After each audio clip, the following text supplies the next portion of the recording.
Chapter 135. There's no way they wouldn't be suspicious. One had to know that for Fei Fei to reach the 7th level at her age, she was already an amazing genius. Looking at the entire continent, there weren't many geniuses like her. In this tiny Bahurl, it's already unbelievable that 2 geniuses reached Tier 7 in their 20s. But she's saying these 2 super young girls are actually Tier 8? How is that possible? Appeared in everyone's mind. Only Wu Yin and Chuju smiled bitterly. Fei Fei-sama, you're saying they're Tier 8? Tigray had an ugly smile on his face as he walked up to ask with a trembling voice. Almost everyone at this moment magnified their ears, which had been tightly covered just a moment ago, several times over, fearing that they would mishear a word or two. Fei Fei looked at Ikaros and Mikoto with a small smile. To be able to save me and Yin so effortlessly when my night moon flash collided with a battle skill of the same level, other than my teacher, I don't believe that there is anyone at the 7th tier who can do that. Fei Fei's meaning is clear. A Tier 7 can't do it, but her sensei can. Everyone knows the head of the Lori family is a Tier 8. In other words, Fei Fei is indirectly answering the question. These 2 girls are indeed Tier 8. Everyone sucked in a breath of cold air. Looking at Ikaros, who's about the same age as Wu Yin and Fei Fei, and Mikoto, who's domineering and heroic but still a little childish, they felt like the world was surreal. A Tier 8 isn't a cabbage. Just look at Lulu's father, Fei Fei's sensei, the head of the Lori family. A Tier 8 is enough to become the head of the Empire's #1 family. One can imagine how high a Tier 8 is in people's hearts. Don't look at how Ikaros killed 3 Tier 8 powerhouses in one go and think that Tier 8 powerhouses are easy to reach. In fact, that's not the case.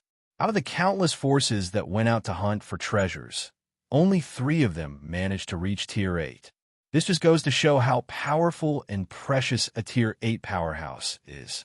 Because of this, everyone felt a bit unnatural. After all, such a character was right next to them. Especially Gray and Tigray. Both of their hands were trembling. It was easy to see how unsettled they were. One of them felt like he was floating. 2 Tier 8 stayed in his house for a few days, and they even have such a good relationship with his daughter. My Madobia family sure is strong. The other one felt fear in his heart. Before this, he had his eyes on them.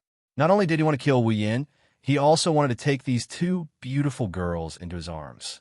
But now, the 2 girls he had his eyes on are actually Tier 8? Thinking up to here, Tigray sweated profusely. He's not afraid of a single Wu Yin. Even if Wu Yin is a Tier 7, with the power of the Lori family, Tigray would still dare try. But if it's a Tier 8, forget about him. Even if he did, the Lori family wouldn't agree to it. As the #1 family in the Empire, the Lori family definitely has more than 1 Rank 8 warrior. However, the number of them can be counted with one hand. Offending 2 Rank 8 warriors for a person like him, even an idiot wouldn't know what to do. Someone that even a #1 family doesn't want to offend. If Tigray had any ideas, wouldn't that be courting death? In his fear, Tigray could only try his best to reduce his presence and not let anyone notice him. Aside from him, there's another person who had some strange thoughts in his heart. That person is Hughes. Of course, he's not afraid. Even though he can't afford to offend a Tier 8, if they want to touch him, his sensei would never agree. So Hughes isn't afraid of himself. He's just jealous. Based on what? Based on what can that lowly commoner get the attention of 2 such beautiful Tier 8s? Looking at Mikoto, who's younger than him but full of charm, and Ikaros, who's older than him but prettier than the Missy in his heart, Hughes's face was full of jealousy. How could Hughes not see that the feelings of these 2 exceptionally beautiful Tier 8 women in front of him towards that lowly commoner were definitely not ordinary? Such beautiful and powerful women. Why don't they belong to me, Hughes, but to that lowly commoner instead? Under the influence of this thought, Hughes's hatred for Wu Yin increased by a few notches. Of course, even if you hate, people look down on you. Tier 8. So strong. Lulu's eyes were practically sparkling as she looked at Ikaros and Mikoto. She doesn't have as many complicated thoughts as the others. She only knows that they're as strong as her father. Hey, this older sister and this younger sister, how did you train? One is a little older than me. The other is a little younger than me. How did you train so well? Lulu stared at the two with starry eyes and asked, it's nothing. It's just some casual training. Even though Makoto wasn't happy with Lulu's description of her as a little bit smaller, but Lulu's current appearance really did resemble the twin ponytail juniors who came to her bed every night. Makoto shuddered and hurriedly said perfunctorily, "Of course, the words out loud are pretty shocking. Casually training, and you could train to tier 8 and whatnot." It made everyone's eyebrows twitch uncontrollably. In fact, Feifei was also curious about Ikaros and Makoto. They're more talented than her, but she didn't feel any jealousy. She's just curious about how these two girls could train to her sensei's level at such a young age. But seeing Makoto's perfunctory answer to Lulu, Feifei knew that this kind of training is an absolute secret. Of course, it's not something that can be casually mentioned, so she didn't ask. She just made up her mind to train harder in the future. Hearing Makoto's words, Lulu could only pout and look at Chuju. Yeah, Yin is so strong. So, is this little sister, and that big sister over there is also very strong. Don't tell me this little sister is also a tier 8? This sentence is purely a joke, Lulu said. What she didn't know is that her words made everyone's heart jump to their throat. The way they look at Chuju changed. Chuju can only bitterly smile at this. I'm not as strong as Ikaros and Makoto. I'm only a tier 7. Another tier 7. Feifei bitterly smiled. The rest of them compared themselves to the others. Everyone here numbly realized that they've wasted so many years of their lives. As for Tigray and Hughes, one is more afraid and the other is more jealous. Wuyin, who's been sitting on the ground all this time, sighed helplessly at the girls who've fallen into a daze because of their strength. All right, let's stop chatting over there. Let's go back. I don't want to sit here and chat. Ikaros quickly helped Wuyin up. Chuju and Makoto also hurried to Wuyan's side. Seeing this scene, if the people here didn't realize that Wuyin is the center of attention, then they're not very smart. This scene also made Tigray's heart drop. Looking at the person he's been trying to get rid of for the past few days, Tigray's heart is filled with fear. So, he quietly retreated, planning to leave without saying goodbye. Wuyin, who's being supported by Ikaros, saw this scene. So, he suddenly thought of something. All right, Commander Tigray, you're here to look for us, right?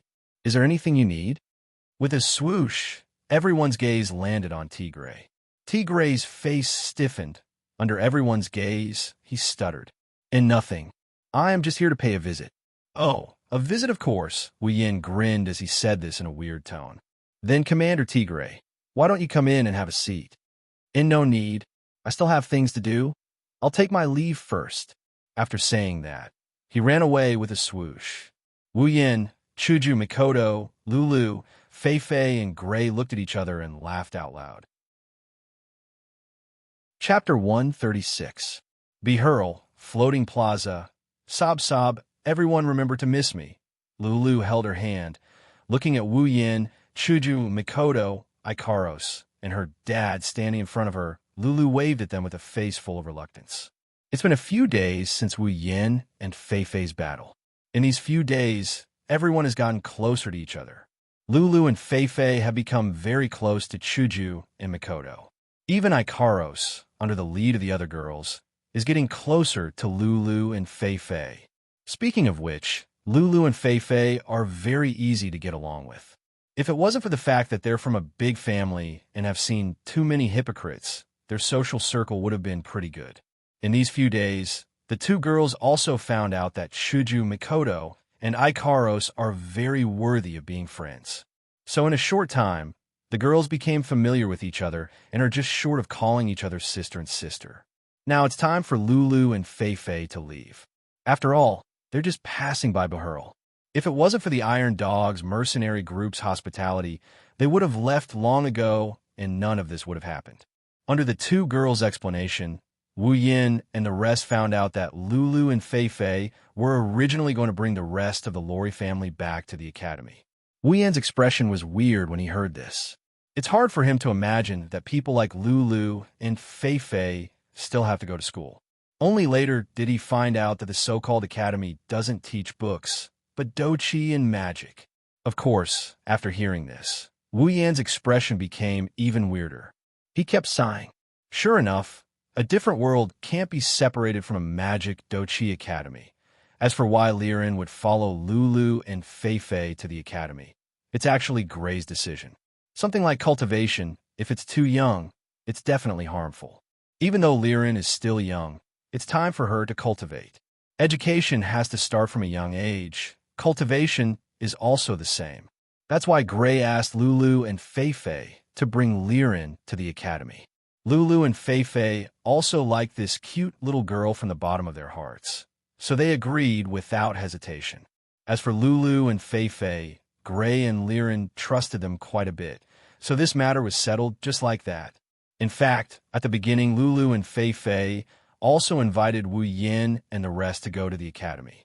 Wu Yin was also quite interested in this world's academy, so he agreed. But for some reason, Mikoto hinted for him to stay first. This made Wu Yin confused, so he could only agree to go after a period of time. Liren, when you get to the academy, remember to listen to Miss Lulu and Miss Fei Fei, okay? Gray couldn't help but walk in front of Liren and give her a hug. I know, Dad. Liren rubbed against her dad's chest, then turned to look at Wu Yin and the rest. Big brother, Chudajija, Mikoto, Jijia, Ikuros. Jijia, you must remember to come find me. Chuju ruffled Liren's hair and said with a smile, and we'll come find you soon. Little girl, I hope that by that time, you'll already be a great warrior or magician. Wu Yin glanced at Liren and said with a chuckle. Liren nodded vigorously, then ran to Fei Fei's side and grabbed her clothes. Lulu watched Liren run away, dissatisfied, then looked at Wu Yin. Hey, I'm also leaving. Why don't you talk to me about something else? Hearing this, Wu Yin immediately pulled out a friendly smile and said with concern to Lulu, then, Lulu, remember not to be sold by others again. You're the one who was sold. So annoying.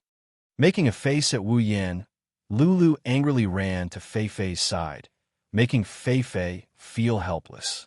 Fei Fei looked at Wu Yin and said with a smile, then we'll be leaving. When you guys get to the academy, we'll spar again. Well, spar is fine, as long as you don't exhaust yourself.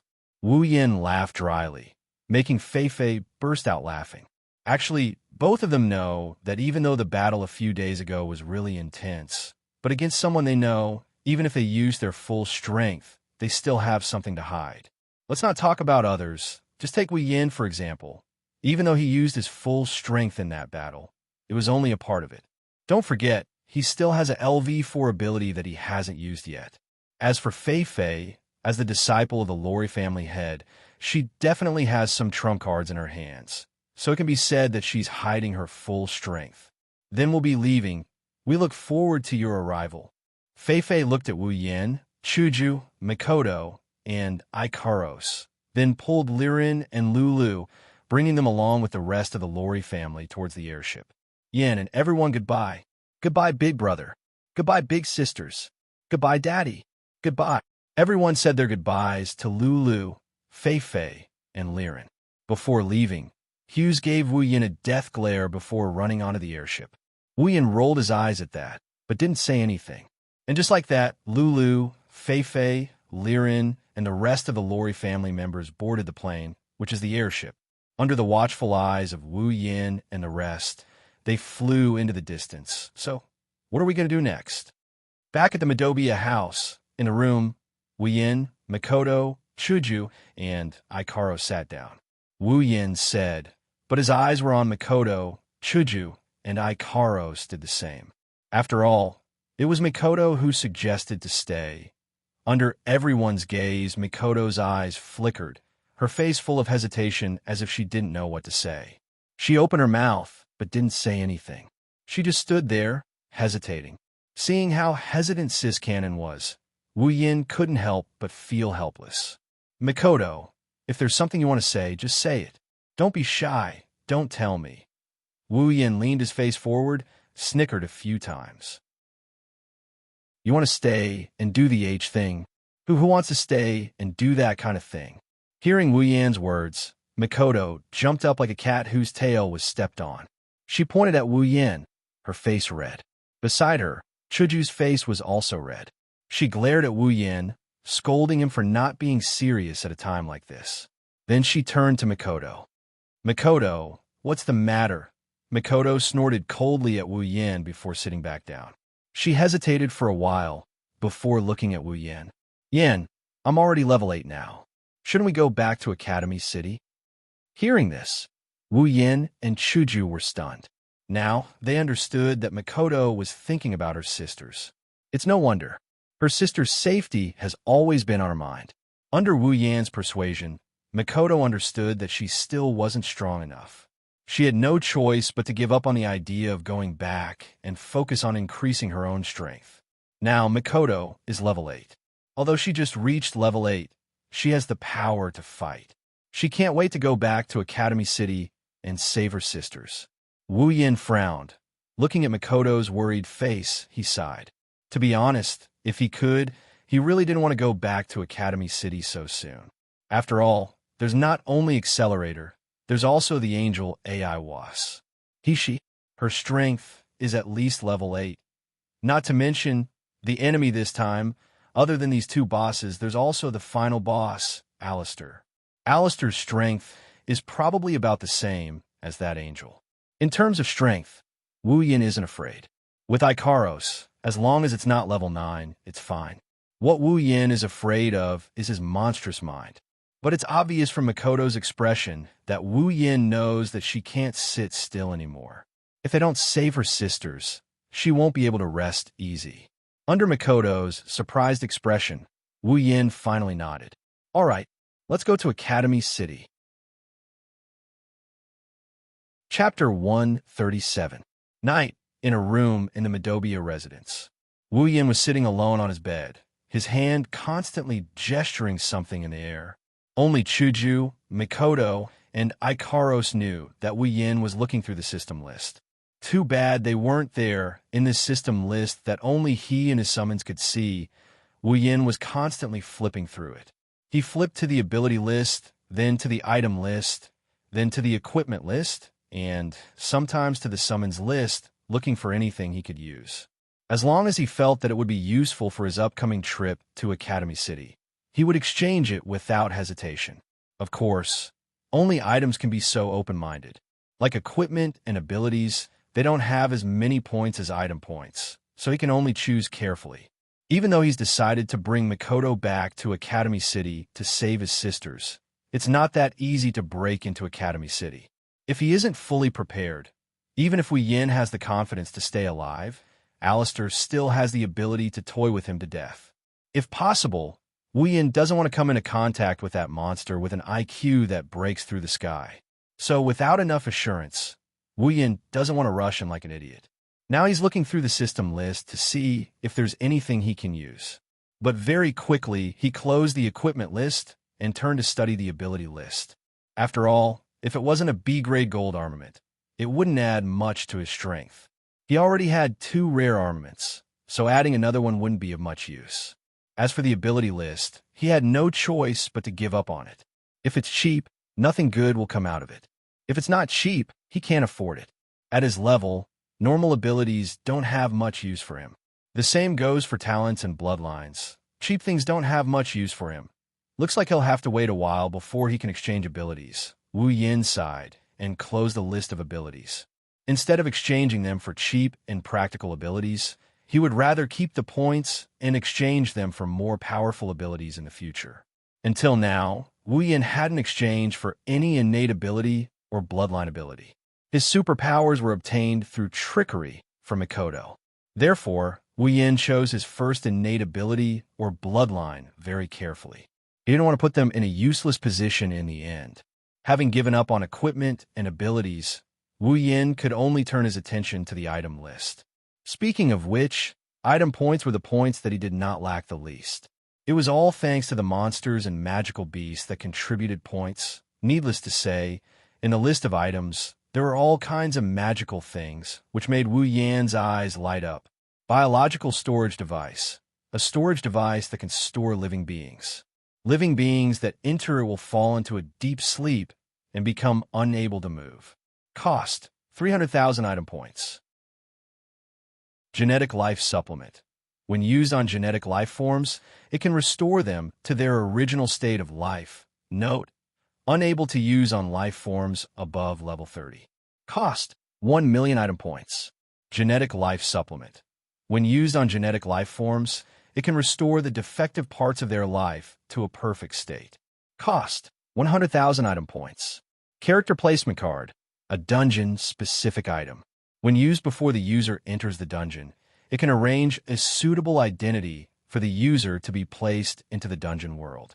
The place character is a character that doesn't exist in the dungeon world, unable to be placed into a storyline character. Cost: 20,000 item points. Electromagnetic shield. An electronic item that can block the effects of all electronic machinery. Cost: 10,000 item points.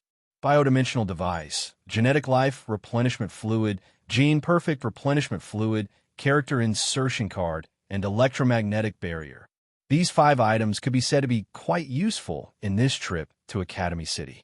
Previously, Wuxian had been having a headache because he didn't know how to deal with his sisters. Even if he saved them, who could guarantee that they would be safe in the future?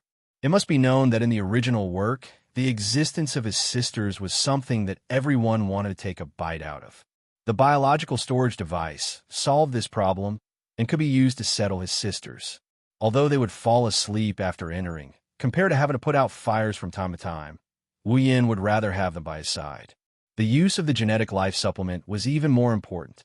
The Absolute Aptitude project was definitely in progress before the storyline started. Otherwise, even if 10 sisters died in a day, from the start of the storyline to the appearance of the sisters, there would definitely be less than 10,000 deaths. In other words, when the storyline started, many sisters had already died. Therefore, this genetic life supplement could be used to save his dead sisters. Even if the genetic life supplement was a little expensive and required 1 million item points, if it could save his sisters, not to mention 1 million, Wuxian would even throw in 10 million. The gene recovery fluid was also meant to be used on his younger sisters. His younger sisters' lives had been accelerated in the first place, so they had a huge flaw and could not live for more than a few years. This gene recovery fluid was just right to treat his younger sisters. The character insertion card was also very necessary. In a place like Academy City, without an ID, there would definitely be problems.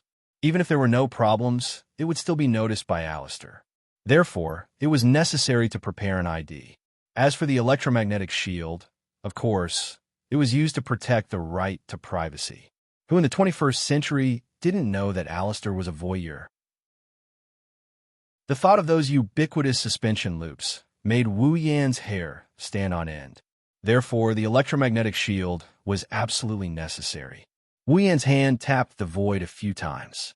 After a while, a black bracelet, 2 bottles filled with golden and green liquid for cards, and 2 necklaces appeared in front of him. Wuxian took them into his arms. The black bracelet was the bio-storage device. The golden bottle was the genetic life supplement fluid. The green bottle was the genetic perfection supplement fluid, and the card was naturally the character insertion card. As for the 2 necklaces, they were naturally the electromagnetic shield. Because Ikaros was an omnipotent angel, her body was originally equipped with a system that could block electronic devices. Therefore, the electromagnetic shield was enough for Wuxian and Chuju to use. As for Makoto, there was no need to use it. Wuxian and Chuju's characters were not from the original novel. Alistair definitely didn't have the free time to observe everyone. Therefore, if Wuxian and Chuju blocked the suspension loops, it wouldn't attract any attention. But Makoto was different. As one of the only 7 LV5 in Academy City, and the original version of his sisters, how could Alistair not use the suspension loops to observe Makoto? If Makoto suddenly disappeared from the suspension loops, it would definitely attract Alistair's attention. Then everyone would be exposed. In order to not alert the enemy, and to not fall into Alistair's trap, Wuxian had no choice but to let Sis Cannon suffer a little after spending 1. 5 million item points to exchange for these items. Wu Yin put them all into the infinite space ring. He flipped through the item list again. If there was something useful, there was no such thing as too much. However, although there were many items that were useful, there was also a possibility that they would become useless. After all, each item had their own uses, and he hadn't thought of using them yet. As for the items that would definitely be useful, if they weren't exchanged before, they were extremely expensive. Even Wu Yin couldn't afford to exchange for them with his points. Of course, their uses would definitely be heaven-defying at this time. Wu Yin regrettably realized that he didn't have many item points left. He continued to flip through the list with disinterest. There really wasn't anything to find. Wu Yin had no choice but to close it. He had points, and the items in the system wouldn't run away. He could always exchange them when he needed them. Looking at the remaining 3 million item points, Wu Yin closed the system and walked towards Mikoto's room. Chapter 138. Mikoto opened the door. Wu Yin knocked on Mikoto's door. However, Mikoto let out a cry of surprise, and Wu Yin heard a series of polypola sounds as if something dropped in Mikoto's frantic footsteps. Wu Yin's expression turned awkward, but he soon found it strange. What is Mikoto doing? Why is she so flustered? Is there something shameful? Wu Yin used his superpower to open the door and walked in. Wu Yin saw Mikoto's flushed face. Her face was filled with panic, and when she saw him enter, her face turned even redder and her expression became even more panicked. "What were you doing in here?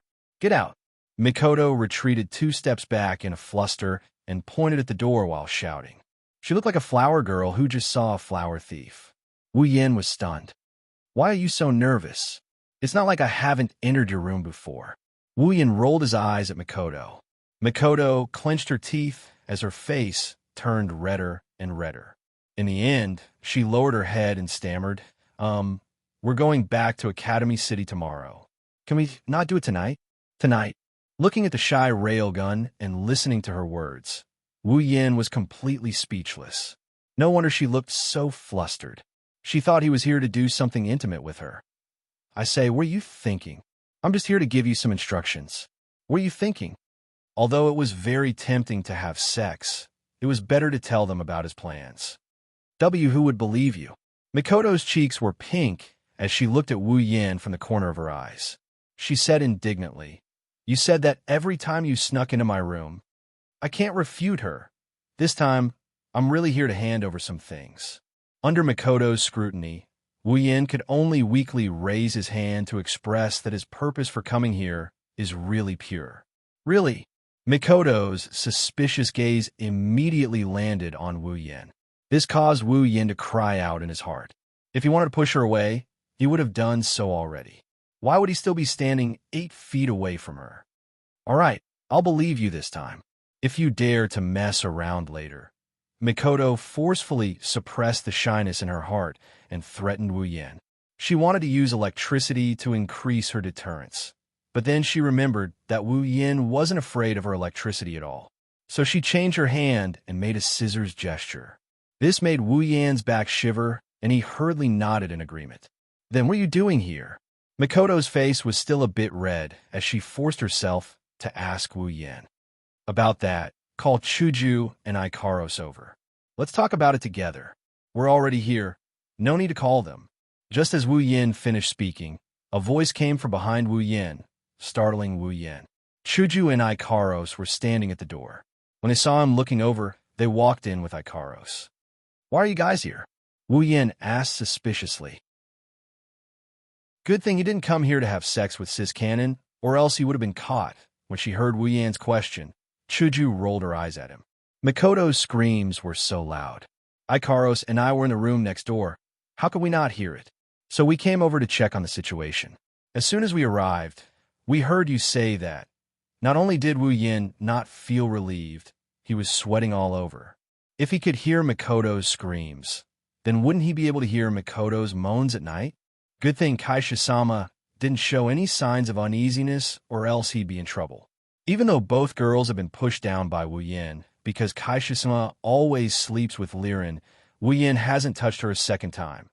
On the contrary, In the past few days at Madobia's house, Xianxia would be pushed down by him N+1 times every night. If Kaisha-sama found out, Wuyin wasn't sure if she'd get mad, even though the three of them already knew about each other's relationship. What are you spacing out for? Didn't you have something to say? In nothing, laughing dryly with a guilty conscience, Wuyin quickly took out all the items he just exchanged for and placed them in front of everyone. He then explained to them with a serious face. After he finished, Chuju and Ikaros nodded. Mikoto was silent for a while before looking up at Wu Yin with gratitude and tenderness in her eyes. Thank you, Yin. From the items in front of her, Mikoto could see that Wu Yin was really thinking about saving her sisters. He really cared about her words. How could she not be touched? Wu Yin shook his head with a smile and stroked her bangs. The intimate action made her blush again. What are you thanking me for? Isn't helping you something I should do? Chuju pursed her lips in dissatisfaction at the sudden interaction between the two, but she didn't say anything. Compared to what he did to the two of them last time, this is much purer. Of course, the intimate scene didn't last long. Mikoto picked up a character insertion card and complained to Wu Yin. You can think of Ikaros not using an EMP barrier, but why didn't you think of me not needing a character insertion card? I'm from that world to begin with, you idiot. Wu Yin took the character insertion card in a daze. He didn't know whether to laugh or cry. Indeed, Mikoto is from the Forbidden World. Why would she need a character insertion card? Sighing, Wu Yin could only say, well, I guess it's better to keep it for next time. No, you can use it now, Chuju suddenly said and snatched the character insertion card from Wu Yin, not letting him keep it in his space ring. Use it? Who is it for? Wu Yin and Mikoto looked at Chuju strangely. Not just anyone can enter a dungeon world. Other than the system's owner, Wu Yin, only Wu Yan summons can enter. Chuju should know this. Of course it's for my new companions. Chuju said matter-of-factly, ignoring Wu Yin and Mikoto, who were even more confused by her words. New companions? Chuju said helplessly. Yeah, it's not like we don't have summoning points. Why don't we summon more companions to help us?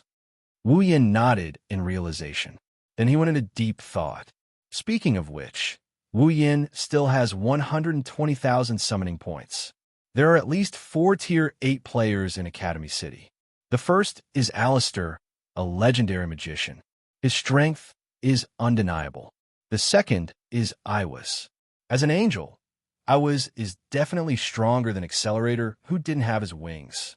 The third is Accelerator.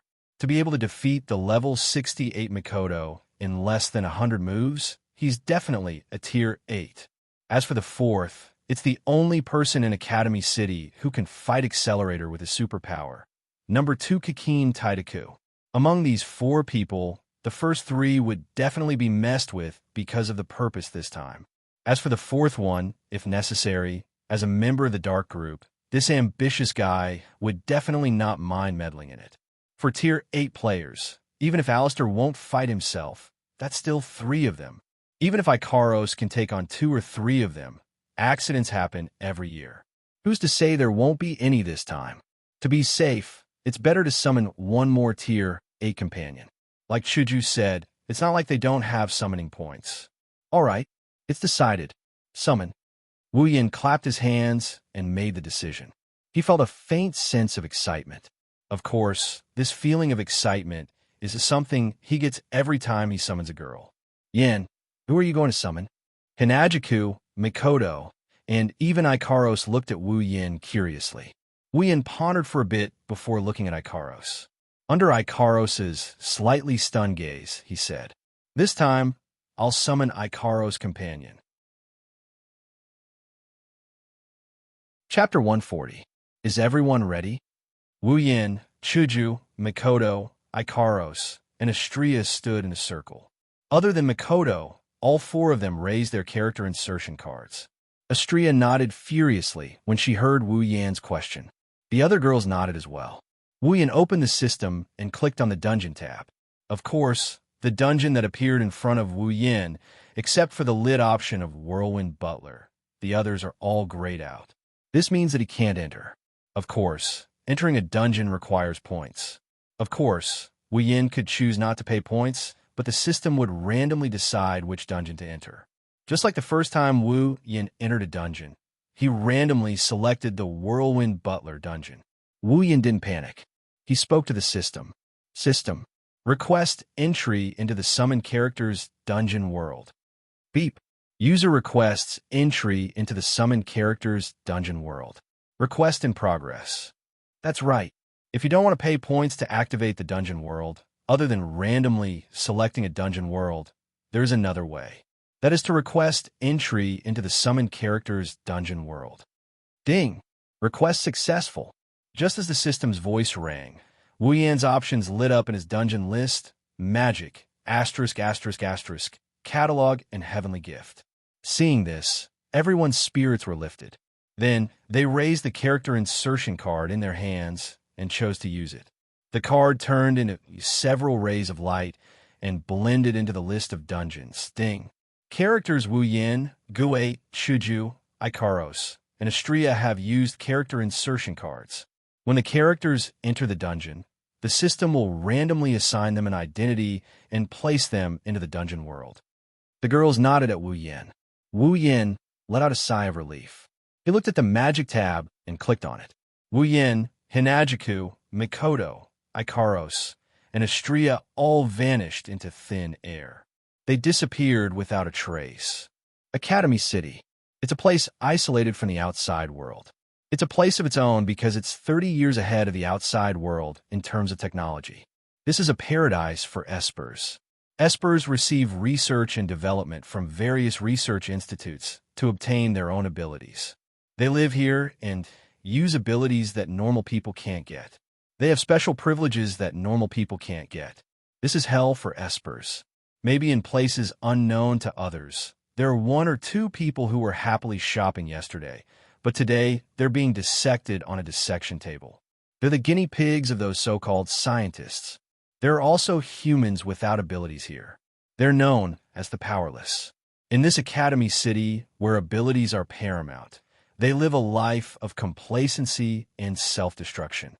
In the eyes of a group of powerless people who were jealous of the world, powerhouses were hateful people.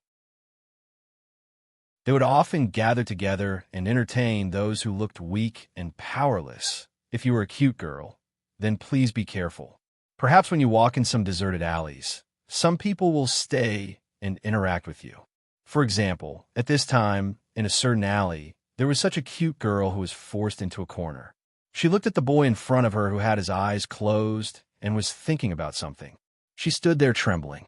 Even though she called the disciplinary committee for help, who knows if the guy in front of her will make a move on her when the committee arrives?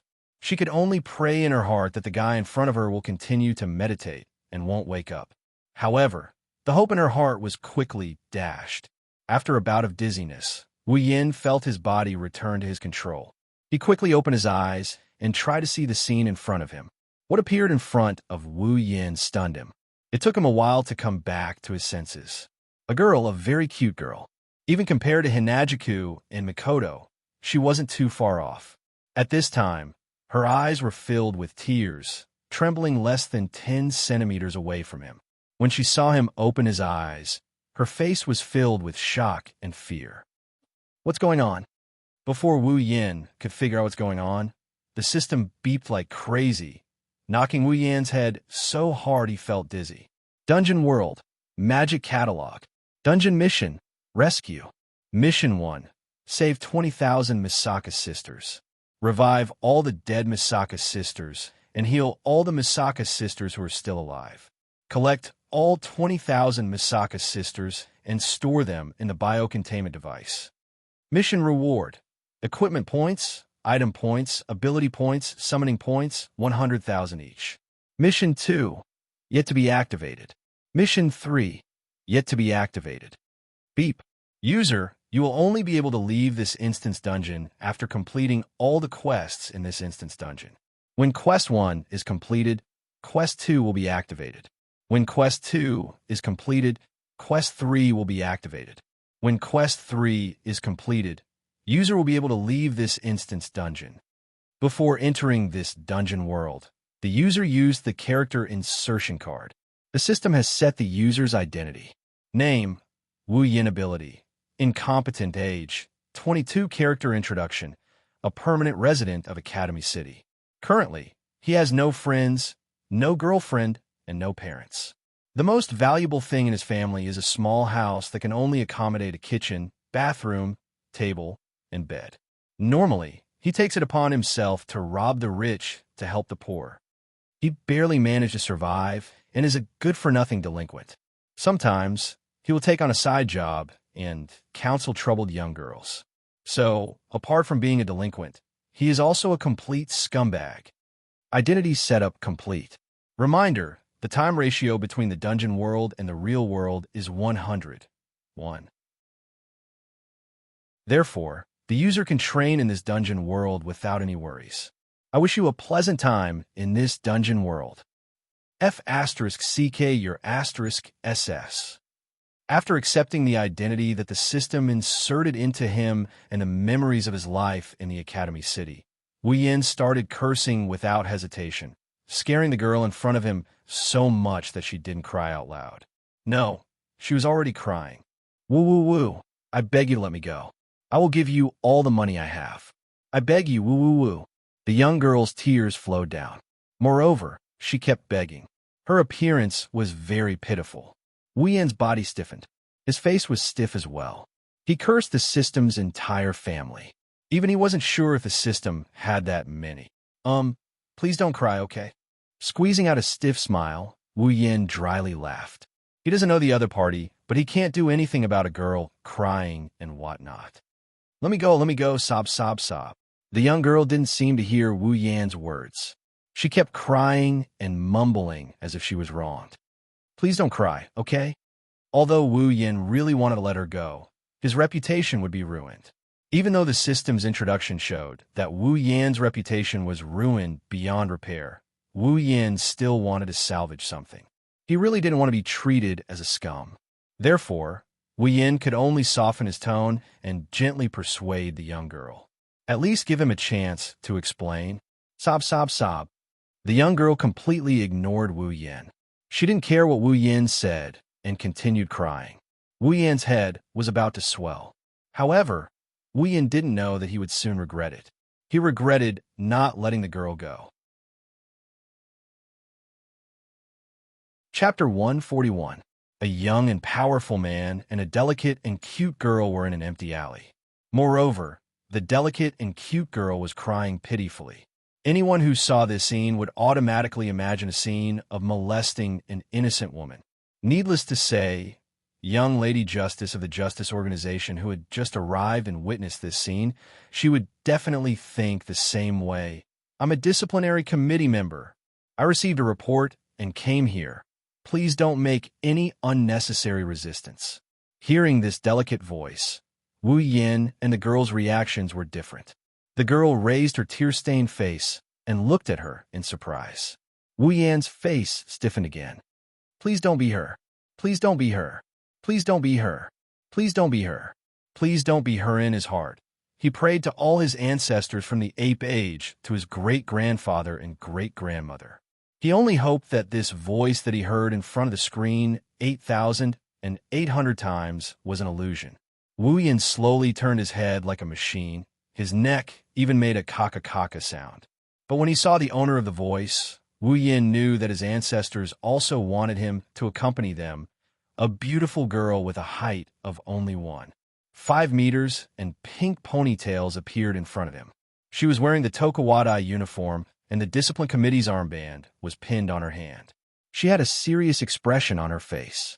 She was just short of writing the word justice on her face. The petite girl was standing right there, and it was this figure that made Wu Yin want to find a hole to hide in and bury himself. The sooner he dies, the sooner he can reincarnate. Of all the people, why did it have to be her? How could Wu Yin not recognize the girl in front of him? She was the one who looked cute but had a twisted heart. She could be considered one of his rivals in love. The girl who wrote the novel Kuriko, read as a pervert, Shiroi Kuriko. At this moment, this girl who is most likely going to transfer him to the sewers after finding out that he pushed down her beloved one Isama is looking at him like he's a scumbag, causing him to feel ashamed. Shiroi Kuriko pulled on her disciplinary committee member's armband and squinted her eyes at Wu Yin. She shouted, "You barbarian over there, put down the girl in your hand." Wu Yan's hands trembled, his legs went soft, and he almost fell to the ground. He finally understood how that bastard Tai Li felt when he shouted, "Put down the lowly in your hand." Even the girl who was looking at Shiroi Kuriko, in surprise, was startled. She wondered if she asked for help from the wrong person. Shiroi Kuriko didn't realize what she said at all. She just stared at Wu Yin, and her hand started to move under her skirt. Of course, Wu Yin definitely didn't think that she was trying to give him benefits. Looking at the girl, and then looking at Shiroi Kuriko, Wu Yin smiled very brightly.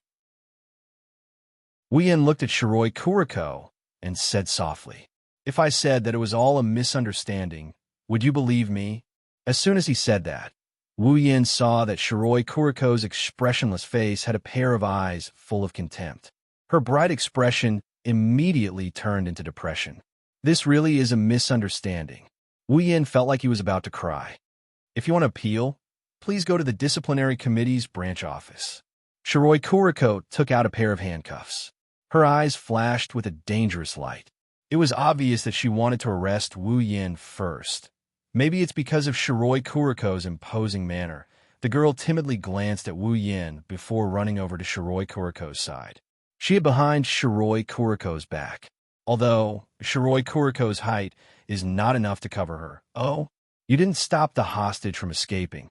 When the girl ran to her side, Shiroi Kuriko put down her other hand that was reaching for the steel nail and looked at Wu Yin with some surprise. "I already told you, it's a misunderstanding." Wu Yin felt wronged. Who else can he blame? He could only blame the system. He couldn't report the system, so he could only swallow his anger. Hearing Wu Yan's words, Shiroi Kuriko's eyes still had obvious doubt. But perhaps because Wu Yin didn't stop the girl from escaping, she believed him a little. So she didn't say anything and directly walked in front of Wu Yin. "Then, please come with me to the disciplinary committee's branch office." Must it be like this? Wu Yin looked at Shiroi Kuriko with a pained expression. He really didn't think that after coming to Academy City, things would unfold like this. In fact, Wu Yin should be happy because the system didn't give him the identity of a murderer or arsonist. It's already good enough. If you really want to prove your innocence, you must go. Shiroi Kuriko's meaning was clear. If you don't go, it means you have a guilty conscience. Looking at Shiroi Kuriko, who was staring at him to prevent him from escaping, Wu Yin inexplicably had the urge to curse her mother. Okay, after saying that, Wu Yin felt all the strength in his body, leaving him along with his voice. Shiroi Kuriko didn't relax her strict watch on Wu Yin because of this. She brought Wu Yin to the disciplinary committee's branch office, which is the legendary branch office 177. Looking at Shiroi Kuriko, who was walking with unusual elegance, Wu Yin silently complained in his heart. "You damn Yuri, why are you pretending to be elegant? As long as you keep your saliva and go for Mikoto, that's enough." Disciplinary Committee's Activity Branch Office 177. Coming here, Wu Yin admitted his mistake. Although the process was a bit of a scam, being able to come to Super Gun's daily activity base at least satisfied Wu Yan's curiosity. It's pretty much the same as what's on the screen. It's similar to a small company's office. Desks, documents, computers. It's a place with a bit of flavor. Here, Wu Yin saw two people. One of them is a tall and sexy woman with a pair of glasses on her face. Her breasts aren't as plump as Ikaros and Astria, but they're still much better than her peers. She doesn't have the aura of an older sister, but she has the looks of an older sister. The other one has short black hair. She's as petite as Shiroi Kuriko. She's wearing Sakugawa Middle School's uniform with a garland of flowers on her head. She's known as the Guardian Angel and Walking Vase. Waharu Hikari. She's a celebrity. Wu Yin sighed as Shiroi Kuriko invited him in. Soon, the two working girls saw the two people walking in. "Thank you for your hard work, Shiroi-san," Waharu said softly to Shiroi Kuriko. She looked like a wife waiting for her husband to come home from a business trip. Wu Yin wondered if this poor girl has already been taken in by that Yuri girl. "It's nothing." The prisoner didn't resist and surrendered. Shiroi Kuriko said. Wu Yin felt a bit of sadness in his lower body. Can you not call me a prisoner? Wu Yin raised his hand in protest. Try to molest an underage girl? Sir, that's a crime.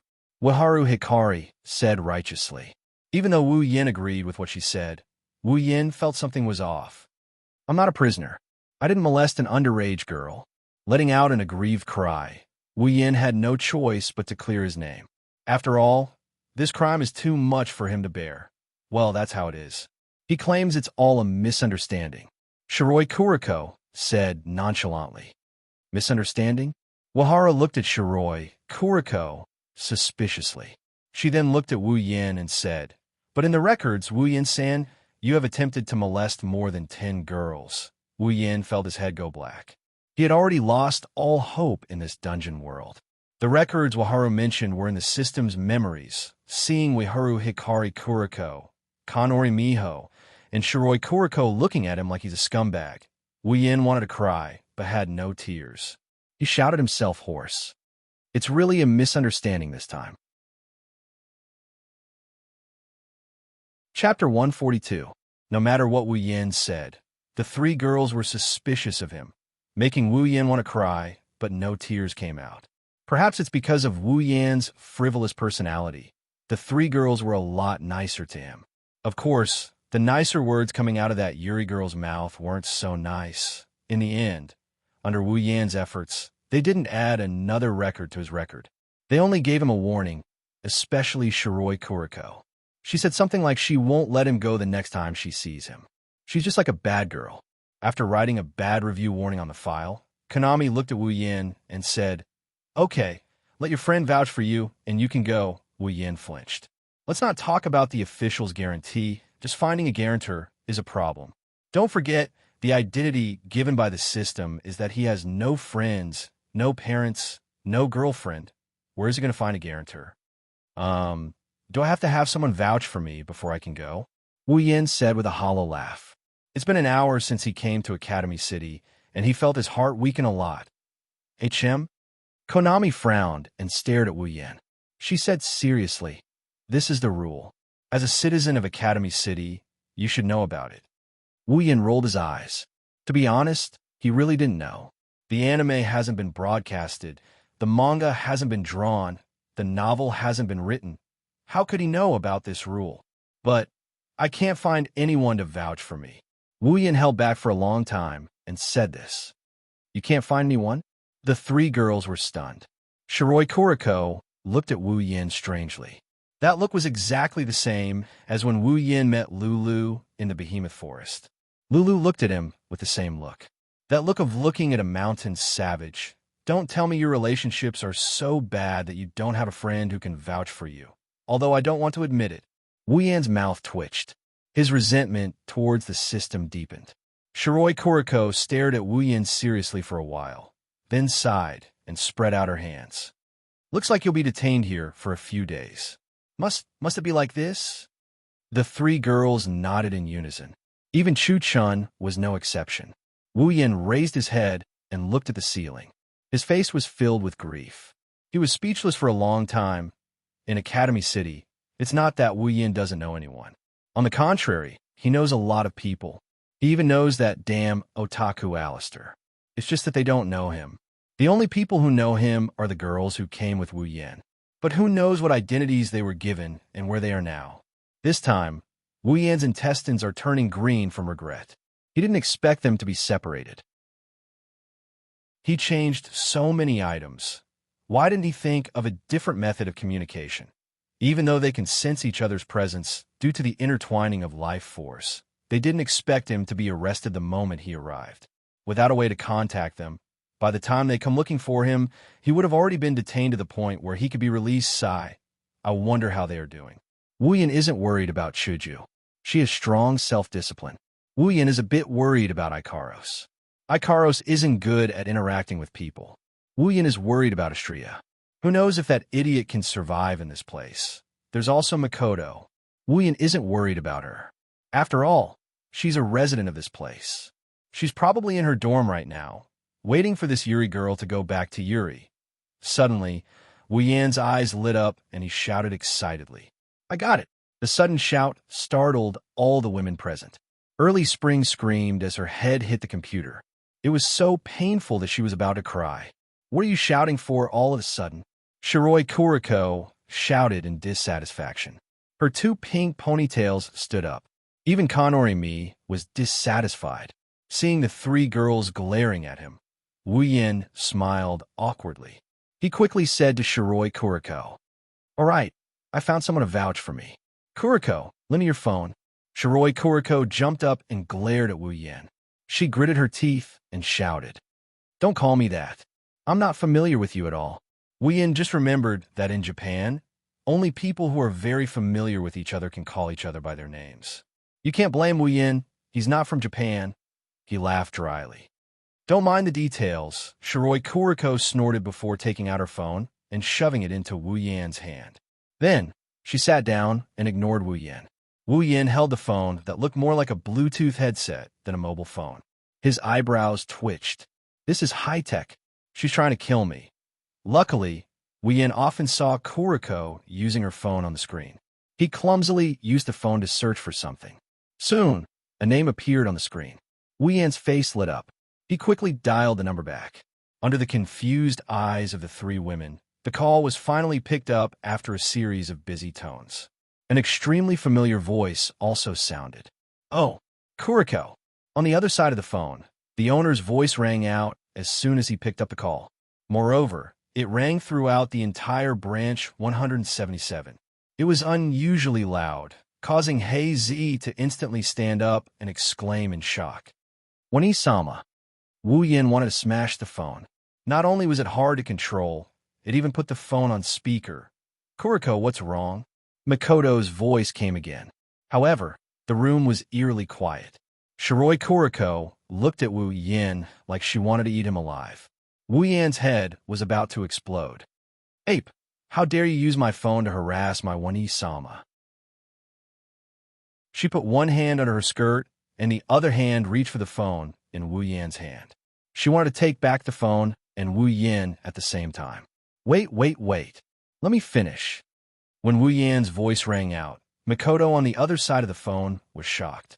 How could Makoto not hear Wu Yan's voice wrong? But why is Wu Yin with Kuriko? Yin? Is it Yin? Makoto's words made Kuriko's hand stop. At the same time, it also made Wu Yin give up on taking her down. Kuriko's mouth was wide open. Wu Yin smiled bitterly at the phone. "Makoto, it's me. Why are you holding Kuriko's phone?" Even if Makoto wasn't here, Wu Yin could imagine how strange and confused she must be right now. Wu Yin's bitter smile deepened. "Can't help it. This trip to Academy City didn't go well from the start. Listen to me first." Thus, Wu Yin blurted out an ambiguous explanation. After all, there were three girls present.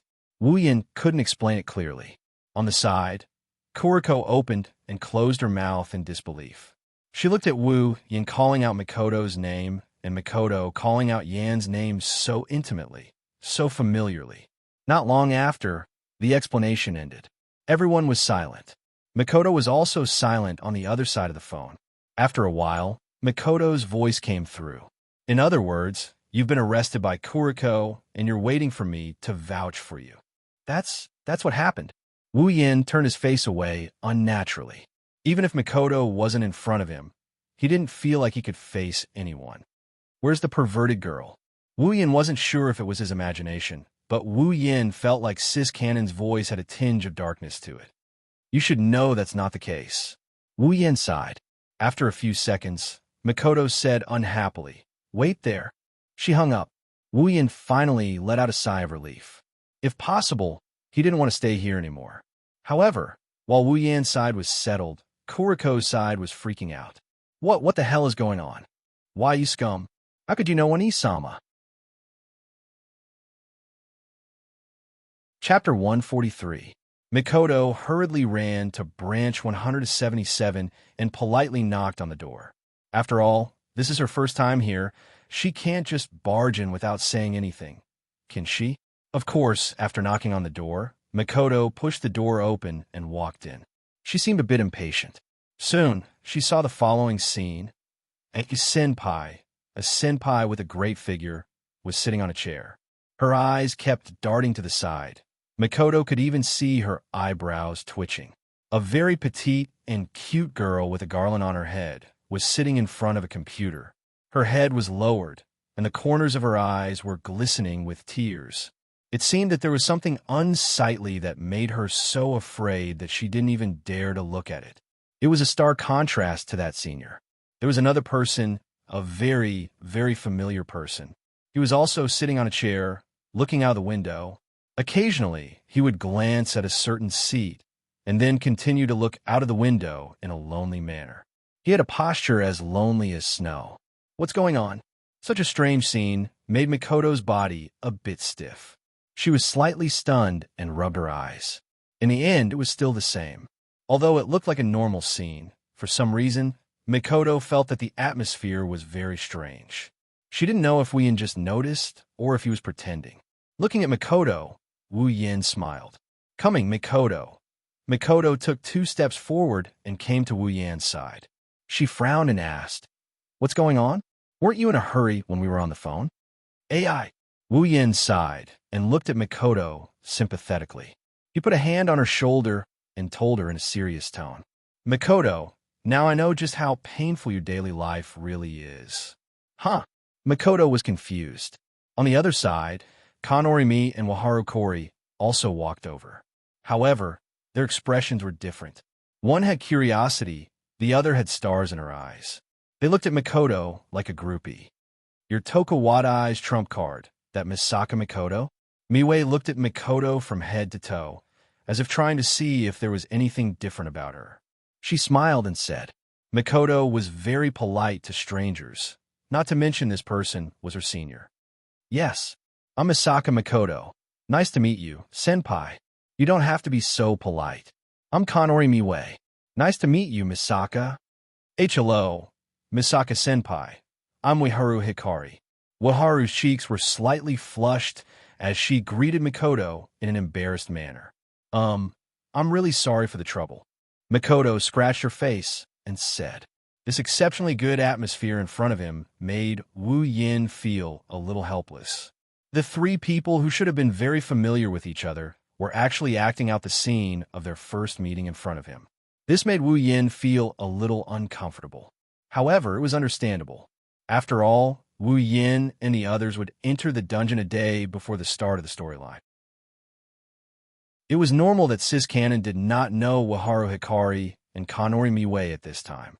Seeing that they were regretting that they did not meet earlier and wanted to have a good chat, Wu Yin quickly interrupted them. Miss, can I leave now?" Hearing this, the 3 of them stopped. Kanori adjusted her glasses and nodded.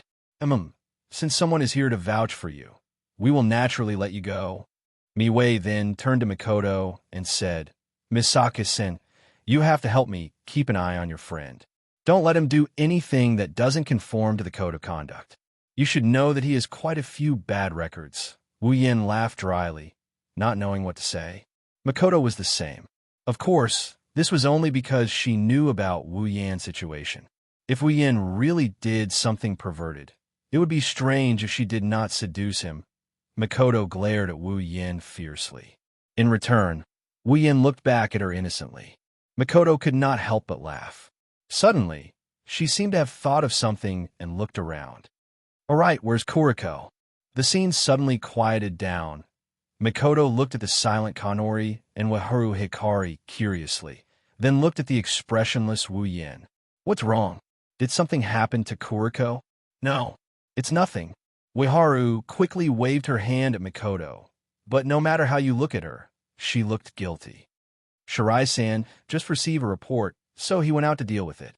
Kanori quickly pulled Waharu away and smiled at Makoto. Of course, if one looked closely, one could see the unnatural look in her eyes. "Oh, is that so? All right, Makoto, let's go." Wu Yin pulled Makoto and walked out. Guru-senpai, Waharu classmate. We'll be going first." Kanori and Waharu quickly nodded. Compared to before, when they couldn't wait to chat with Makoto until the sky turned dark, it was a completely different attitude. Makoto tilted her head in confusion and quickly followed Wu Yin. After Wu Yin and Makoto left, Kanori and Waharu looked at each other and ran under a table to look inside. There, Shiroi Kuriko was tied up and thrown there like a bag. Her mouth kept making woo-woo-woo sounds. It was obvious that her mouth was sealed. The two girls bitterly smiled. They did not seem to be surprised. Instead, they quietly pulled Shiroi Kuriko out and untied her. That scum! How dare he treat me like this? I'm going to stuff him into the ground. Shiroi Kuriko didn't care about her body that was still tied up and screamed at the top of her lungs. Kanori and Miharu couldn't help but cover their ears. Kanori bitterly smiled and put down her hands.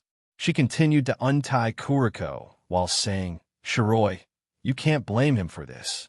You didn't listen to what he said and even wanted to move the phone into his body. But that scum, since he wants to touch Wani-sama as Wani-sama's attendant, how can I let him continue to exist in this world?" Shiroi Kuriko said, as if it was a matter of fact. Then she suddenly remembered something and screamed. "All right, Wani-sama. Wani-sama left with that scum.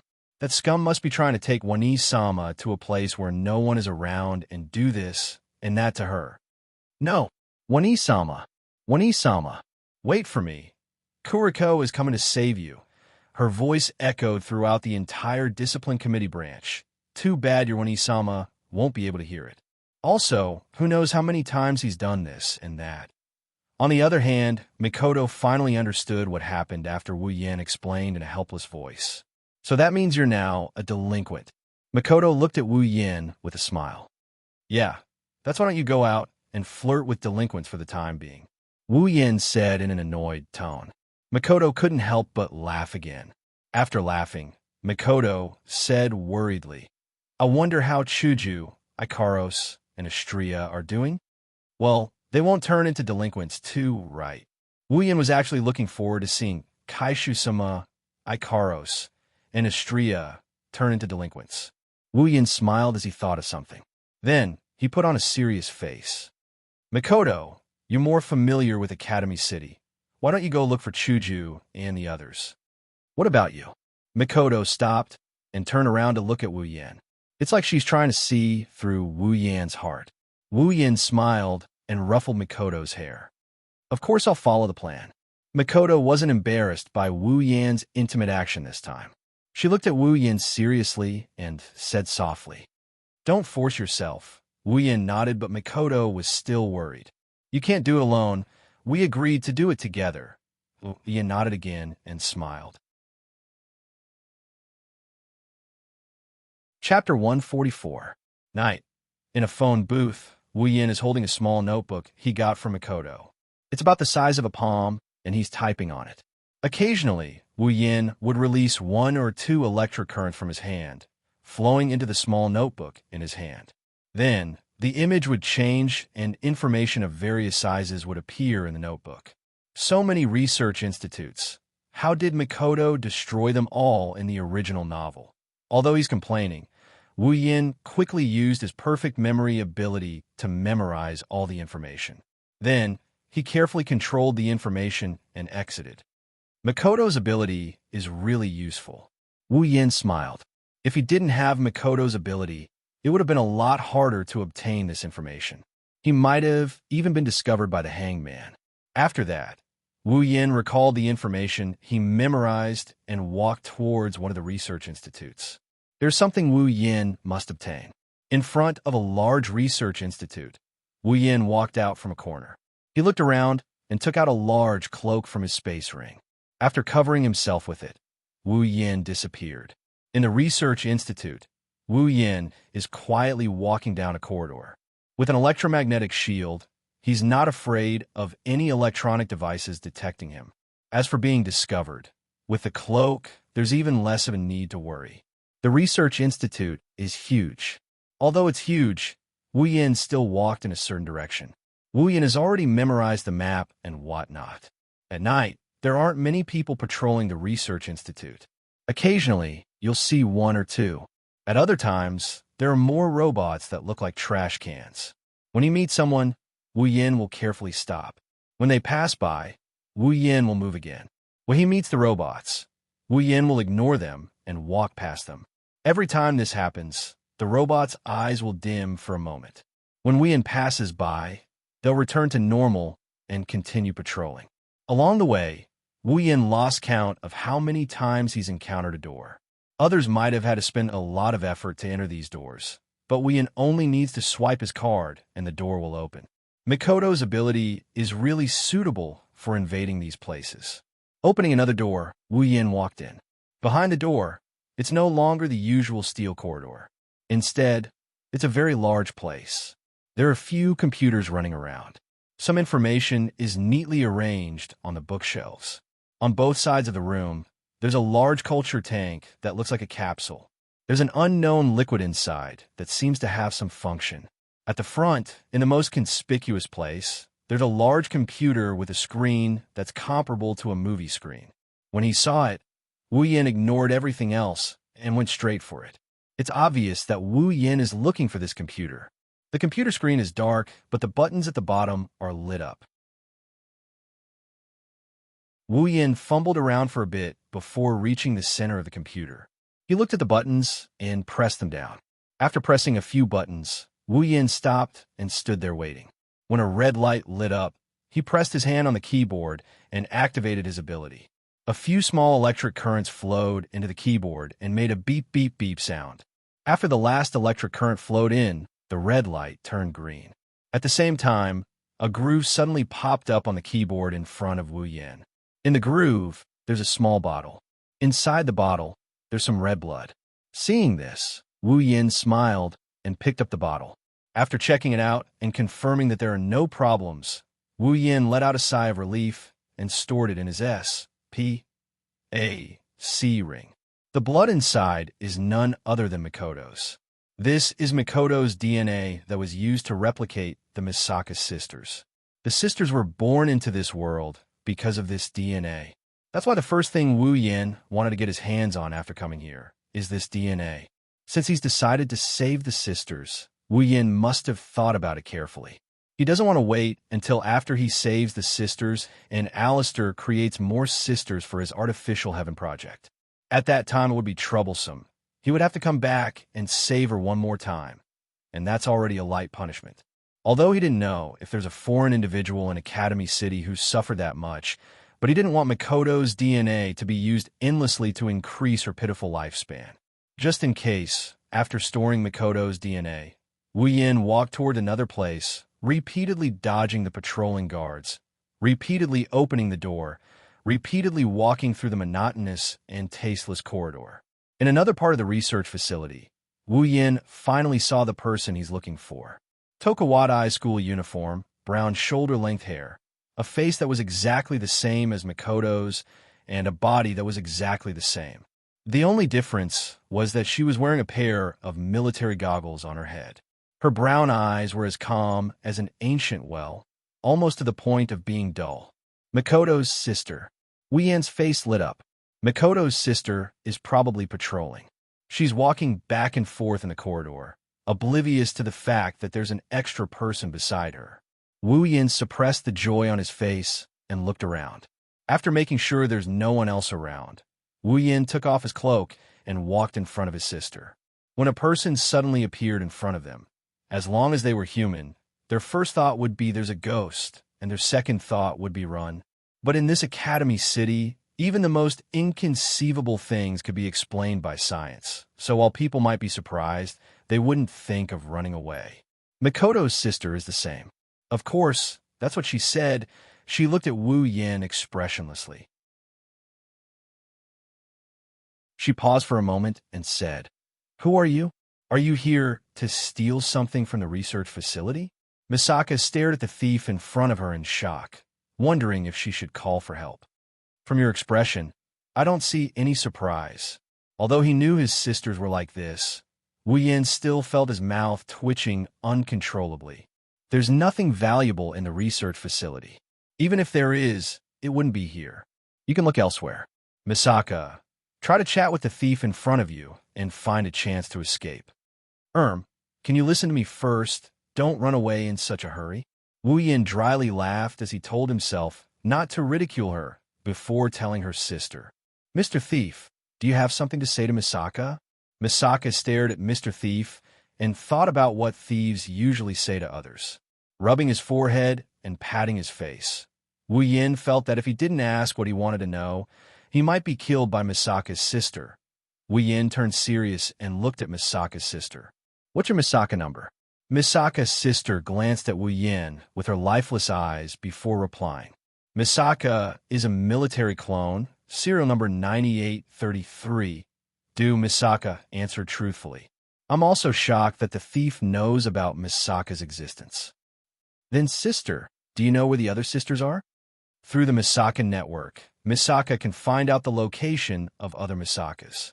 Misaka answered honestly and began to wonder if Mr. Thief was planning something against Misaka's Misaka. Raising his eyebrows, Wu Yin kept telling himself to stay calm. She was just a sister. She didn't mean any harm. So she could be forgiven. Could it be that Mr. Thief isn't here to steal things, but to steal people? And the target is Misaka's Misaka? Misaka stared at the thief in front of her in shock and told the other Misakas to run through the Misaka network. The words "stay calm" in his heart shattered into countless pieces. Wu Yan's expression collapsed. He rolled his eyes and said with a smile, "You're right. I'm here to steal Misaka's sisters." Chapter 145. Academy City in a Research Institute Director. Something happened. An old man frowned when he heard the voice. He looked at the source of the voice and shouted, "What are you doing? Don't you know that I don't like to be disturbed?" The person who shouted something happened said anxiously, "But leader, something really happened." "What happened?" "The number 3 military clones in the Research Institute are all gone." "Oh." The old man was stunned. He waved his hand casually. "If they're gone, then so be it. Just ask the people below to make a few more." But director, the number 3 DNA sample is gone too." "What did you say?" The old man was shocked. At the same time, in Academy City, there were no less than 5 research institutes with the same name. The same conversation was happening one after another. The sisters living under their names had all disappeared. Moreover, the original DNA samples that had been preserved in batches had also disappeared. When the people in charge of these research institutes realized that something was wrong, they immediately used all kinds of methods to investigate. In the end, whether it was surveillance cameras or other detection devices, none of them could find out what happened. After that, some other researchers who were involved in the same research found out about what happened to the sisters from their colleagues. They all counted the sisters under their names and were relieved when they found nothing wrong. Soon after, countless researchers started investigating the matter from the sisters. The sisters had access to the Misaka network. If they wanted to know the whereabouts of the other sisters, asking the sisters was undoubtedly the most effective method. However, what shocked them the most was that all the sisters said that the missing sisters had been stolen by a strange thief. The relevant personnel were all furious on the spot. For a scientist, there was nothing more infuriating than stealing their research material. Some of the researchers' eyes even turned red. However, when they asked the sisters what the thief looked like, none of them could answer. The reason was simple. They only knew how to use words like strange person and thief to describe the culprit. They didn't know how to describe the culprit. When they asked about the whereabouts of the missing sisters, they said that the sisters' connection to the Misaka network was cut off. However, one thing is for sure, there's a plan going on to target the sisters. Academy City, School District 7. There's a tall building with no doors or windows. It's located right in the middle of School District 7, but there's not a single person within 10 meters of it. Inside the building, in a sci-fi room, there was a huge test tube that connected the ground floor to the top floor. The tube was filled with an unknown yellow liquid. A man with long white hair, wearing a green surgical gown, was floating in the liquid. He was hanging upside down. This man is the director of Academy City, the source of all this, Alistair. In front of him, there were some images that were being replayed over and over again. However, he wasn't sure if it was because the owner wasn't satisfied with it, but the replays were still going on. These images were of the Research Institute that was in a mess because of the missing sisters and the original DNA sample. After an unknown amount of time, the scene finally stopped replaying and disappeared. Alistair closed his eyes, and as he did so, the place fell into a long period of silence. Only a murmur that no one could hear clearly echoed in this space for a few seconds. Thief, huh? While the entire upper class of Academy City was in chaos, the person who caused all of this was leisurely walking down a street, observing everything around him with great interest, as if he was a country bumpkin, strolling around leisurely. For those who live in Academy City, of course, they wouldn't be able to understand Wu Yan's feelings. When he first came to Academy City, he got caught up in the drama of molesting girls and became a pervert. After a few twists and turns, he was released and immediately became a thief. He didn't even have the time to properly observe Academy City. He had to admit that Academy City had its own unique attraction. As a high-tech city, of course, technology could be seen everywhere. However, there were also some places that were retro.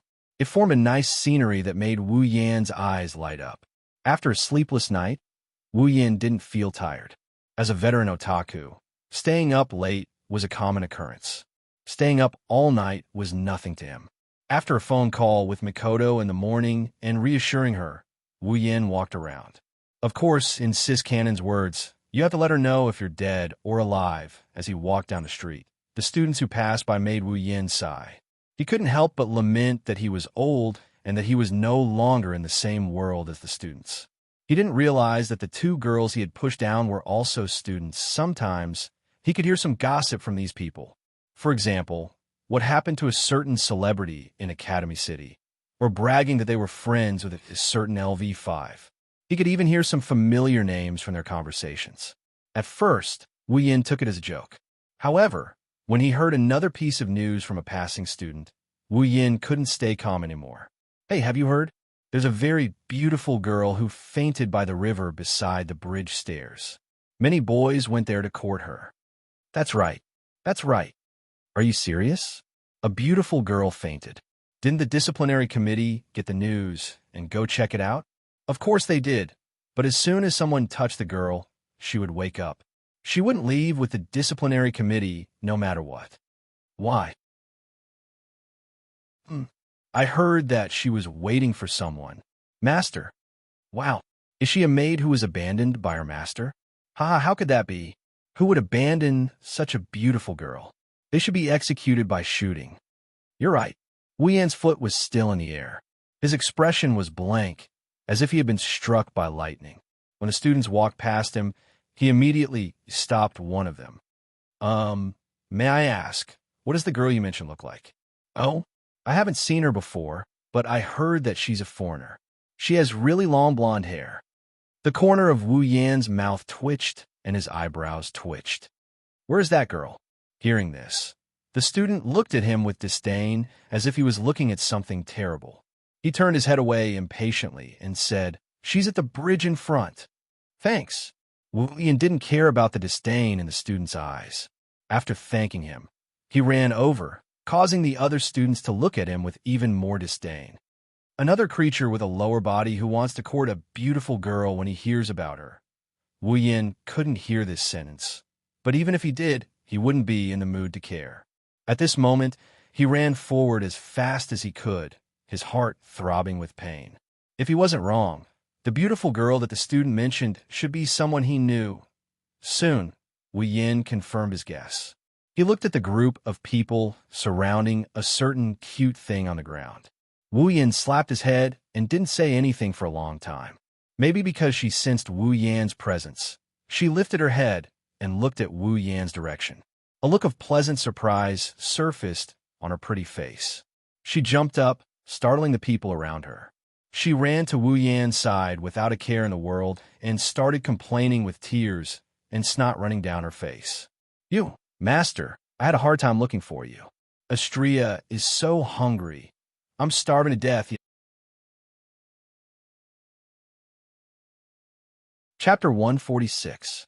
Looking at the crying Xianxia, he didn't know whether to laugh or cry as he listened to her talk about the starvation theory. Sweating profusely, he felt the strange gazes coming from the crowd, and he almost fell to his knees. What the hell is going on? Wu Yan felt like he should be the one crying. Unfortunately, Xianxia doesn't seem like she has any intention of answering him. She wiped her tears and shook her head while mumbling something under her breath.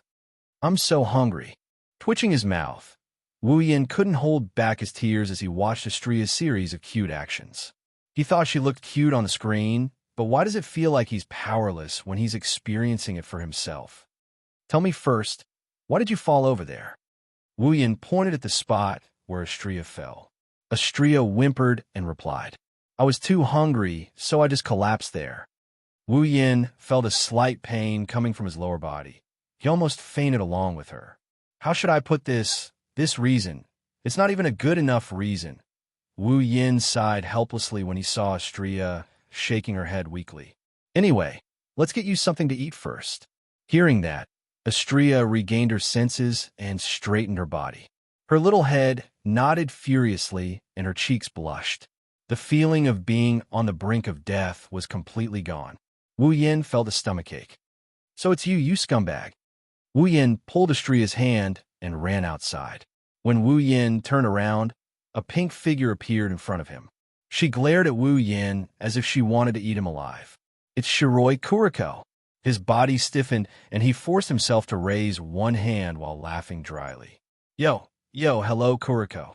At the same time, he cursed himself in his mind. Why did I show up in such a big way? I heard a disciplinary committee member was coming and 177th branch is in charge of this area. The probability of encountering this Yuri girl is over 90%. Why was I so stupid? I really didn't want to run into her. Don't call me that. Kuriko ground her teeth. Her eyes were filled with hatred. How dare you treat me like that yesterday? You even took Oni-sama away. You came at the right time. Let me move you into the ground, you scumbag. With that, he disappeared with a leap. Wu Yan's expression changed as he dodged to the side.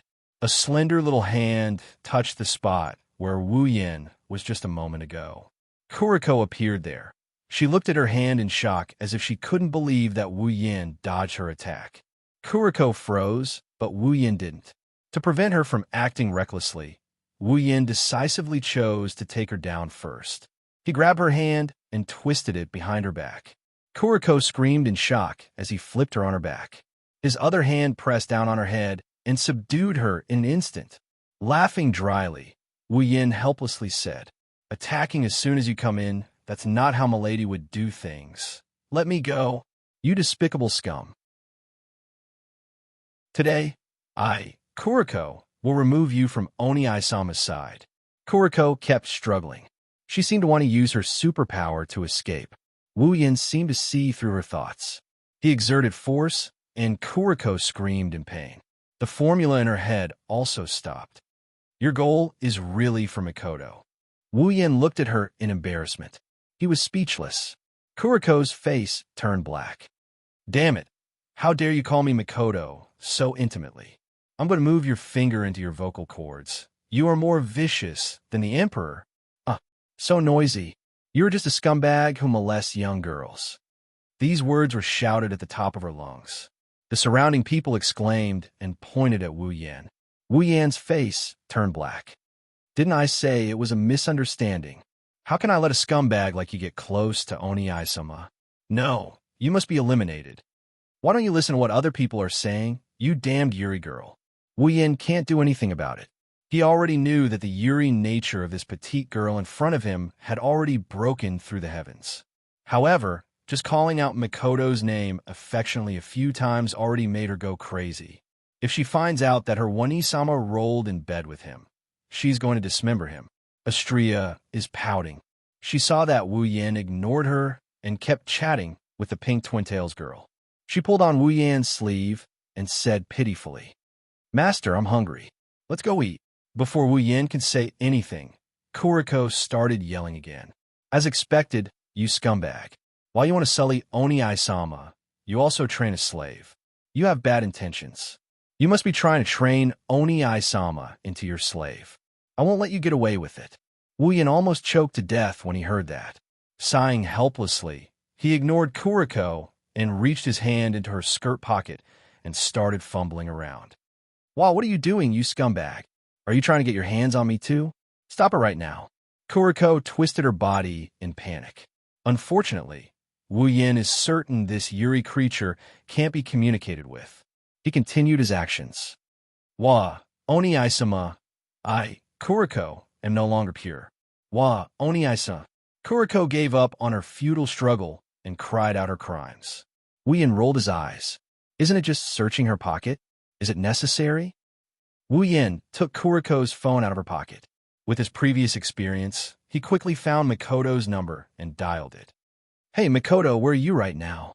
Wu Yin asked when the call connected. Yin? Why are you using Kuriko's phone again? On the other side of the phone, Makoto is a bit surprised that Wu Yin is using Kuriko's phone to call her again. Don't tell me you got caught again? Wu Yin felt awkward. How is that possible? Kuriko craned her neck and shouted.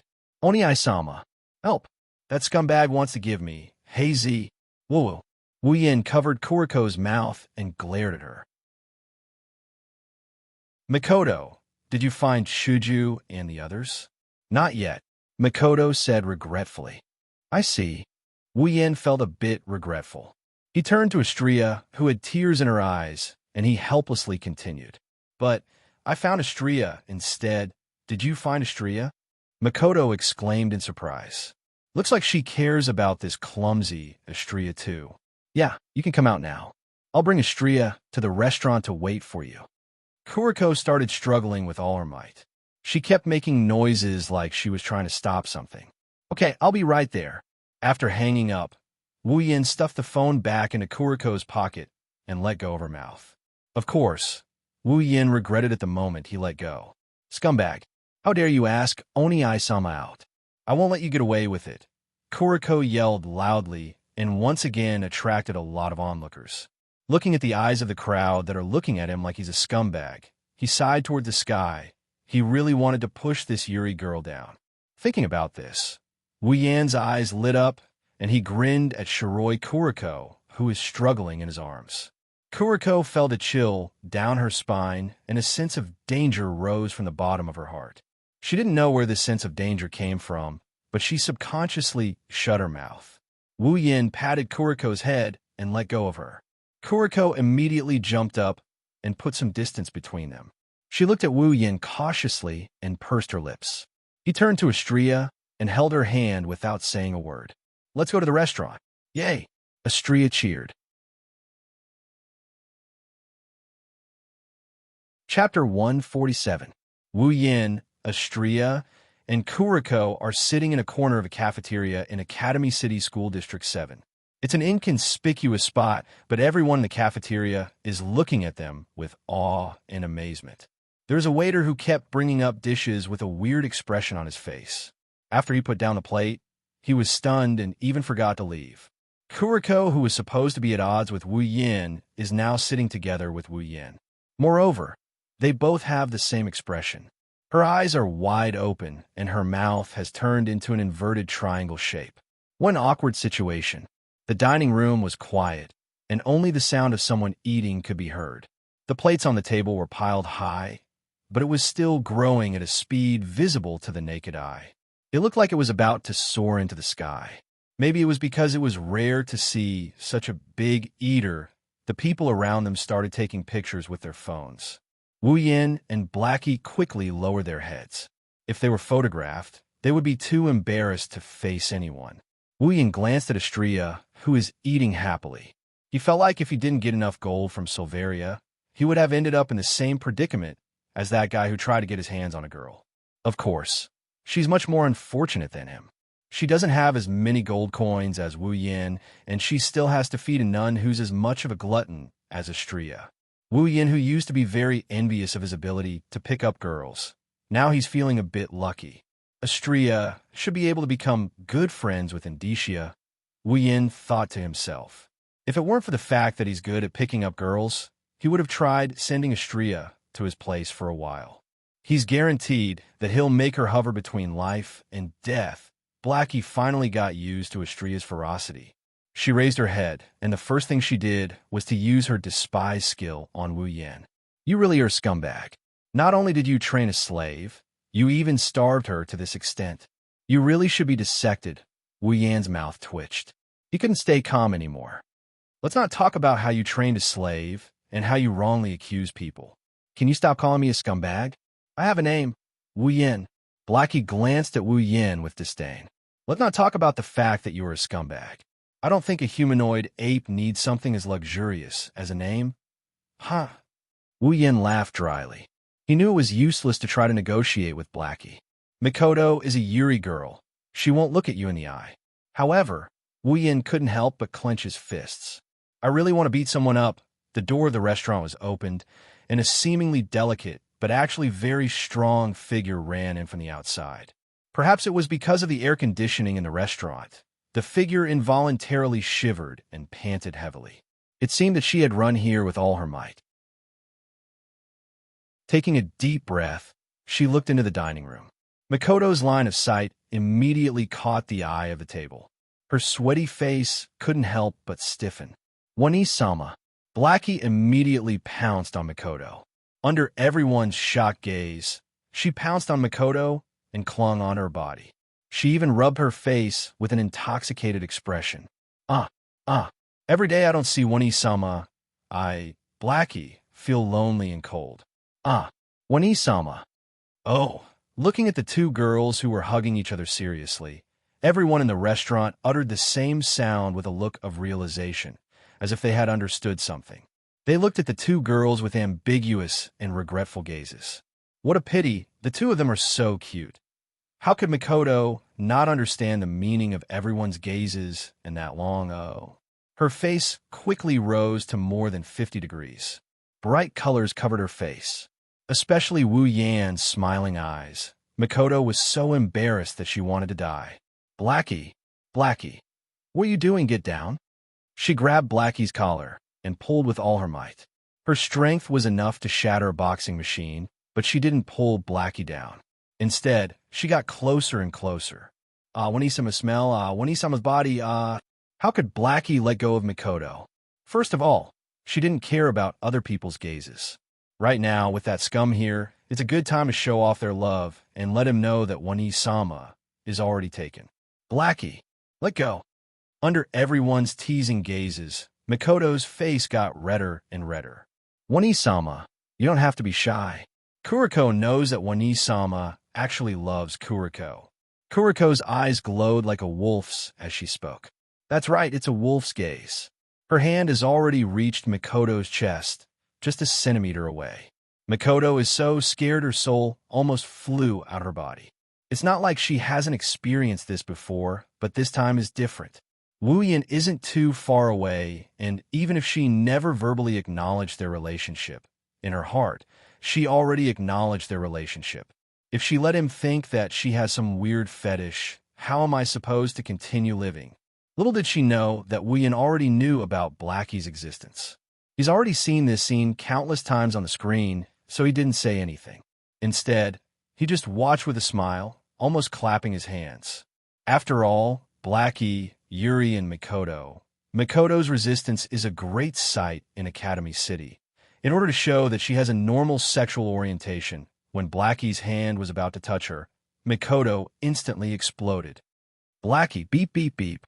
In a split second, a blue light expanded and a blue and white current flowed on the surface of Mikoto's body.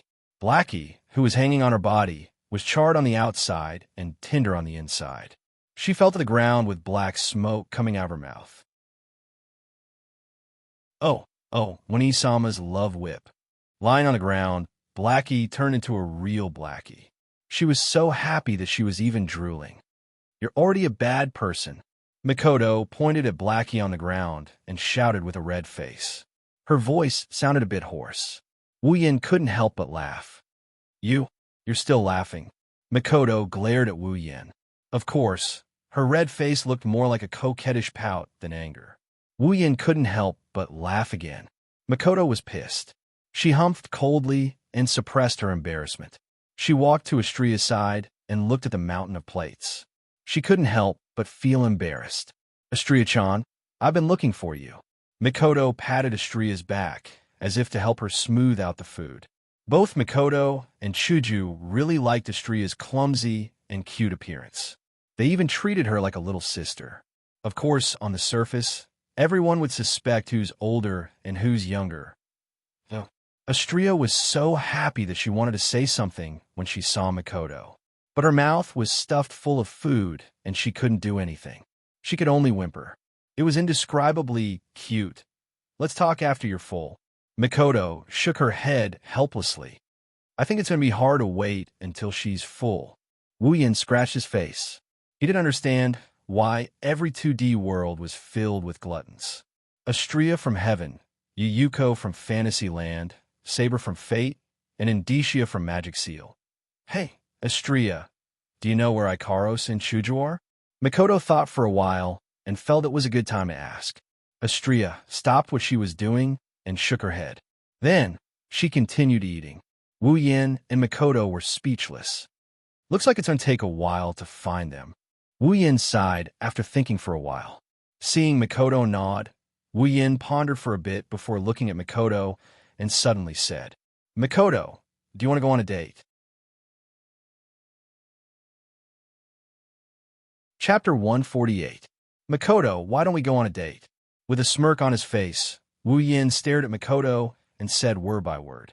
At the same time, Wu Yin more or less guessed Makoto's reaction. She had just taken a sip of the drink when this sudden statement made her eyes widen. Her face turned purple and she spat out the drink without hesitation. The drink got dissolved when it reached Wu Yan's face. Cough, cough, cough. Makoto patted her chest and coughed nonstop. It seems like she was frightened by Wu Yan's words. Her silly look made Wu Yan laugh. You. What did you say all of a sudden? Her brown eyes stared at Wu Yan's smiling face. Makoto's face turned red and her body couldn't help but tremble.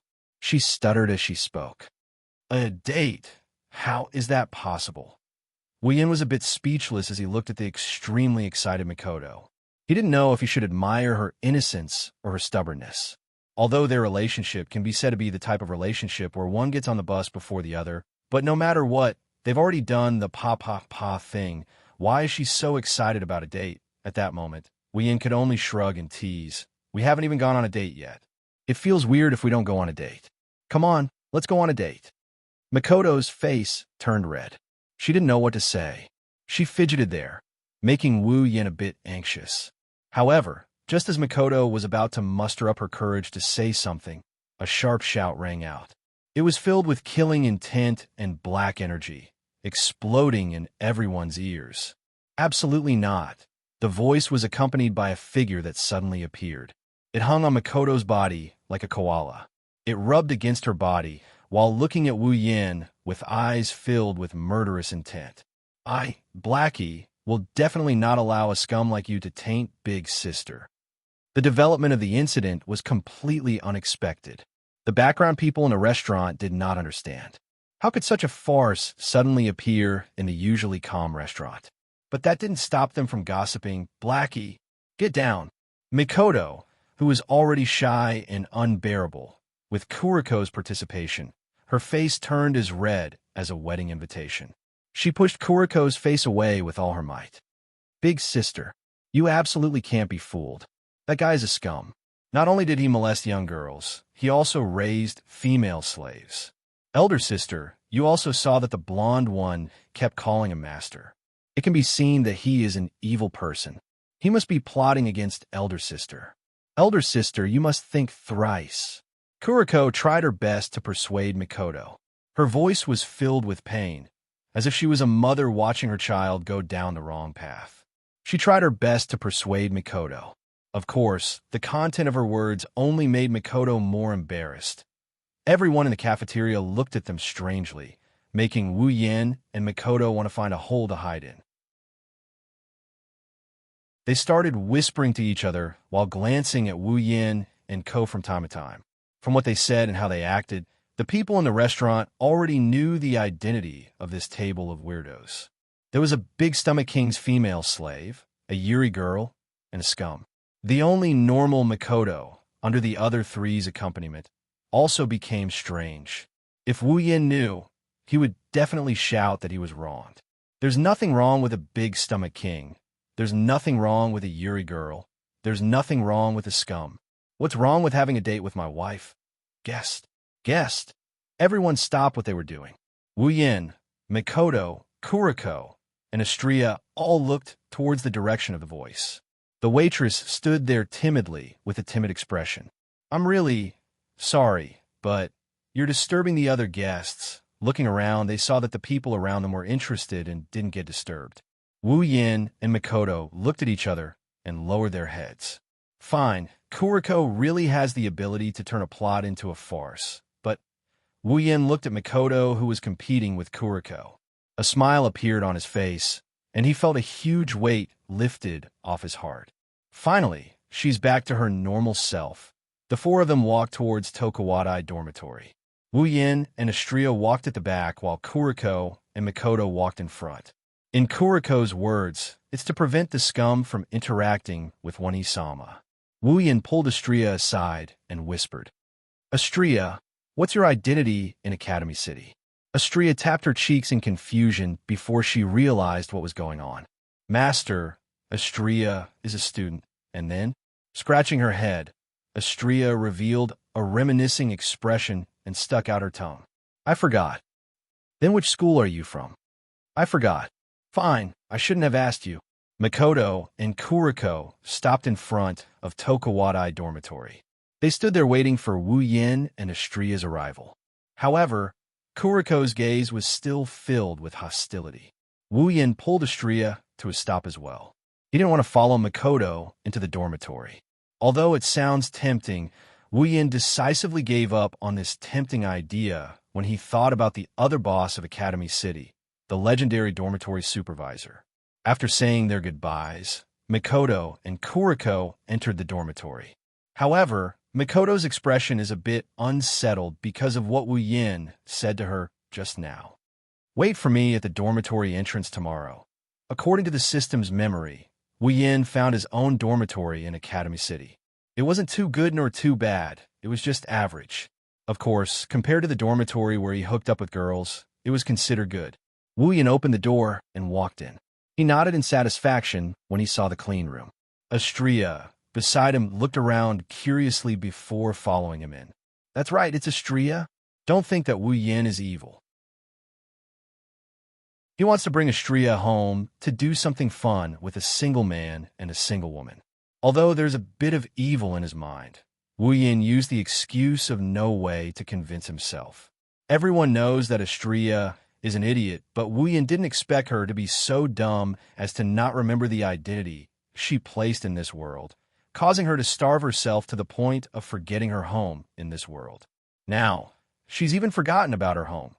Therefore, Wu Yin had no choice but to bring Astria back. Of course, he didn't mind if there was love involved. "Astria, do you want to take a shower first?" Wu Yin admitted. His heart was fluttering when he said this. Astria shook her head and rubbed her stomach. She said with a lowered voice, "Master, I'm a little hungry. Didn't you eat a lot just now?" Speechless, Wu Yin glanced at Astria's flat tummy. He really doesn't know how she manages to maintain her figure. "But I'm hungry." Astria teared up. Wu Yin sighed and said, "I'll go look for something good to eat. You wait here." "Wow, long live Master." Astria cheered. Wu Yin couldn't help but bitterly smile at the sight of this. She didn't look as helpless as before. At night, Wu Yin laid on his bed. He looked at Astria, who was lying beside him. She was completely unguarded. Her body was amazing. He sighed. What a troublesome little fairy. Wu Yin caressed Astria's hair and looked at her sweet sleeping posture. He couldn't help but smile. "But I like it a lot." Wu Yin kissed Astria's forehead. He got out of bed and put on his clothes. He tiptoed out of the room. Sisters, there are still a lot of them. Chapter 149. Black shirt, black casual pants, and a black hooded jacket. Wu Yin looked at himself in the mirror and casually splashed some water on the side of his shirt. He nodded with a smile. With Wu Yin's looks, of course, he can't be that handsome, but at least he has the looks and won't embarrass himself. Going on a date with Sis Cannon in Academy City was his dream back when he was an otaku. Master, Astria sat in front of the table with all kinds of food in front of her. Astria didn't even look at it. Her deep red eyes were looking at Wu Yin with teary eyes. Wu Yin smiled and patted her head. Astria's teary eyes immediately turned into a comfortable expression. She rubbed her head against Wu Yan's hand. If she wore cat ears and a cat tail, she would look like an adorable kitten. Stay at home and don't go anywhere. This food is enough for you to eat for a whole day. I'll be back soon, got it? Wu Yan told Astria in a serious tone. To be honest, he's afraid that Astria would run away. With her personality, it's easy for her to get into trouble. Astria returned to her pitiful expression, but she knew Wu Yan had something important to do, so she nodded. You, Astria, got it. Wu Yan helplessly patted Astria's head when he saw her pitiful expression of no one wants her. Be a good girl, and I'll bring you a gift when I come back. Astria smiled and looked at Wu Yan happily. She nodded her head repeatedly. Wu Yan couldn't help but laugh. Tokawadai dormitory. After making sure that a certain black and white creature had left, Mikoto let out a sigh of relief. She knows Kuriko's personality better than anyone else. If Kuriko knew that she was going out with Wu Yan today, she wouldn't have a good ending. Have to say, compared to Mikoto, Wu Yan is much more fortunate. Both of them have someone they need to deal with by their side. Wu Yan only needs to coax them a bit, and he'll be done with it. Mikoto, on the other hand, has to be on her guard. She ran her fingers through her hair. She felt shy when she thought about her date with Wu Yan. Her personality was a bit awkward, but which girl wouldn't look forward to a date? I'm the same. I don't want to admit it verbally, and I'm hesitant in my heart. However, there's no doubt that I'm also looking forward to it. Although the order of the relationship is completely reversed. Of course, with Mikoto's personality, there was no way she would stand in front of the dorm and wait for a boy. Otherwise, her scandal would be spread all over Academy City tomorrow. That's why she purposely walked to a less crowded area to wait for Wu Yan. Wu Yan was a bit confused as to why Mikoto was standing here. Mikoto, why are you here? Wu Yan patted Mikoto's shoulder and asked in confusion. Mikoto, who was already afraid of being seen by others, jumped in fright when someone put his hand on her shoulder. When she heard Wu Yan's voice, she patted her chest and turned around to glare at Wu Yan in dissatisfaction. Why are you scaring me? Why are you overreacting? Wu Yan looked at her strangely. He saw the unnatural look in her eyes. After thinking for a bit, Wu Yan understood. He couldn't help but laugh. Well, if it's you, Mikoto, I can understand. Don't say weird things. Mikoto turned her head away guiltily. She blushed and lowered her head, not knowing what to say. Shaking his head in amusement, Wu Yan smiled. All right, time is precious. Let's go. After saying that, he grabbed Mikoto's hand. Mikoto was shocked. She struggled for a bit, but to no avail. She gave up and could only continue blushing as Wu Yan led her away. Unfortunately, Mikoto's misgivings about coming here to wait for Wu Yan was still seen by a girl from Tokawadai. The girl looked at the two holding hands in shock. She reacted and ran away. Wu Yan and Mikoto, who were immersed in their own world, didn't know that because of this person, they brought a huge problem to the two of them. Relying on the system's memory, Wu Yan walked through the streets of Academy City with familiarity. This also made Wu Yan realize another benefit of the character insertion card, which was to let him familiarize himself with the environment quickly.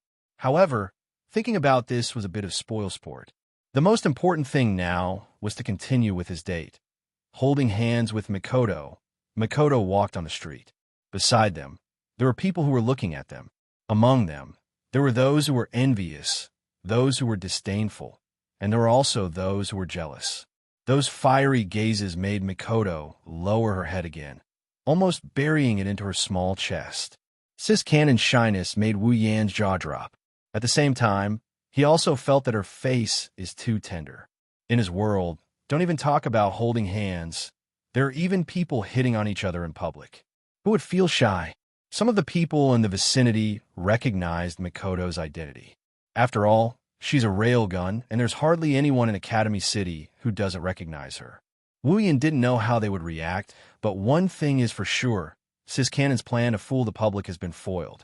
With Mikoto's personality, bringing her to a game store, a manga store, or a quack shop would be the easiest way to improve her impression of him, even though Mikoto's impression of him was almost off the charts. But this time, Wu Yan didn't want to bring Mikoto to those places. Wu Yan wanted to give it a try. He wanted to bring Makoto to places that girls usually go, like a clothing store. Welcome. Under the welcome of the staff, the two walked into a large clothing store. Perhaps it was because there were fewer people than on the streets. Makoto finally raised her head. I thought you would keep your head down until the end of the trip. Wu Yin smiled teasingly at Makoto. Although it was a date, Wu Yin was still as flirtatious as ever. Makoto's face that had been red since the morning finally faded a little. But after being teased by Wu Yin, it seemed to have relapsed. So long-winded, Makoto snorted unhappily and scanned the clothing store. Smiling, he pulled Makoto to the women's section. Wu Yin started picking out clothes for her. In the past, he could only see Sis Cannon wearing Tokuwadai's clothes on the screen. It's rare to see her in casual wear. He almost never saw her in it. Although Makoto wore casual clothes in the Spalier world, for some reason, Wu Yin had a strong desire to pick clothes for her. Perhaps it was because the feeling of seeing the person he liked wearing the clothes he had chosen was a little different. Makoto likes pretty clothes as well. She's a girl after all. It's just that her interests are more inclined towards the toddler side. To Wu Yin, that's a cute point, but at this time, wearing cute clothes is more pleasing to the eyes. Soon, the two were immersed in the joy of picking clothes. Most of the time, Wu Yin was the one choosing while Makoto would change out of her clothes with a red face. Watching Sis Cannon's fashion show in front of him, Wu Yin couldn't be any happier. This is Misaka Makoto's fashion show in real life. Wu Yin is already thinking about when he should bring Hinajuku, Ikaros, and Astria out for a stroll. I have to say, Wu Yin's taste in clothes suits Makoto's taste. So the two quickly picked out one or two pieces. At this time, the two looked like they were on a date. Just as he was about to pay the bill, a piece of clothing made his heart tremble, tremble, tremble, and tremble again. Made outfit. A glint flashed in his eyes, and he lowered his head. The moment he lowered his head, his heart started pounding again, pounding again, pounding again and again. Apron. At this moment, Wu Yan's heart seemed to have blossomed. Under the shocked gaze of the attendant, Wu Yin mustered up his aura, ignoring Makoto, who was beside him with a red face and white smoke coming out of her head. Attendant, wrap up those two for me too.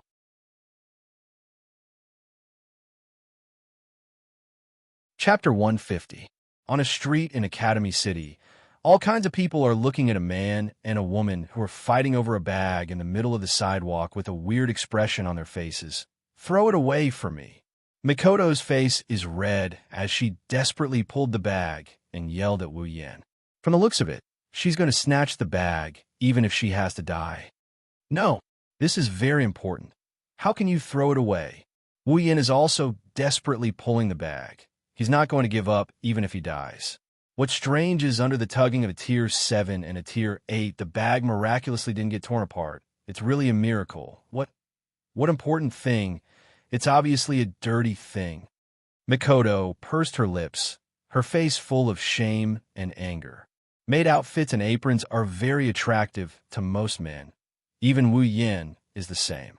It's not that Makoto hates these two outfits. It's just that when she thought of the person who bought it as Wu Yin, she's not willing to leave it by Wu Yan's side. Makoto is very clear that Wu Yin doesn't have any weird collecting habits. Otherwise, he wouldn't be able to hide it from her who spends day and night with him. But Wu Yin bought these two outfits without hesitation. Makoto immediately thought that there must be a purpose behind it. And what is the purpose of buying these outfits? No doubt, it's to wear. Wu Yin doesn't have any weird habit of wearing women's clothing. Then why did he buy it? A bad thought suddenly flashed through Makoto's mind, making her heart unable to remain calm. Don't tell me. He bought it for me to wear. When Makoto's face is red, she suppressed the shame and anger in her heart and asked this question. What she got in return was Wu Yan's silence. At that time, she knew that her guess was right. And so, this scene happened. How is this dirty? It's obviously very loving, Wu Yin righteously said, making Makoto furious. Who cares if you have love? In short, you have to throw it away. The redness on Makoto's face had already spread all the way to her neck. Just the thought of Wu Yin asking her to wear these clothes in the future made her heart throb.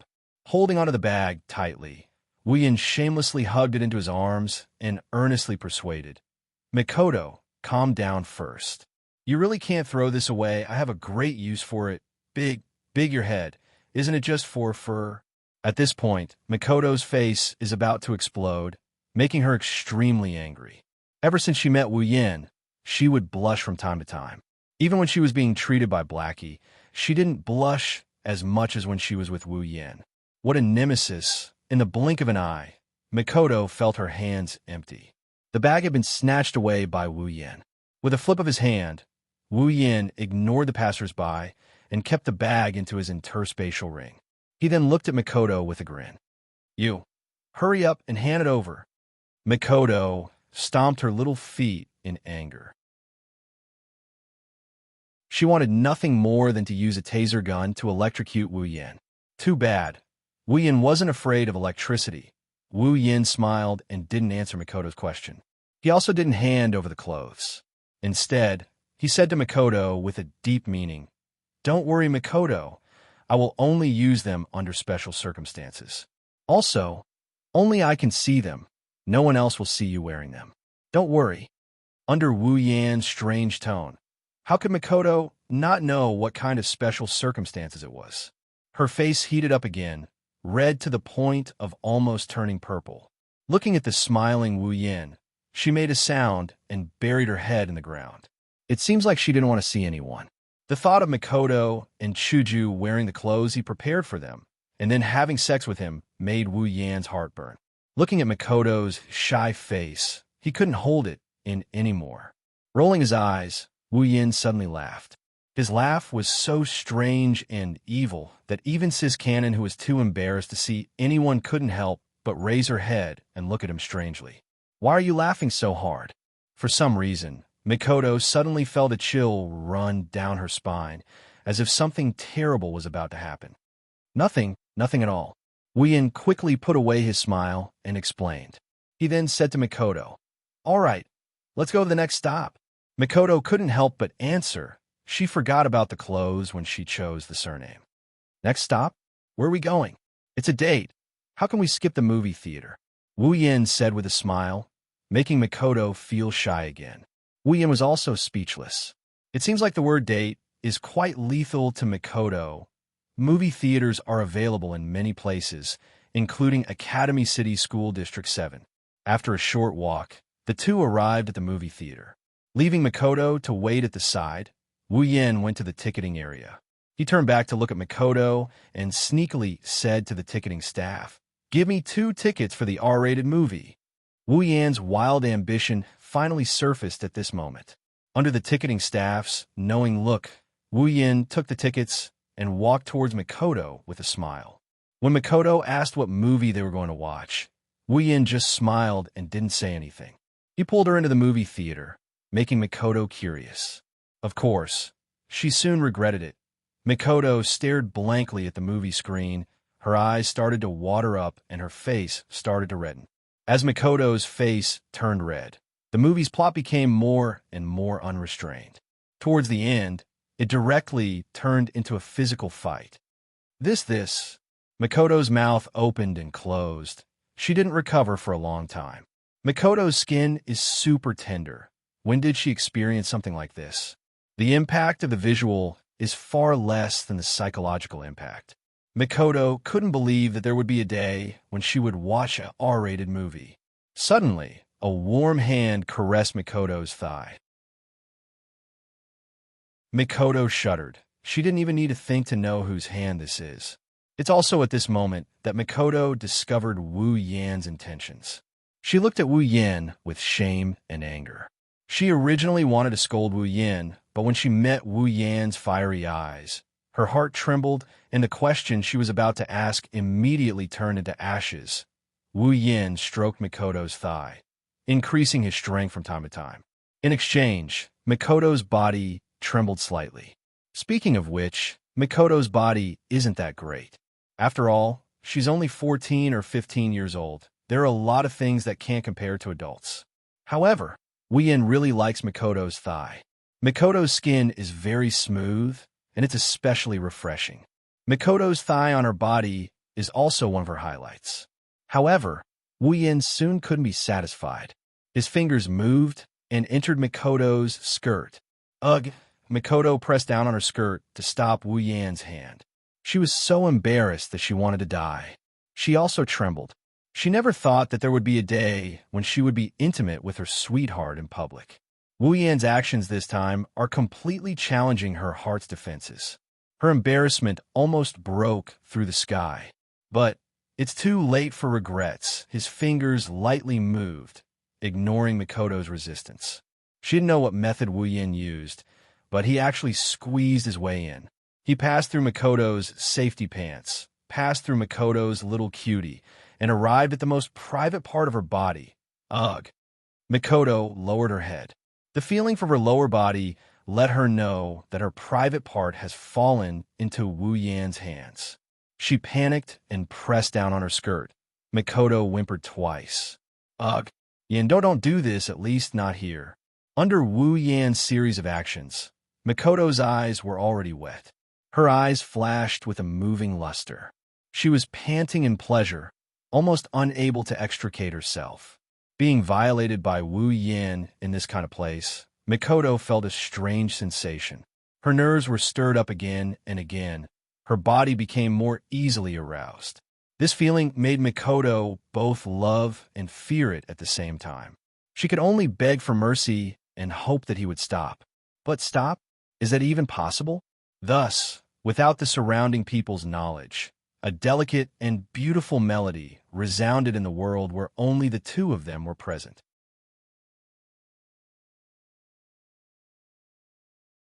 Chapter 151. At this time, the exit of the cinema was already closed. Perhaps they had to be careful. Anyway, it didn't affect the people here. In fact, the darker environment made them feel like fish in water. Even so, Mikoto still felt a little nervous. She had a feeling that someone would be watching them. She was afraid that someone would find out what Wu Yin was doing to her. But it was normal. If it were any other girl, they wouldn't be able to stay calm. Of course, there were a few exceptions. The movie's plot had reached its climax. Following that, the atmosphere became even more ambiguous. Wu Yin admitted that he was really evil this time, bringing Sis Cannon to watch an X-rated movie and then taking advantage of her.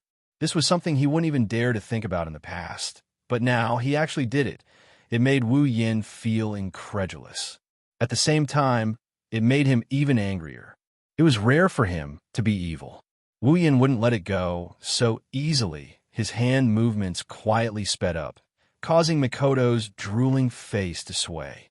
Her breathing also sped up, and in a moment of carelessness, a loud moan escaped her mouth, giving Mikoto a big fright. She looked left and right, secretly worried that she might be heard. Aha! Yin, stop, don't do it anymore. I beg you. Mikoto had always been a thin-skinned person. Now that she was being done to in such a public place, if it wasn't for the constant electric current flowing through her body that drove away part of her shame, she probably wouldn't have been able to hold it in and run away. But in this situation, Mikoto seemed to have forgotten that she was stronger than Wu Yin. Looking at Mikoto's pleading face, Wu Yin was secretly pleased. Usually, Mikoto was domineering and imposing. It was harder to get her to beg him for something than to reach the heavens. Only in this kind of situation can Wu Yin gain an advantage over Mikoto and take the dominant position. Only in bed can he see Mikoto's submissive side. However, every time it ended with his victory. It was the same this time. To the current Wu Yin, Sis Cannon's begging for mercy was a negative number. Mikoto's begging for mercy was instantly blocked by the sensation of her body. She reflexively raised a hand to cover her mouth, while the other hand was still pressing down on her skirt. The moisture in her eyes was getting thicker and thicker. Seeing this, Wu Yan's free hand started to touch Mikoto's chest. After a few light presses, he started to knead through her clothes. As Wu Yan's actions became bolder, Mikoto's shyness and nervousness reached a peak. Her body trembled violently, and under Wu Yan's stunned expression, Wu Yan's palm was wet. Mikoto, she actually told him this in advance. Phew. At this moment, Mikoto finally got a chance to catch her breath. She put down the hand, covering her mouth, and opened her seductive lips wide. Like a drowning person looking for fresh air, her chest heaved up and down violently. Wu Yin laughed and shook his head. He really didn't expect Mikoto to be so stimulated in public. The movie wasn't even halfway through. There was still a lot of time left. Wu Yin pulled out his hand from under Mikoto's skirt. Even in the dark, he could see the water glistening on his hand. It made his hand look as if it was retracted from a clear spring, warm and moving, snickering wickedly. He looked at Mikoto, whose eyes lost their luster, and waved his hand in front of her face. "Mikoto, you're naughty. You actually told me this in advance." Hearing this, Mikoto looked at Wu Yan's hand with difficulty. Her face was so red that it couldn't get any redder. She glared fiercely at Wu Yan. In this situation, she didn't know how to deal with it. She could only pretend to be strong. Mikoto's heart is filled with anger. She really didn't expect Wu Yin to bring her to do this kind of thing. An X-rated movie, public caressing, all of this made Mikoto embarrassed to the extreme. It's just that anyone who saw this Mikoto with her flushed cheeks and unfocused eyes wouldn't think that she's being a pushover. On the contrary, it's quite tempting. Wu Yin was naturally tempted as well. His eyes were burning, his heart was also burning. Under Mikoto's panicked gaze, Wu Yin pulled her into his embrace.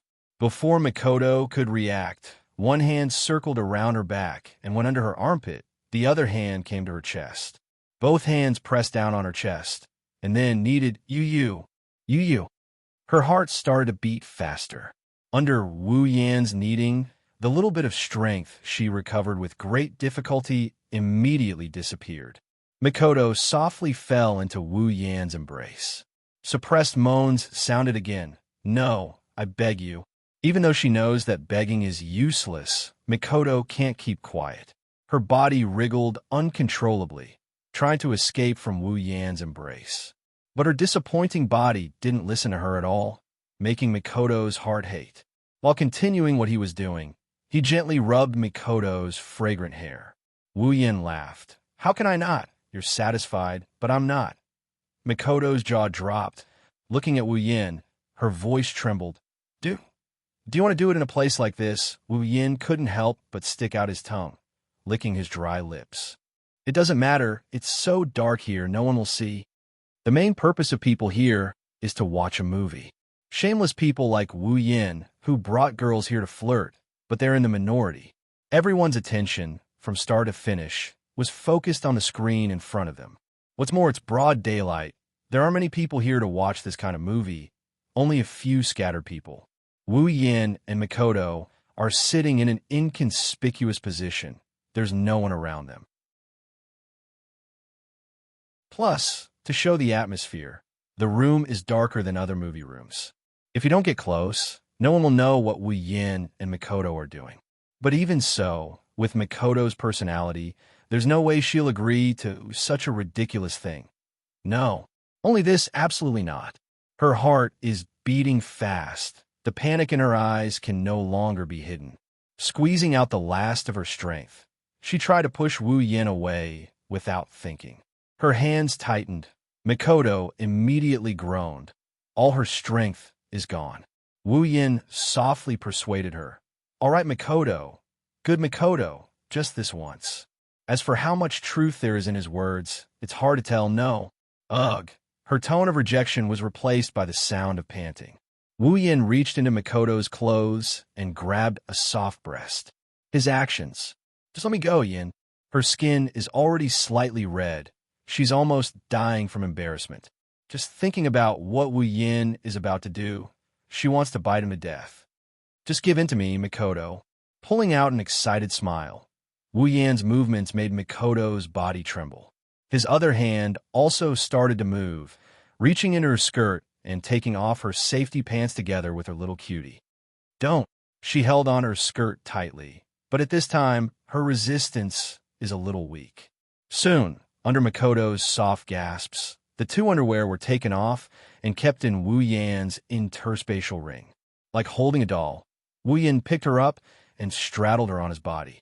His great spear has long been thirsty. She desperately shook her head, hoping that Wu Yan will let her go. Unfortunately, Wu Yin has already made up his mind. He straightened his body and squeezed into her body. Ah, ugh. Mikoto looked like she was struck by lightning, like a swan that was shot by an arrow. She raised her snowy neck and buried her head in Wu Yan's shoulder, unable to raise her head to see anyone. Lightly exhaling, Wu Yin felt like he's in heaven, hugging Mikoto's body. He impatiently moved. Muffled moans sounded in Wu Yan's ears.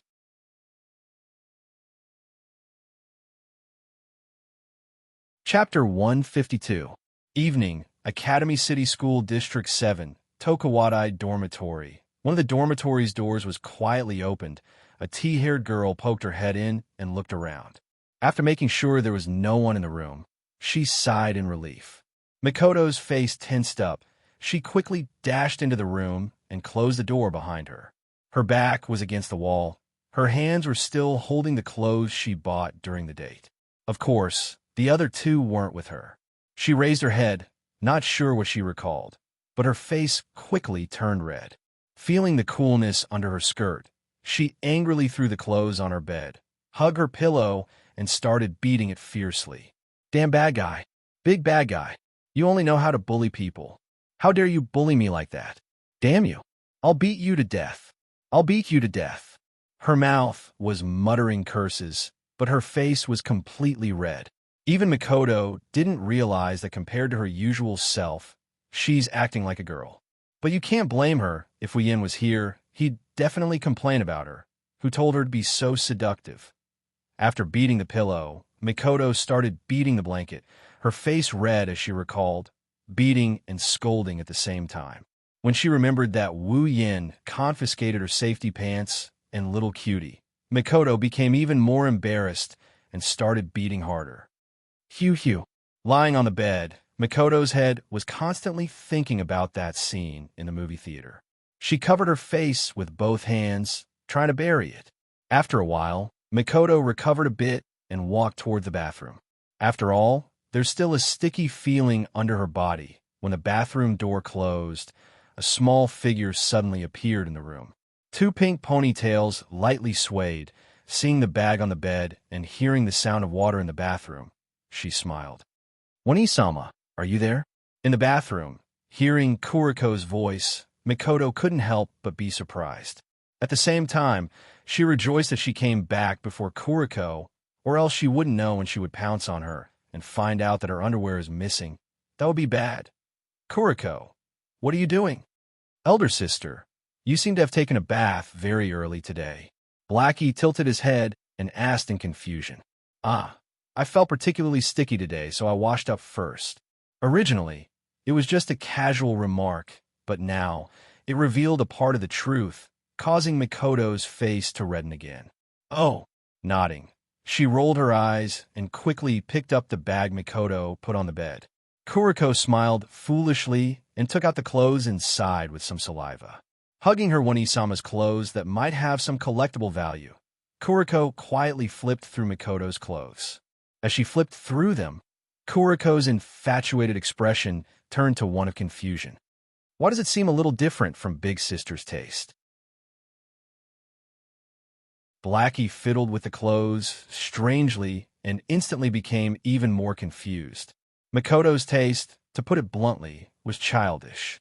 Not only did she like good, she was also interested in things of a younger age group, including clothes, which was also a bit childish.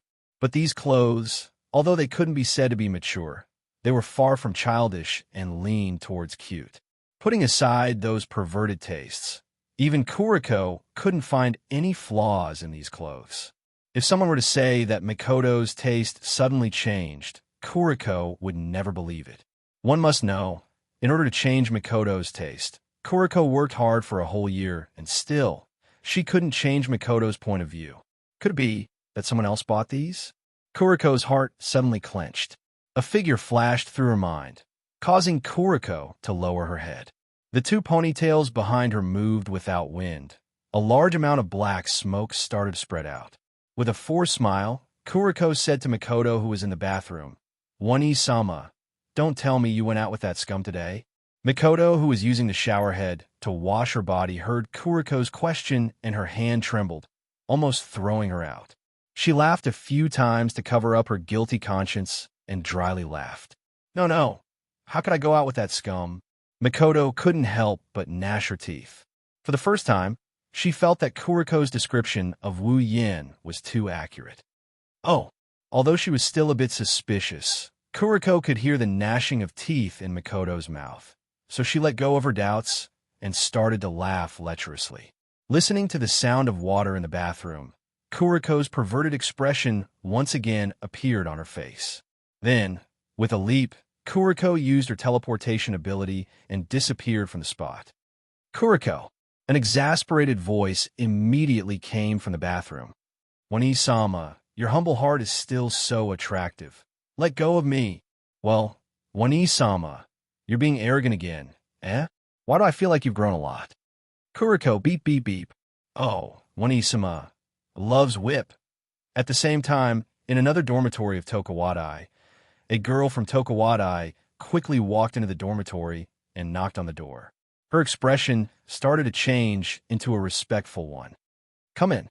A very pleasant voice came from the other side of the door into the girl's ears. She quickly grabbed the door handle with both hands and walked in with small steps. The moment the door was opened, a beautiful girl with long blonde hair, wearing the same Tokawadai uniform, appeared in the girl's line of sight. Looking at the beautiful blonde figure, the girl's expression became a bit blurred. Her hands were clasped in front of her chest. It seems like she's very infatuated with the blonde figure. What's the matter? The heavenly voice awoke the young girl's intoxicated heart. She came back to her senses and hurriedly tidied herself up. She remembered the purpose of her visit and hurriedly said, "It's about Misaka Mikoto." Misaka Mikoto? The blonde girl's voice fluctuated a bit. Seems like she's quite interested in Mikoto's matter. What's the matter? The girl pondered for a while and chose her words carefully. Today, your subordinate saw Misaka Mikoto go out with a boy. A boy? The blonde girl was slightly surprised. She was probably surprised that Misaka Mikoto would go out with a boy. Then, her face started to show interest. Yes, your subordinate saw it with my own eyes. Misaka Mikoto and that boy seemed to be very familiar with each other. What surprised your subordinate even more was that when they left, they were holding hands. That boy should be Misaka Mikoto's boyfriend. Misaka Mikoto's boyfriend. This time, the blonde girl's voice was filled with surprise. Who would have thought that Misaka Mikoto, who doesn't have any feminine qualities, would have a boyfriend? The girl shut her mouth. Even though she's on the blonde girl's side, she's not qualified to casually talk about Tokawadai's trump card. The blonde girl pondered for a while. It's a small action, but it brought about a different kind of seduction. Plus, her figure doesn't look like a high school student's at all. It's extremely seductive. Do you know who that boy is? Hearing this, the girl hesitated. According to your subordinate's investigation, that boy's name is Wu Yin. He seems to be a low-quality hooligan. Hooligan? The blonde girl looked at the girl in confusion. She was a little dissatisfied. You're saying that Tokawadai's trump card, Misaka Mikoto, found a hooligan as her boyfriend? Why, yes.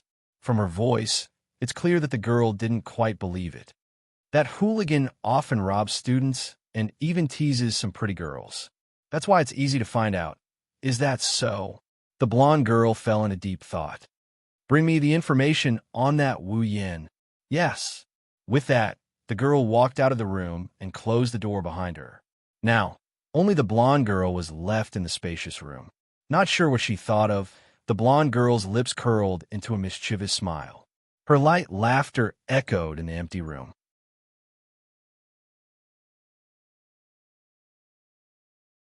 Chapter 153. Next, it's here.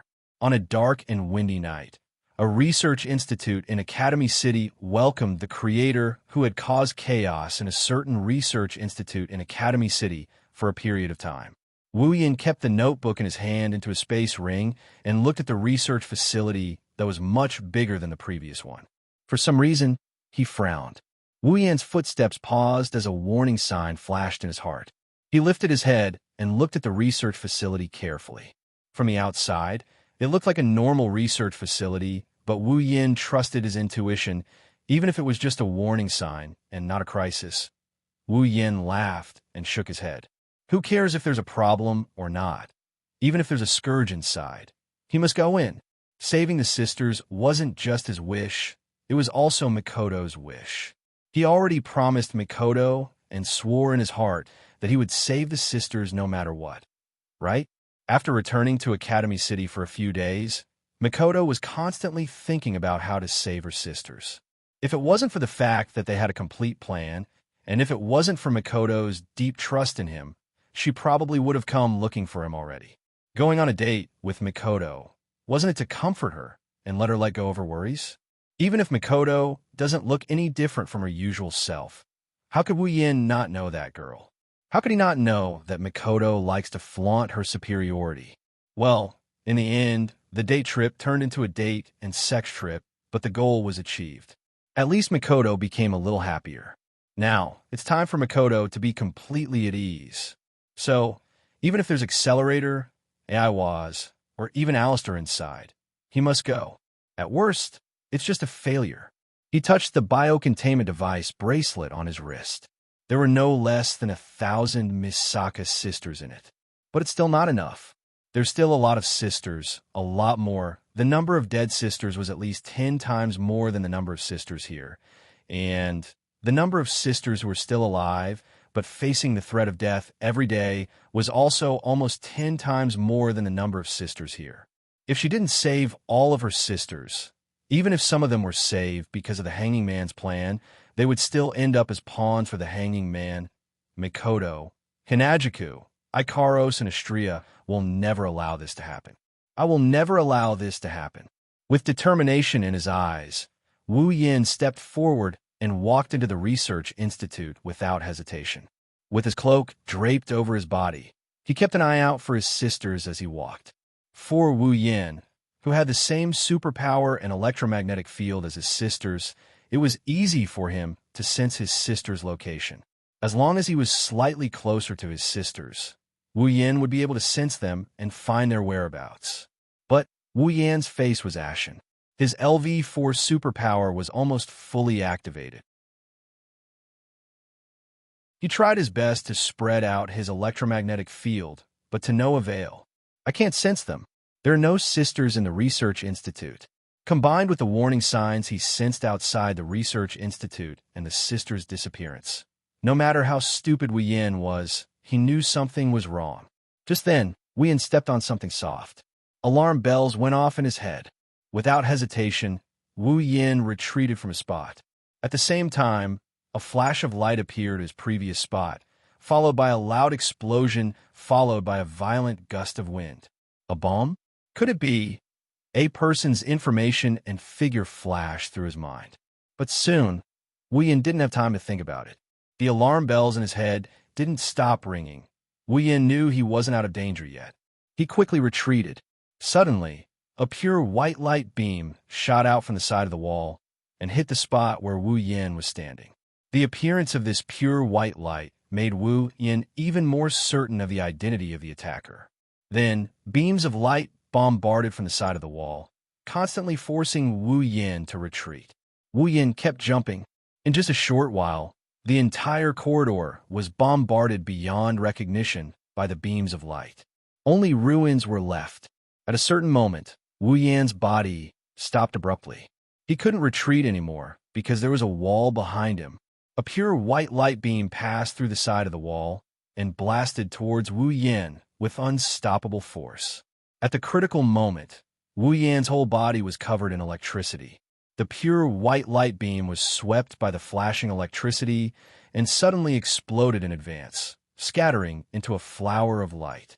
However, the pure white light beam was obviously much stronger than Wu Yan's level 4 electric shock user ability. Even if Wu Yin used a trick to offset it, the remaining power still shocked Wu Yan's body. When the remaining power was about to reach Wu Yin, a transparent dragon-shaped armor suddenly appeared on Wu Yan's body, protecting him in the middle. The pure white light beam's remaining power and the transparent dragon-shaped armor only made it tremble for a moment before both of them disappeared at this time. Wu Yin also saw the attacker's face from the hole in the wall that was blasted by the pure white light beam. She had long, fluffy blonde hair, blue eyes, snow-white skin, and a slender, petite figure of only about 5 meters. She wore a beret and a miniskirt. Her legs were wrapped in stockings, and she was holding a doll in her hands. Her black hair was cut to shoulder length, and she was wearing a pink tracksuit. One look, and you can tell that she was weak. Her breasts were full and conspicuous. Her face was drowsy, and she was expressionless. She had shoulder-length brown bob hair, and was as petite as the short girl with long blonde hair. Her 2 slender legs were casually exposed in the air, giving her a different kind of charm. It was a girl wearing a hoodie. The last one stood in front of the 3 girls. She had a tall and slender figure, and her chest was very imposing. She had a fluffy brown hair, and a ball of pure white light was spinning in her palm, as if she was ready to shoot it out at any time. 4 figures of different sizes and charms. Wu Yin thought to himself, as expected. Frenda? Sevailin. Level 55, Takitsubu Riku. Level 51, Kinuhita Sai. Level 58, Mujino Shizuri. Level 67, Academy City's Black Ops item. His heart sank. Wu Yin couldn't help but smile bitterly, even though he was relieved that they weren't Accelerator and Iowa. Wu Yin didn't feel relaxed at all. If it was a one-on-one fight, Wu Yin was confident that he could take any one of them down. Even if the 4 of them worked together, Wu Yin wouldn't be afraid of them. The reason why Wu Yin smiled bitterly was because the original stories group that was supposed to deal with Mikoto was now involved with him. He didn't know whether to laugh or cry. If it wasn't for his perfect memory ability that allowed him to confirm that this wasn't the research center where Mikoto and Item fought in the original story, Wu Yin would have thought that he was involved in the plot.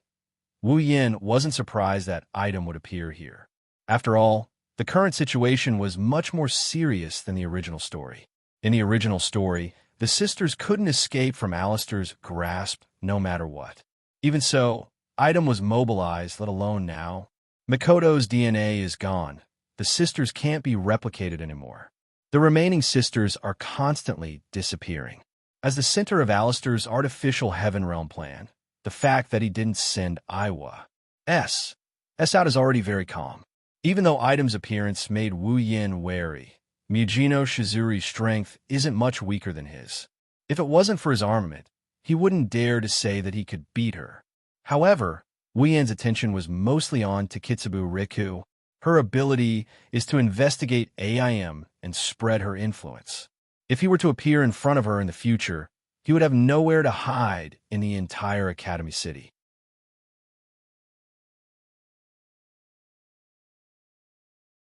Chapter 154. Mujino Shizuri, Kinuhita, Sai, Frenda, and Takitsubu Riku were standing opposite of Wu Yin. However, they did not notice Wu Yin's presence at all. They were confused. Takitsubu, didn't you say he was in this direction? Why don't I see him? Mujino Shizuri complained to Takitsubu Riku.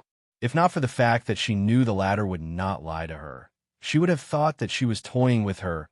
Takitsubu Riku struggled to raise her head. When she heard Mujino Shizuri scolding, she retracted her head. She pointed at Wu Yan's direction and whispered, "He is indeed there, oh." Kinuhita Sai took a step forward and said, "Looks like he is a visual esper. He can hide himself in the shadows. No wonder the surveillance cameras couldn't detect him. What a sneaky person. In the end, he is still going to be taken care of." Frenda covered her mouth and giggled. She seemed to be happy to see someone in trouble. Mujino clicked her tongue. The beam in her hand glowed brightly, and her lips curled into a dangerous arc.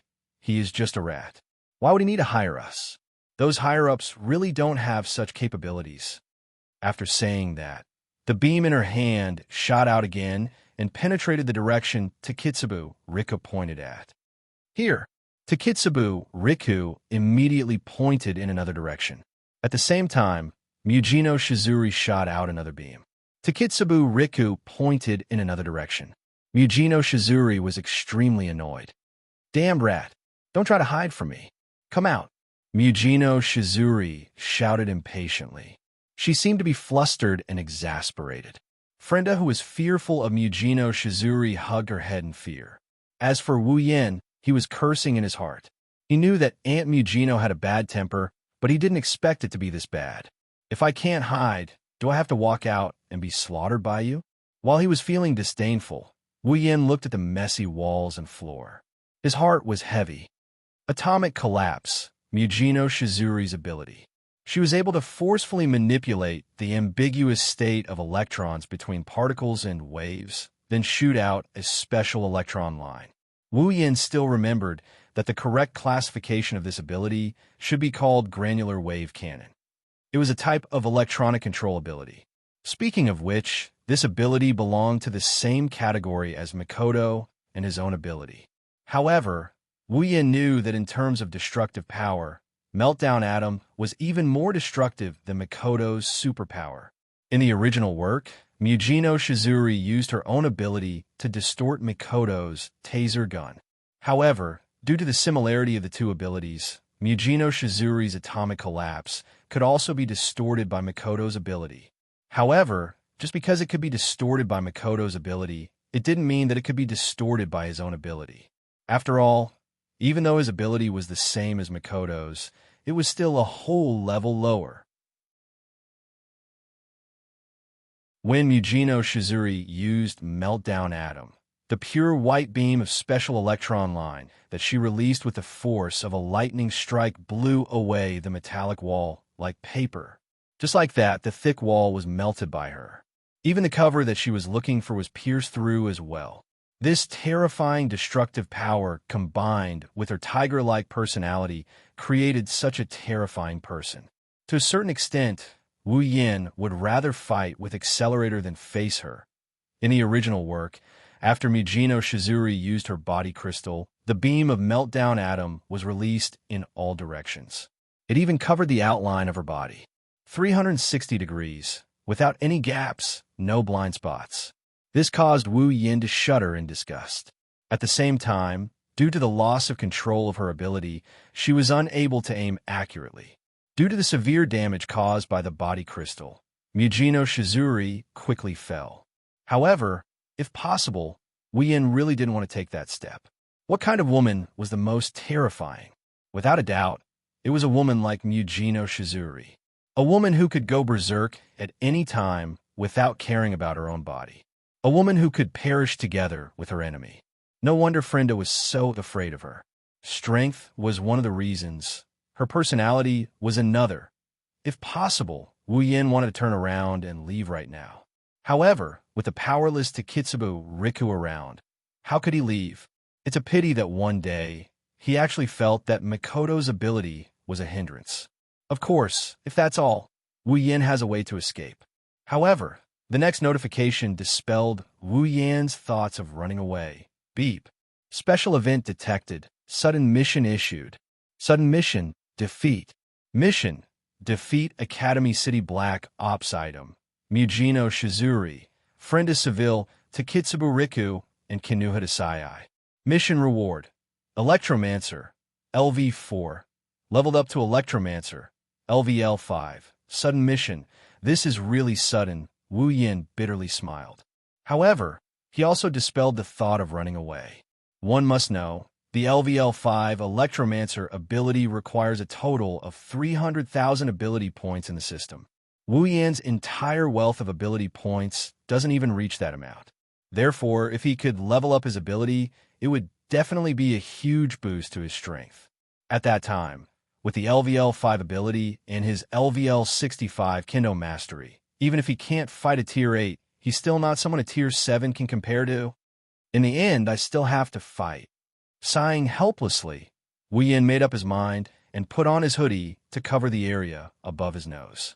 At least this way, no one will recognize him. Takitsubo, you're not dead yet?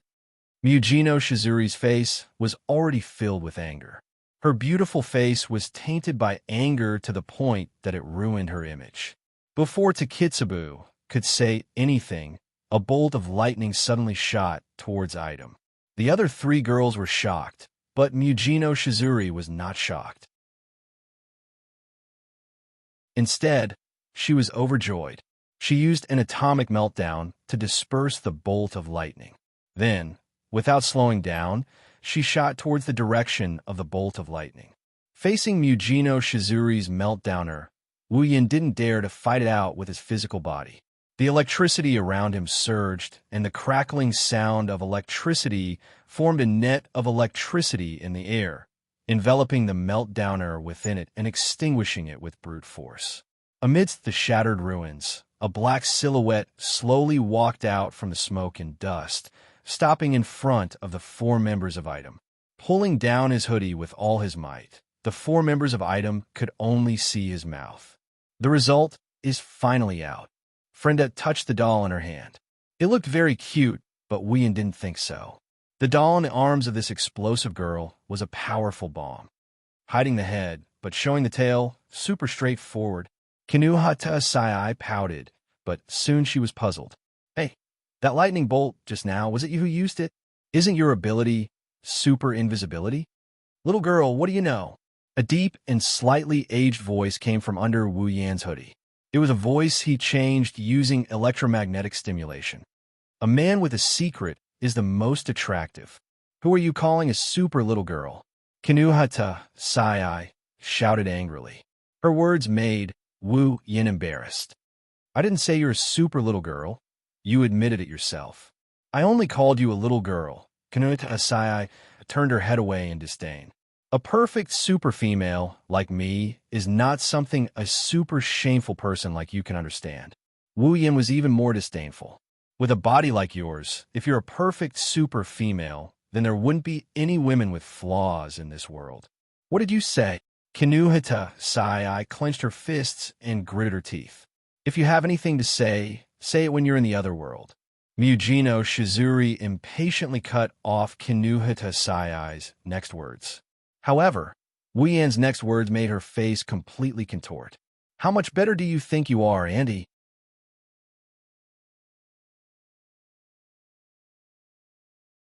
Chapter 155.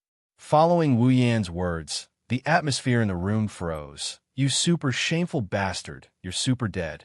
Kinuhata Sai regained her calm demeanor, but Takitsubu Riku and Frenda, who were familiar with her, could hear the schadenfreude in her words. In the end, it was that bastard who sought his own death. I was thinking if I could do it myself, maybe I could get a little more bounty. Frenda said, while shaking her head. Of course, it's very cute. Very well, you've angered me. Mujino Shizuri's face darkened as she laughed. Her twisted expression made the other three Item girls take a step back in fear. Wu Yin raised an eyebrow when he heard that. Even though Item couldn't see his action due to the hoodie, the four girls could hear the mockery in his words. You menopausal Annie, if you're not angry 365 days a year, please tell me. As soon as his words fell, pure white orbs suddenly appeared around Mujino Shizuri, who was lowering her head. Roughly counting, there were at least a dozen of them, each of them so white that they were glowing. You rat, you're dead meat today. Mujino Shizuri waved her hand, and the light orbs transformed into cannons. Beams of meltdowner atom shot out with lightning speed towards Wu Yin. With a sidestep, Wu Yin immediately retreated and stopped abruptly, dodging all the meltdowner atom. Don't be fooled by how easily he extinguished the meltdowner atom with his electric net. That was only because there was only one beam of meltdowner atom.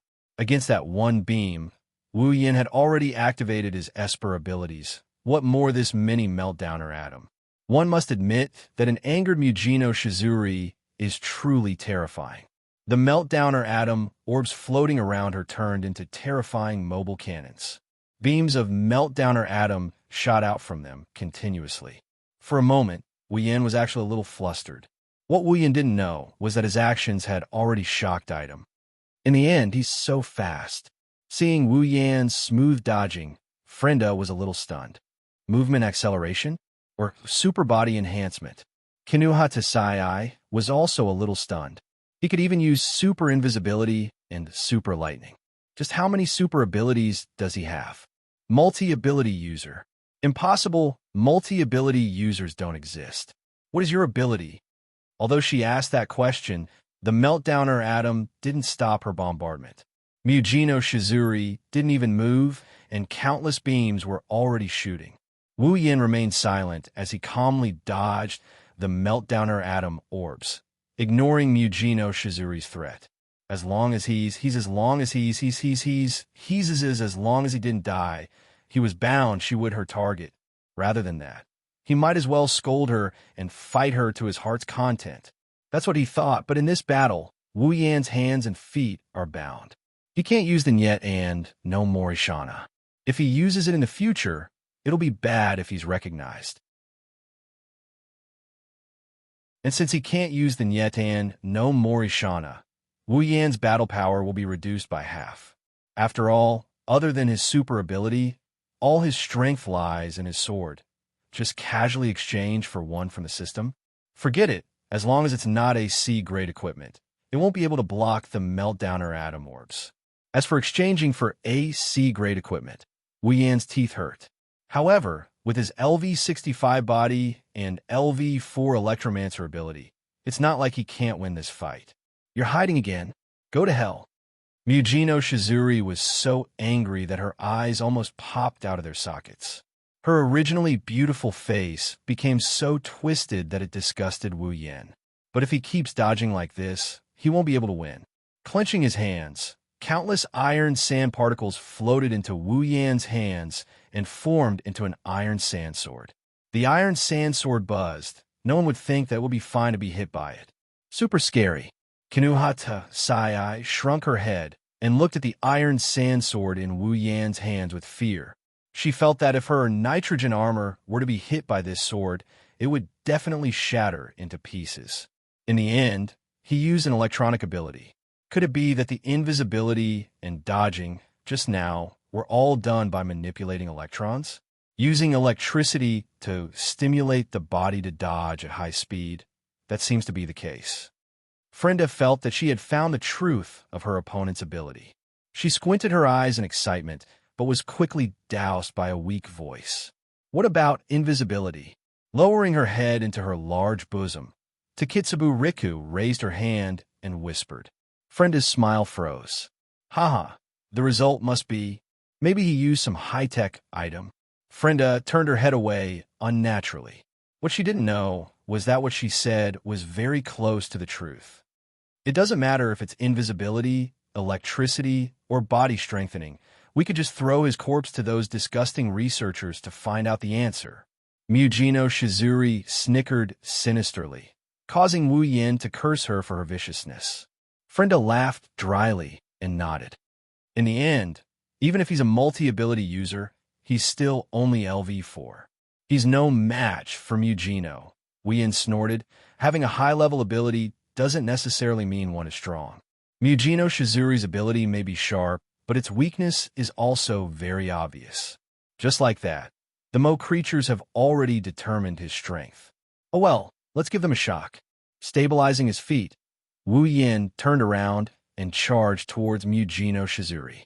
No longer dodging, he raised his iron sand sword and charged towards Mugino Shizuri. Mugino Shizuri was stunned for a moment before laughing. You're courting death. As her body moved, the light orb around her vibrated as well. Meltdowner shot out again and sealed off Wu Yan's vision.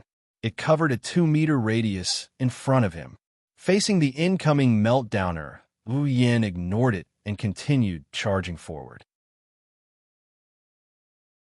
Seeing this, Mugino Shizuri revealed a victorious smile. However, it quickly froze on her face. Wu Yan, who was about to collide with the Meltdowner, made a move that no one expected. His body twisted in the air, moving from the front to the side. As he stepped forward, the electricity on his body surged, and he took the initiative to collide with one of the Meltdowners. The Meltdowner collided with the electricity. After a crisp explosion, the electricity disappeared. The light beam also disappeared. What? Item's 4-man team was stunned. After canceling out the Meltdowner, a gap appeared in front of Wu Yan where the Meltdowner covered. And this gap just happened to allow Wu Yan to pass through. The Meltdowner brushed past his body by less than a centimeter and shot backwards. Wu Yan smirked and turned around again to face the 4 members of Item. With a wave of his hand, an electric gun flashed out. Not good. Mujino Shizuri could not help but be shocked. She quickly took 2 steps back and shouted, "Kinuhata!" Super received. Kinuhata Sai took a step forward and moved to the front of item. With a raise of her small arm, the electric gun struck her and disappeared. If one were to observe carefully, one would notice that the flow of air around Kinuhata Sai's body had changed. A thin air wall had enveloped her small body. Nitrogen armor. Kinuhata Sai's ability. It was practically the strongest defensive ability below LVL 5. Nitrogen armor. If it was Wu Yan's high-speed vibrating iron sandsword, it might have been cut in half. But against a spear that doesn't have high attack power and focuses more on speed, it's more than enough to defend against it. However, a figure appeared beside Mujino Shizuri. In his hand was the iron sandsword that was vibrating at high speed.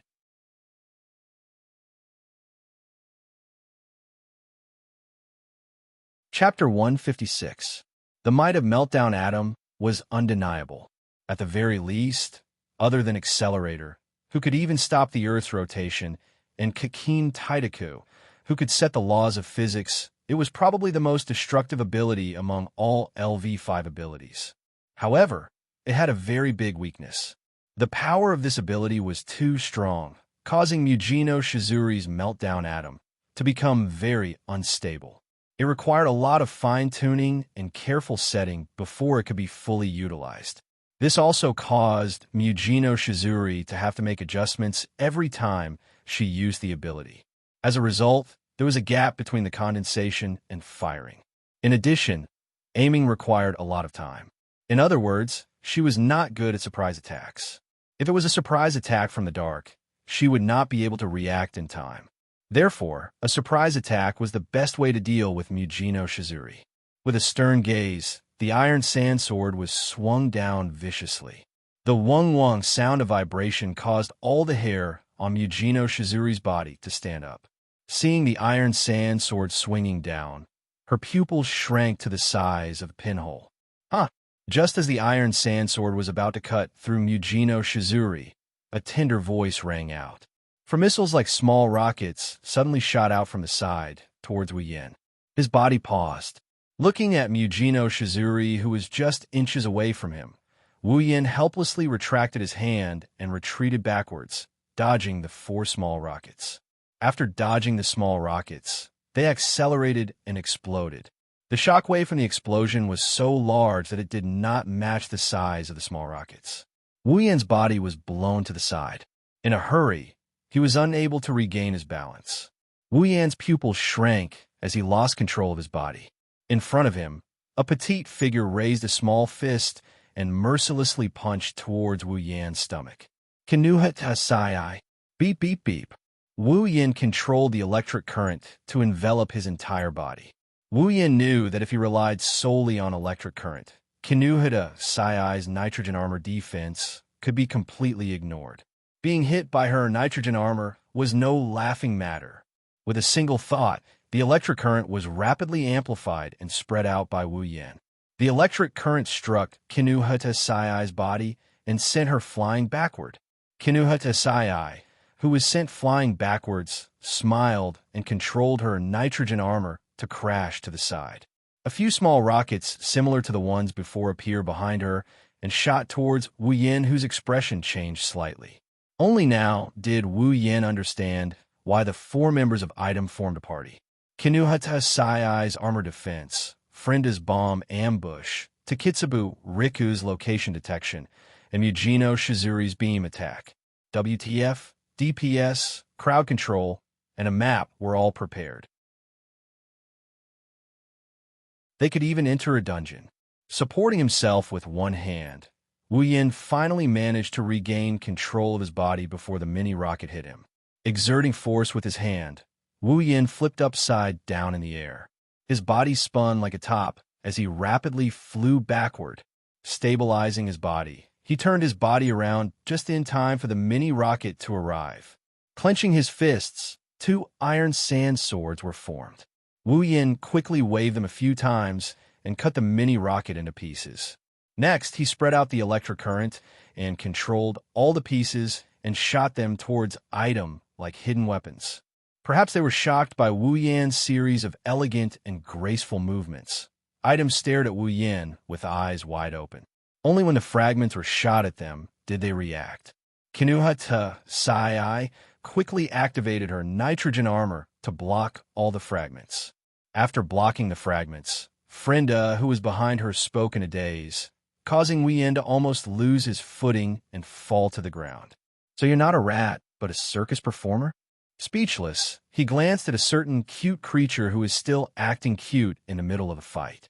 Wu Yan raised his electric field, and countless electric currents lashed out like whips at item at an incredible speed. Just as Kinuhata Sai was about to receive all the electric currents, a few beams of light shot out from behind her and dispersed all the electric currents. Not a single one was left. Kinuhata Sai, Frenda, and Takitsubu Riku's body trembled violently. Mujino Shizuri slowly walked forward from behind them and stopped in front of them. She lowered her head, and no one could see her expression. Super scary. Kinuhata Sai's movement froze. Looking at Mujino Shizuri's back, she couldn't help but blurt out this sentence. In the end, Mujino seems to be angry. That guy's in trouble now. Frenda's eyes were already filled with tears. She couldn't help but take a few steps back. One could imagine how much fear Mujino Shizuri brought to her at this moment. Looking up, Mujino Shizuri's expression was completely dark. Her eyes were even showing signs of redness, and her face was contorted in a twisted manner. "Just now, I almost thought I was going to die." Mujino Shizuri emotionlessly said this sentence, causing the atmosphere to turn cold. For a moment, Wu Yan blocked the meltdowns of atoms, dodged the meltdowns of atoms, slashed at Mujino Shizuri. To Frenda's rescue, Kinuhata Sai's attack, and Wu Yan's series of actions. Only half a minute had passed. Half a minute ago, Mujino Shizuri had sunk into the fear of death. Half a minute later, she finally regained her senses and became hysterical. "You're actually making me feel fear. You're just a mere LV4. You actually made me feel fear." "Rat!" A sharp scream rang in everyone's ears. Mujino Shizuri frantically took out a strange-looking chip from her body. It was this chip that caused Kinuhata Sai, Frenda, and Takitsubu Riku to be shocked. Spread out to support the semiconductors. Frenda immediately shouted after the three exclamations. "Run!" Hearing this, Kinuhata Sai turned around and ran without hesitation. Frenda immediately followed behind her with a 10-meter pace. Even Takitsubu Riku seemed to have regained all the strength she had lost in the first half of her life as she ran after them. Wu Yan's heart sank when he saw this so-called diffusion support semiconductor. However, he didn't run away like Kinuhata Sai and the others. Instead, he took a deep breath and stared at the crazed Mujino Shizuri. "Die, rat!" Mujino Shizuri sneered and threw the diffusion support semiconductor up into the air. His line of sight followed the diffusion support semiconductor up into the air. When it reached midair, an atomic collapse shot out from Mujino Shizuri's palm towards the diffusion support semiconductor and viciously struck it. Following the explosion of the diffusion support semiconductor, the semiconductor exploded into countless fragments. When the atomic collapse beam came into contact with the fragments, it instantly transformed into countless beams of the same number. The beams enveloped the entire area in a radius of 20 meters and rained down on Wu Yan. It was indeed an AoE attack. With a quick step, Wu Yan dodged the incoming atomic collapse. The atomic collapse bombarded the ground, leaving behind a crater. More atomic collapse shot towards him. Step by step, Wu Yan dodged them with incredible speed. Explosions. Explosions. Continuous explosions. Dodging. Dodging. Continuous dodging. Bombardment. Bombardment. Continuous bombardment. Wu Yan was like a willow in the wind, swaying repeatedly under the barrage of atomic collapse beams. Although he appeared weak, he was actually indestructible. Under Wu Yan's movements, the raindrop-like beams of light were like a shot put, while Wu Yan was like a piece of paper, When the shot put approached him, it was blown away by the whistling sound of the wind, allowing him to evade one attack after another. The storm came and went quickly. Soon, under the support of the diffusion support semiconductor, the barrage of atomic collapse finally stopped, leaving behind a crater on the ground. Wu Yin was unscathed. How is this possible? Mujino Shizuri shouted in a daze.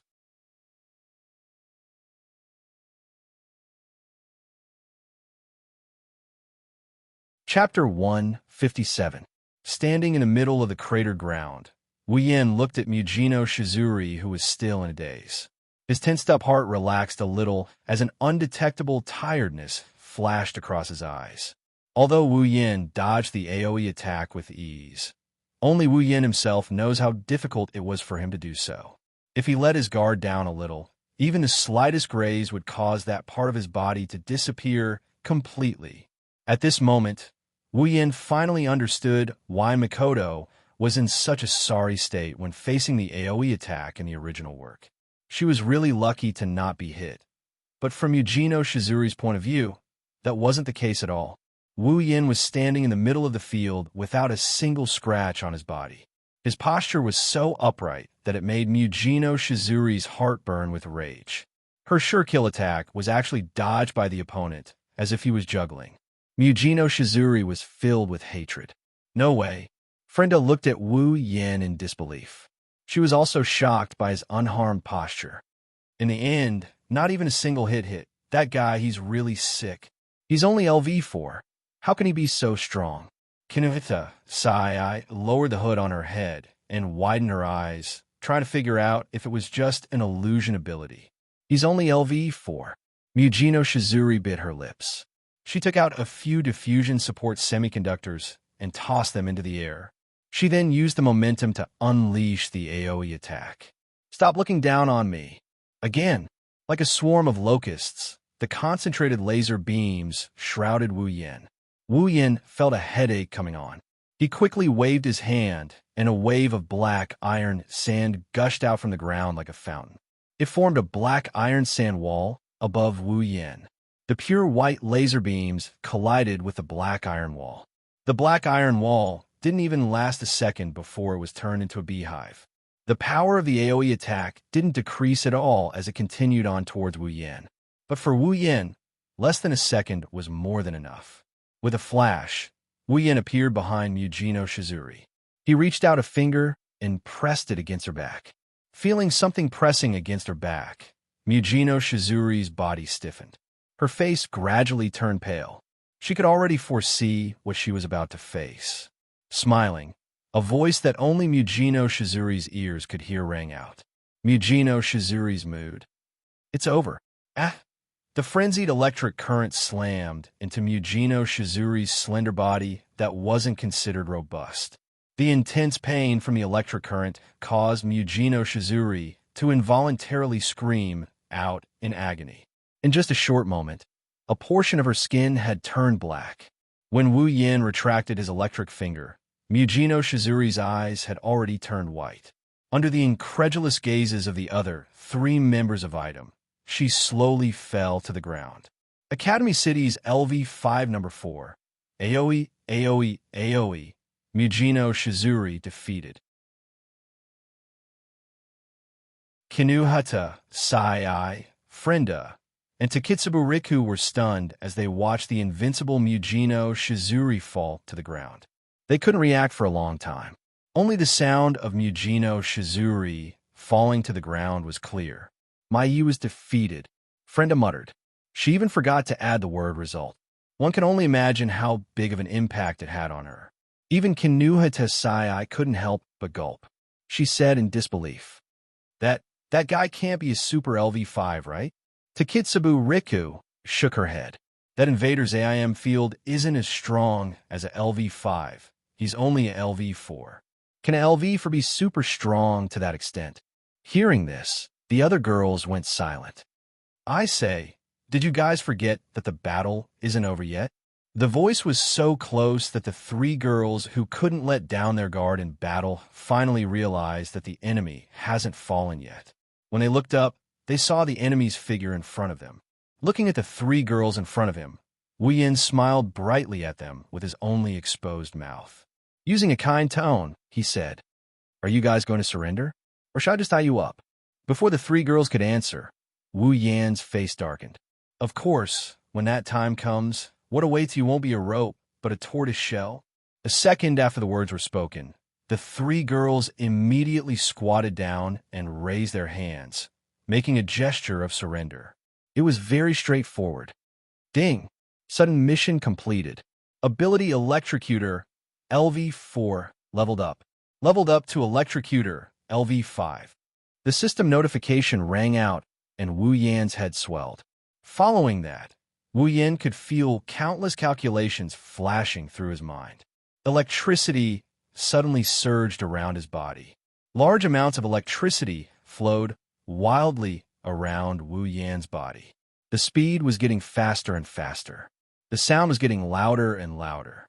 The electricity was getting stronger and stronger. Kinuhata Sai, Takitsubu Riku, and Frenda were shocked by the intense electricity. Looking at Wu Yan, who was like a generator, the three girls thought that Wu Yan was going to kill them. Thus, they started trembling. The calculations were slowly engraved into the depths of Wu Yan's mind. At the same time, Wu Yan felt that his calculation ability was getting stronger and stronger. In just a short while, it had doubled. Moreover, it was still rapidly getting stronger. Following a light ring in his mind, the increase in his calculation ability finally stopped. Wu Yan also felt a cooling sensation flowing through his mind. His mind became much clearer. Ding! Obtained Electrocutor, LV5. Slowly opening his eyes, Wu Yan's body swayed, and all the electricity in his body was retracted into Wu Yan's body. Once again, he returned to his tranquil state. Feeling the powerful calculation ability, the powerful electricity, and the many complicated calculations, Wu Yan smiled with satisfaction. He did not expect that the leveling up of his ability would be accompanied by calculations. One must know that when Mikoto leveled up to LV5, the calculations, other than the railgun that she developed herself, were all created by the research institute that was responsible for developing her ability. Well, maybe it was a gift from the system, or maybe it was because his previous ability was obtained from Mikoto's body through ability acquisition. Or maybe it was because Mikoto's life was fused with his. Wu Yan did not know what was going on, but it was a good thing. Coming out from the joy of leveling up his ability, Wu Yan looked at Kinuhata Sai, Frenda, and Takitsubu Riki, who were trembling inexplicably. How should he deal with them? Kill them? He could not bear to kill these cute creatures. They were not bad people. In fact, they were not bad. Let them go. He could not bear to let them go just like that. Eat them? Eat them? Why would he think of eating them? I'm so evil. After thinking about it, Wu Yan decided to let them go. Otherwise, he would have a headache. His gaze landed on the three girls. The three girls were shocked. The strange electricity phenomenon made them think that Wu Yan was going to kill them. Therefore, the most timid Frenda immediately shouted at Wu Yan, "Wait, you can't touch us. Our reinforcements are about to arrive. If you kill us, you won't be able to escape." Hearing this, Wu Yan was stunned. Reinforcements? Reinforcements? Thinking of this, Wu Yan immediately frowned. Reinforcements? Which Black Ops? What Black Ops? She's items. You are item. Wu Yan was shocked. Could it be that the original work has changed? Item did not have 4 people, but 5.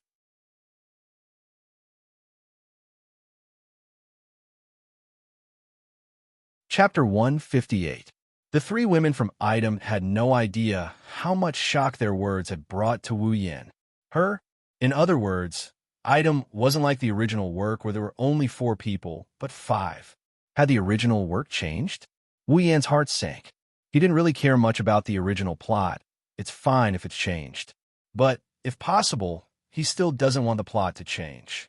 Compared to the unknown, Wu Yan would rather have things under his control. However, Frenda doesn't look like she's lying. Kinuhata Sai and Takitsubu Riku didn't look surprised as well. There's a 90% chance that this is true. Why did Item have 5 people instead of 4? At this moment, This was the biggest question in Wu Yan's mind. System, is the plot of this dungeon world different from the original work? Wu Yan didn't stupidly ask this question in front of Kinuhata Sai and the others. Instead, he asked this question in his mind. He had already tested it. As long as he called out to the system, regardless of whether he said it out loud or in his mind, the system would respond. User, there's only one forbidden magic dungeon world. Before the user enters the dungeon world, the plot will not change. The user can rest assured. Hearing this, Wu Yan didn't feel reassured. You mean, after I entered the dungeon world, the plot changed? Wu Yan bitterly laughed when he said that. Isn't he just spouting nonsense? In a world where he didn't exist, the addition of another person like him would naturally change things. When a user does something that affects the original plot will naturally change. Sure enough, the butterfly effect. However, this also allowed Wu Yan to relax. At least he knew that the reason why there was an additional person and item was because of his arrival. However, he didn't seem to have done anything that affected item, right? System, is the addition of one more person to item also because of me? User, you must know that Buddha has said that you cannot speak of it. Damn you. This sentence, Wu Yan didn't say it in his heart. Instead, he couldn't help but curse out loud. Naturally, Kinuhata Sai and the other two girls were also shocked. Hey, even if we are your super captives, you can't super curse us, Kinuhata Sai said unhappily. Of course, they didn't know that Wu Yan was talking to the system. They thought that he was scolding them. Wu Yan laughed dryly and changed the topic. Who is the fifth person of item? Hearing this, the three women fell silent. This was to be expected. They were still counting on their companions to save them. At this time, of course, they couldn't betray the information of their companions. Seeing that the three women were silent, how could Wu Yan not know what they were thinking? He could only turn his head helplessly. Originally, he didn't intend to touch the three of them.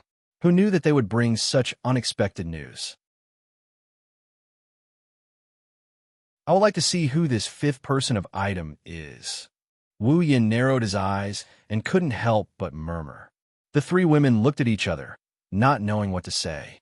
Wu Yan smiled and said to them, "Looks like you three are quite confident in your companions. Are you so sure that she can save you?" Hearing this, Kinuhata Sai couldn't help but puff out her small chest and said confidently, "Of course, that newbie is the strongest among us except for Mugino." Oh! Wu Yan looked at her with a smile and pouted his lips in the direction of Mugino Shizuri. "But the strongest among you is already down. What can the second strongest do?" Kinuhata Sai was stunned. Only then did she remember that the other party was someone who defeated Mugino. If the strongest is down, what can the second strongest do? At that moment, she lowered her head dejectedly. The other two women did the same. At this moment, Wu Yan was relieved. Kinuhata Sai had unintentionally revealed that the other party is weaker than Mugino Shizuri. Even if he was caught off guard by the sudden appearance of this fifth person of item, at least the other party isn't someone he can't handle. Knowing this is enough. On the other side, Frenda couldn't help but grumble. In the end, we still couldn't escape. It's all that damn newbie's fault. If she wasn't late and absent, maybe the few of us could have worked together to fight that guy. Kinuhata Sai and Takitsubu Rika nodded in agreement with a face full of anger. Wu Yan's mouth twitched as he helplessly face-palmed. No wonder Annie Mugino was so angry the moment she arrived. It's because her subordinate was late. At this moment, Wu Yan's heart suddenly throbbed, causing Wu Yan to be stunned.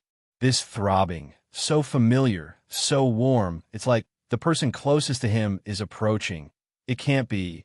A thought flashed through his mind. It's this thought that caused Wu Yan's expression to turn weird. It's the extremely weird kind.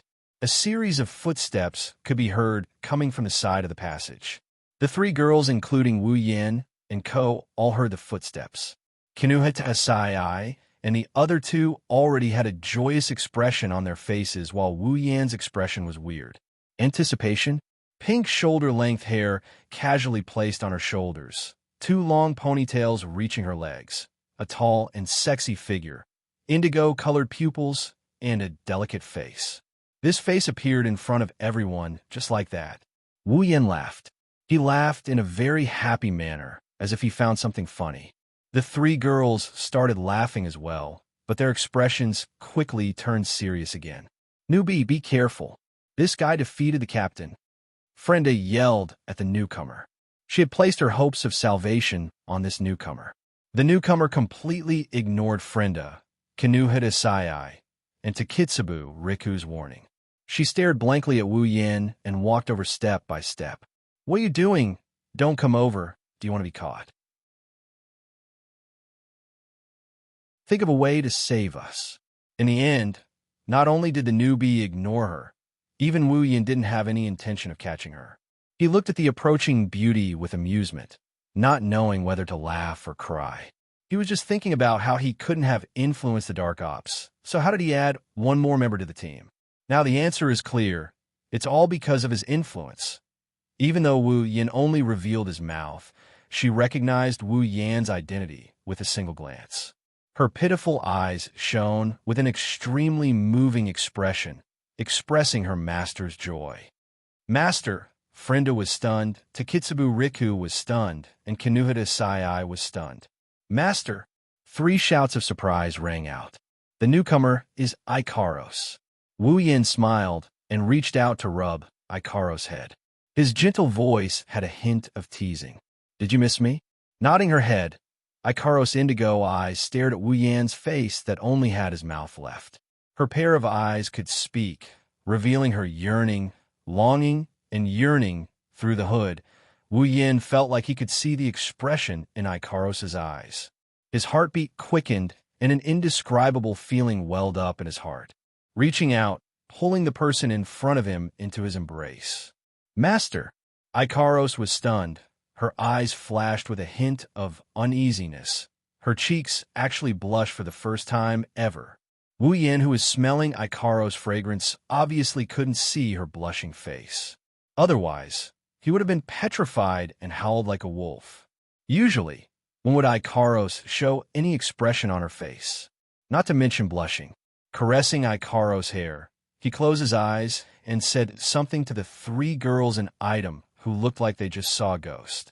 "I miss you too."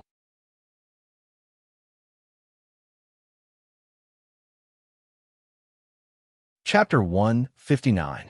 Amidst the dilapidated ground, the dilapidated research facility, and the ruined scene, Wu Yan and Ikaros are in a different world. The atmosphere is warm and cozy. It's like they're in a different world. Little did they know, Kinuhita Sai, Frenda, and Takitsubu Riku were completely stunned. What the hell is going on? The three of them, including the powerless Takitsubu Riku, couldn't accept what was happening. They were screaming in their hearts. Everything that happened in front of them was enough to make a movie. Looking at Wu Yan and Ikaros, who were stuck in their own world, the three girls couldn't say a word.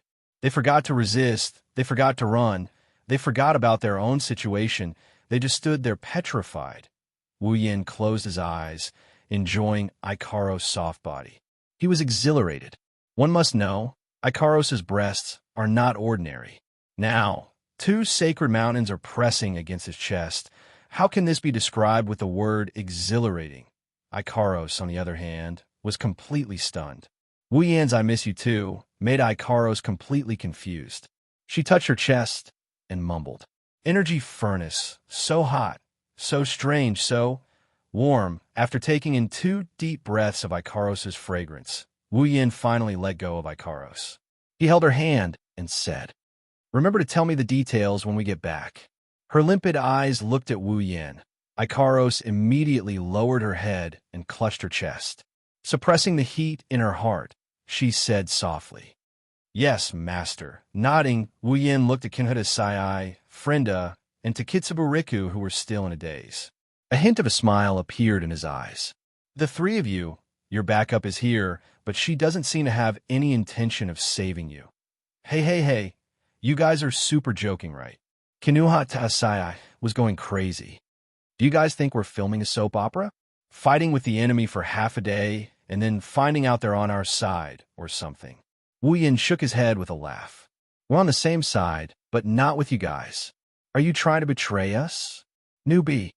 Frenda pointed at Ikaros and shouted, "If you dare to do that, Mugino won't let you go." Ikaros didn't even look at her. She kept her gaze on Wu Yin. Wu Yin couldn't help but complain in his heart. Patting Frenda's head, Wu Yin said with a grin, "Even if there are 10 more of your Muginos, they won't be able to touch a hair on the newbie you guys are looking at. Don't worry." Frenda turned her head away in dissatisfaction, her heart filled with disdain. Looks like she's treating Wu Yan's words like passing wind. That's right.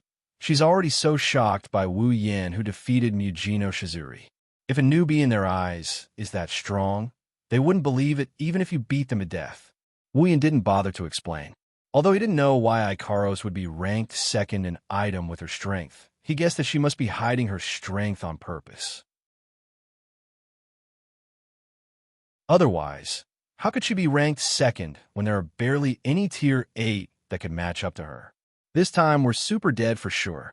Kinuha Tasai lowered her head and said dejectedly, "Their only hope of saving them turned out to be their enemy's comrade. There's nothing sadder than this." Wu Yin sighed and shrugged. "Little brat, don't think about dying so easily." Before Wu Yin could finish, Kinuha Tasai agitatedly interrupted him again. "You're the super little brat. Your whole family are super little brats." Wu Yan's mouth twitched, looking at Kinuha Tasai, who's glaring at him. "This bro is a real man, not a little brat like you." "How am I super little brat? I'm super mature, okay?" Kinuha Tasai yelled without knowing what's good for her. Looks like the word little brat is a big blow to her. Wu Yin squinted his eyes and put his face in front of Kinuha Tasai's and said without hesitation, "You look like a little brat from head to toe, you super little brat." Kinuha Tasai's face immediately turned red. Looking at Wu Yan's face that's covered by his hood, she wanted to punch him, but since she's under his control, she could only stand there and cultivate her murderous gaze. In the end, Kinuha Tasai could only raise her head and yell at Wu Yan, "I'm super not a little brat. You super uncle." "An uncle? Pa!" Wu Yan immediately bent forward, his whole body turned gray. He gritted his teeth and looked at the proud Kinuha Tasai. Suddenly, he reached out and pulled her into his arms. Kinuha Tasai was shocked. "What are you super doing?" Wu Yan laughed dryly, his face twitched. "I can forgive you for hiding in the research facility and attacking me. I can forgive you for using my people to threaten me. But you actually dare to call me an uncle. Looks like if I don't teach you a lesson, you won't know why flowers are so red. What do you want to super do to me?" A bad premonition arose in Kinuha Tasai's heart. Even Wu Yan's words of good youth overshadowed it. There's a reason why Kinuha Tasai called him that. Wu Yan's voice has been changed by his superpower. It's very steady and has a hint of vicissitudes. It's the voice of an uncle. Of course, it's impossible for Wu Yan to admit that it's his fault. "What I want to do?" Wu Yan laughed coldly. "Didn't you call me uncle? Don't you know that uncle is the type who loves Lolis like you the most?" The moment he said that, Kinuha Tasai already knew what Wu Yan was going to do. She quickly activated her superpower and threw a punch at Wu Yan. "You super pervert." Faced with Kinuha Tasai's nitrogen armor fist, Wu Yan ignored it and quickly took out a bag and blew it at Kinuha Tasai's face. The powder landed on Kinuha Tasai's face and was sucked into her body. Her hands trembled and her legs went soft. All the strength in her body was drained away the moment the powder entered her body. Kinuha Tasai could no longer maintain her superpower and fell into Wu Yan's arms. "What's super going on?" Kinuha Tasai's face turned pale. "You super pervert! What did you super do to me?" We also, Frenda and Takitsuburiki were also hit by the powder and fell to the ground, moaning weakly. Wu Yan kept the bag. He was very happy. Luckily, he still had the item that he used to defeat Chuju and Mikoto. At this moment, Wu Yan even thought that he should keep a copy of it with him in the future. It'll be useful in times of need. "You super pervert! Super pervert! Uncle Super! Super let go of me!" Although Kinetosai didn't know what kind of drug was used, she was familiar with all kinds of B-rated movies. She could already imagine what was going to happen next. Scream! Scream! Even if you scream yourself hoarse, no one will save you. Wu Yin said, the melodramatic speech of a villain before committing a crime. He smiled proudly and turned Kinuhata Sayai's back to him. What do you want to super do? Kinuhata Sayai's face turned pale. At this moment, she was already imagining all kinds of beep, beep, beep, beep, beep in her mind. What I want to do, isn't it obvious? You're super serious. Kinuhata Sayai was already regretting. She regretted provoking this pervert. Wu Yin snorted and said, of course it's real. Don't worry, I won't do anything to you, but I will definitely punish you. Punishment. Kinuhata Sayai swallowed her saliva. She did heave a sigh of relief when Wu Yin said he wouldn't do anything to her. However, more than that, she felt uneasy as she asked timidly, what punishment? Wu Yin chuckled, but the words he said made Kinuhata Sayai uneasy.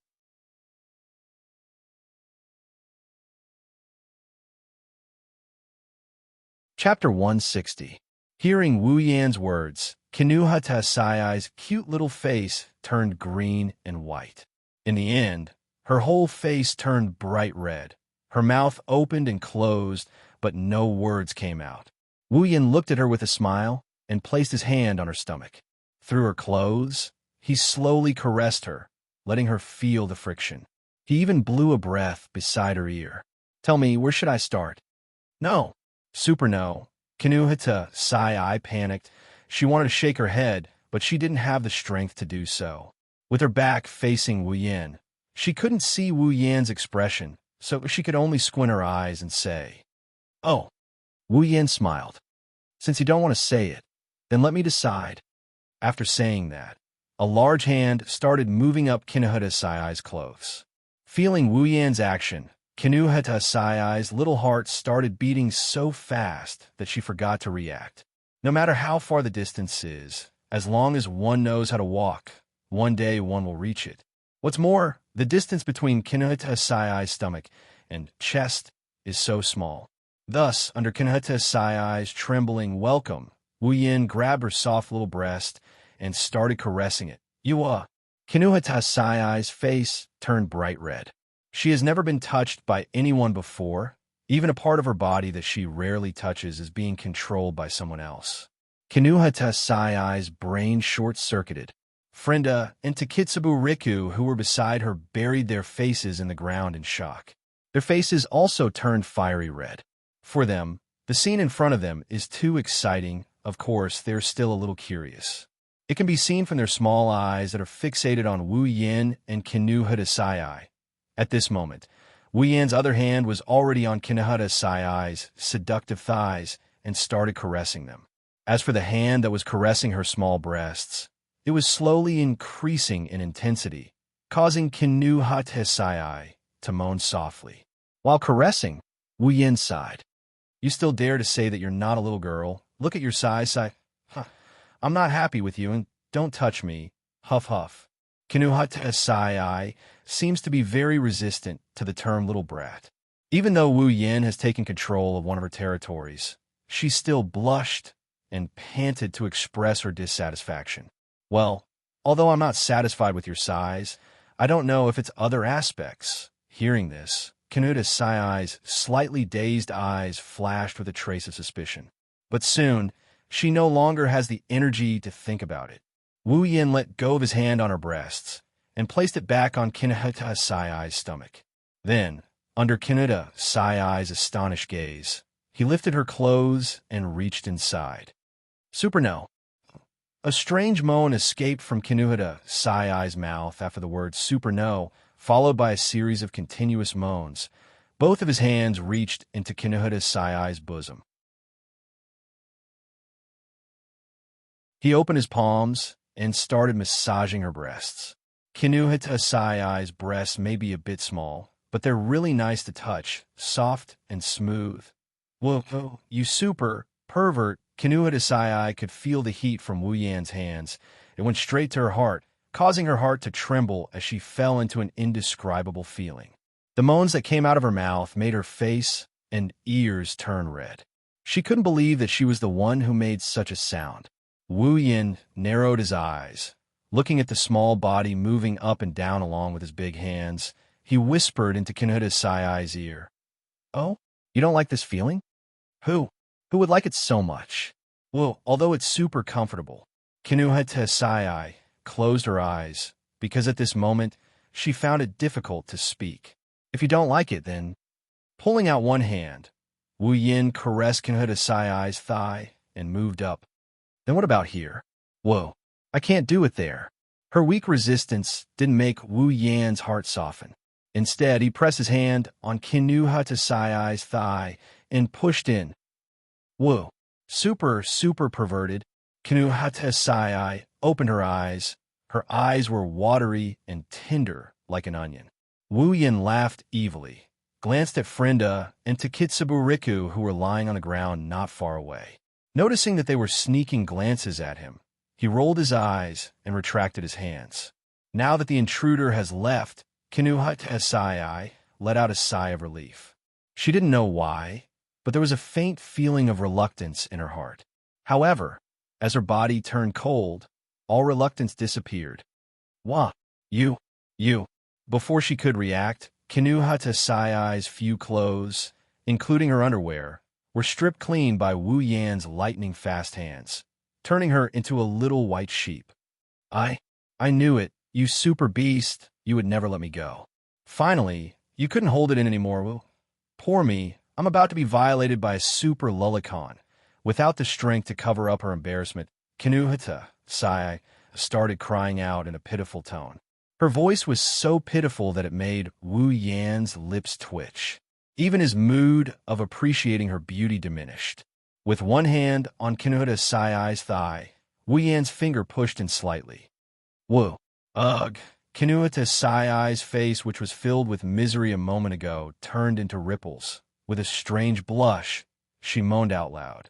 Once she started moaning, she didn't stop. Her childish moaning sounds echoed throughout the entire space. Wu Yin didn't hold it in like Kinuhata Saiai said. Towards these three girls whom he met today, Wu Yin didn't shamelessly eat them up. This time, it was more of a punishment. Of course, to other people, it's already shameless to train three girls whom he just met today. One of his hands kept roaming around Kinuhata Saiai's body, sometimes touching there, sometimes touching here, while the other hand was very focused on teasing a certain spot. Kinuhata Saiai, who has never experienced such treatment before, under Wu Yan's teasing technique that he learned from Chuju and Mikoto, her whole body started to twitch. The pleasure spread from her heart to the rest of her body, making her feel intoxicated and confused at the same time. An unknown electric current kept attacking a certain door in her heart. Every time it attacked, she would feel a wave of panic. As Wu Yan's movements became bigger, the electric current in her body became stronger and stronger, and the door became weaker and weaker, until a certain moment, Kinuhata Saiai didn't know what she felt, but when she opened her eyes, they were filled with panic. Her skin started to turn pink, and a strong sense of release made her heart tremble violently.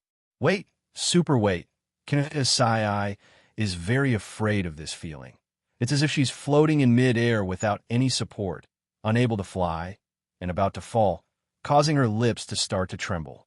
Wu Yin has seen this phenomenon countless times from Mikoto. How could he not know what's going on with Kinuhata Saiai? Ignoring her protests, Wu Yan's movements suddenly accelerated. Woo-wah. It's like a scream, yet it's also like a laugh. An incomparably contradictory sound came out from Kinuhata Saiai's mouth uncontrollably. Following the sound, an incomparable joy attacked her body, and her heart fell back to its original position. Kinuhata Saiai couldn't help but close her eyes. A weak, muffled sound came from her mouth, as if she's recalling something.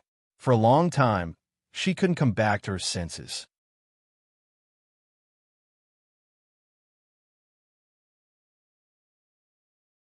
Chapter 161. Wu Yin didn't feel the slightest bit of malice in making a 12-year-old girl look like this. Instead, he felt a sense of accomplishment.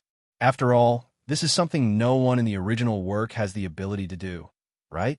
Kinuhata Sai was still gasping for air, as if she had just run around Academy City. Kinuhata Sai couldn't believe it. Normally, even if she didn't eat or drink for an entire day, she wouldn't gasp for air like this. So how could she be gasping for air like this in such a short time? However, the two of them can't be compared at all. He swam around Kinuhata Sai's petite body one more time before putting her down. He laid her down beside Frenda and Takitsubu Riku. Then, he looked at them and smiled. Still haven't seen enough? Frenda and Takitsubu Riku were shocked. Takitsubu Riku quickly lowered her head while Frenda smiled embarrassedly. She could tell that Wu Yin didn't intend to make things difficult for them. Of course, she quickly changed her mind. Wu Yan's eyes scanned Frenda and Takitsubu Riku's body before pulling Takitsubu Riku into his embrace like Kinu Hidasai. Takitsubu Riku was stunned. She stared blankly at Wu Yan's face as if she didn't realize that she was in Wu Yan's embrace. Frenda was shocked when she saw what happened to Takitsubu Riku. He can't be planning to do the same to us. Wu Yan also looked at Takitsubu Riku. He could see a trace of fatigue in her eyes. Wu Yan knew that was the side effect of consuming the body crystal on her body. Wu Yan sized up Takitsubu Riku's body. When he saw Takitsubu Riku's full breasts, he couldn't look anywhere else. Wu Yan couldn't help but exclaim, "What a big pair!" That was the truth. Takitsubu Riku shouldn't be considered old, but her pair of ample bosoms were exceptionally astonishing. At this moment, the thin sportswear wasn't enough to restrain them as they were pushed up high. Pervert. Frenda immediately gave Wu Yan this impression. However, when Wu Yan touched Kinuhata Sai earlier, she didn't give Wu Yan this impression. If Wu Yan were to find out, he would definitely suspect that there's a dark history between them. After hearing Wu Yan's words, Takitsubu Riku finally reacted. Seeing Wu Yan staring at her chest, her body shrunk. Wu Yan patted Takitsubu Riku's surprised little face and laughed. "Well, you can't be biased. You can't just love that little girl." After saying that, Wu Yan once again stretched out his sinful hands.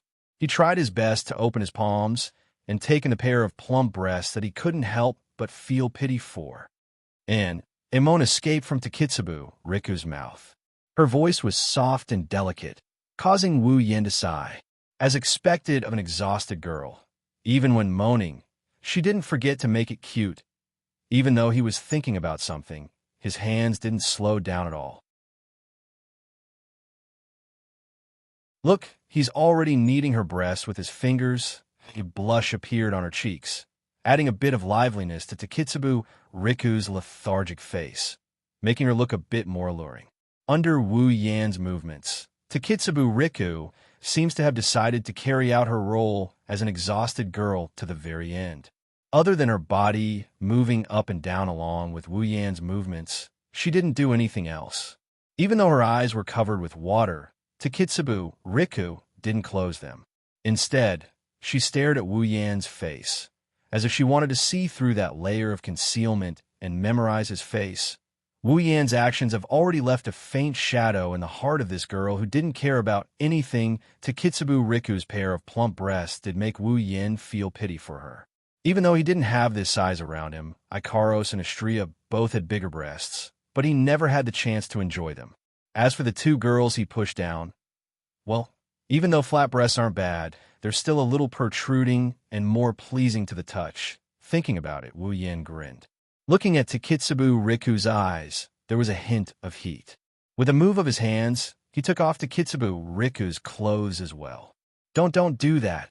Takitsubu Riku finally moved her eyes away. Her body was exposed in front of Wu Yan's eyes, and she felt uncomfortable. Since her body was weak, she could only whisper shyly. Wu Yan licked his lips and said with a smile, "Well, it's quite cute." Takitsubu Riku was stunned and looked at Wu Yan in surprise. This made Wu Yan puzzled. "It's quite cute. Didn't anyone mention it before?" Little did he know, it was close to the truth.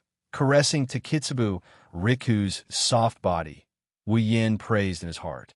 Very quickly, he turned his gaze to those big white bunnies and started to knead them without any resistance. Takitsubu Riku closed her eyes. Even she couldn't help but let out a cute moan. Moving her mouth slightly, Takitsubu Riku panted and could only let Wu Yin do whatever he wanted. Looking at Takitsubu Riku's appearance, Wu Yin let out a few naughty laughs.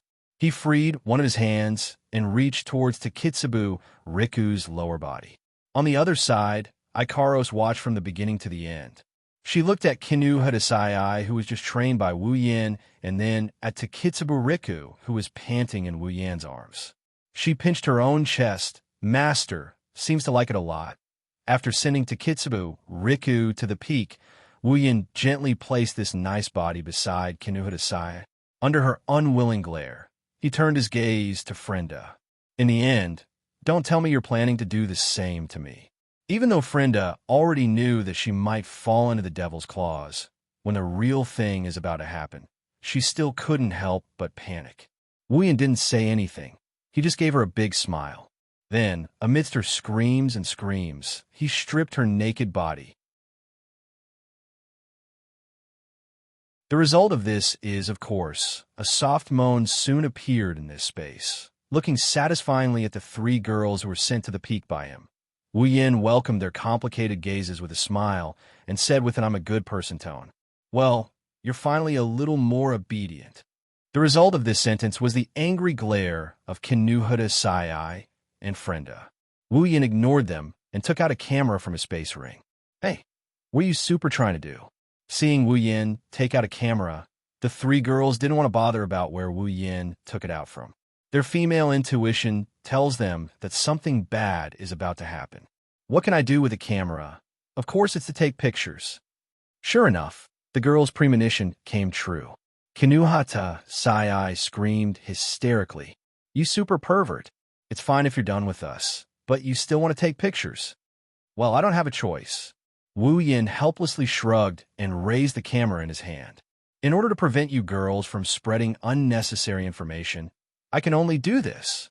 Admiringly sizing up the fair and clean bodies of the three girls of different sizes, he smiled at the three panicked little faces. "That's why. Just accept your fate." No shouts, accompanied by the sound of the camera, resounded together with the sound of kacha kacha. Wu Yin waved the photo in his hand as he looked at the three girls who looked like they didn't want to live anymore. "Ladies, do you know how to report to your client when you return?" The three girls gritted their teeth. This time, even Takitsubu Riku had the same expression. It's obvious that Wu Yin has been beeped in their hearts. The three girls nodded unwillingly. Wu Yin also nodded in satisfaction. Then he kept the photo in his hand and walked towards the fainted Mujino Shizuri. Seeing their captain turned into a white sheep in Wu Yan's hands, followed by a series of kacha kacha, the three girls actually felt a sense of balance. Even Mujino couldn't escape being photographed. "There's nothing we can do." They comforted themselves like this.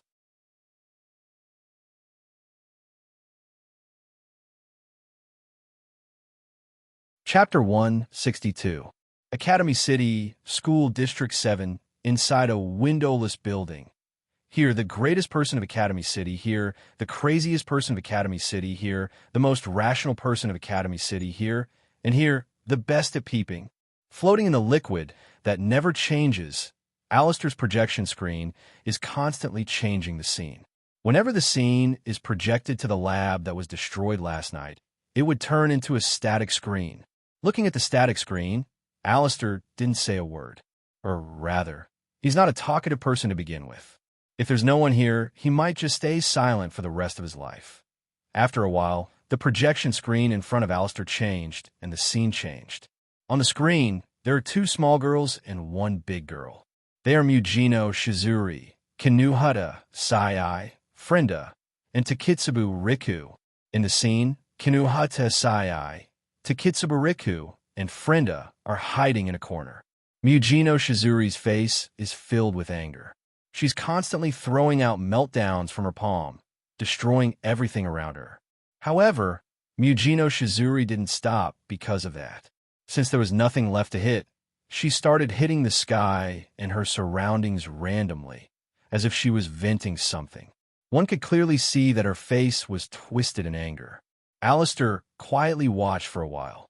Then, the projection screen changed again and changed into a pile of reports.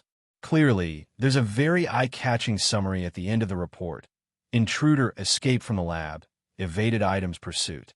Whereabouts unknown, identity unknown, goal unknown. Staring at the report, Alistair's expression didn't change. He seems to be thinking about something. After a while, the screen changed again and changed into another report. The third military clone in Academy City has now been stolen with 1,053 numbers. Not long ago, in the relevant institutions responsible for the recovery of the Absolute Ability User Evolution Project, there have also been many cases of the clones that have participated in the experiment being stolen. Now, the numbers of the dead clones have all been stolen. As for the stolen numbers of the clones, Alistair didn't seem to want to read the rest of the report. He directly switched off the projection screen and closed his eyes. It's as if he's in a deep sleep. There's no sign of activity. After who knows how long, Alistair opened his eyes again. Following his movement, the projection screen appeared again.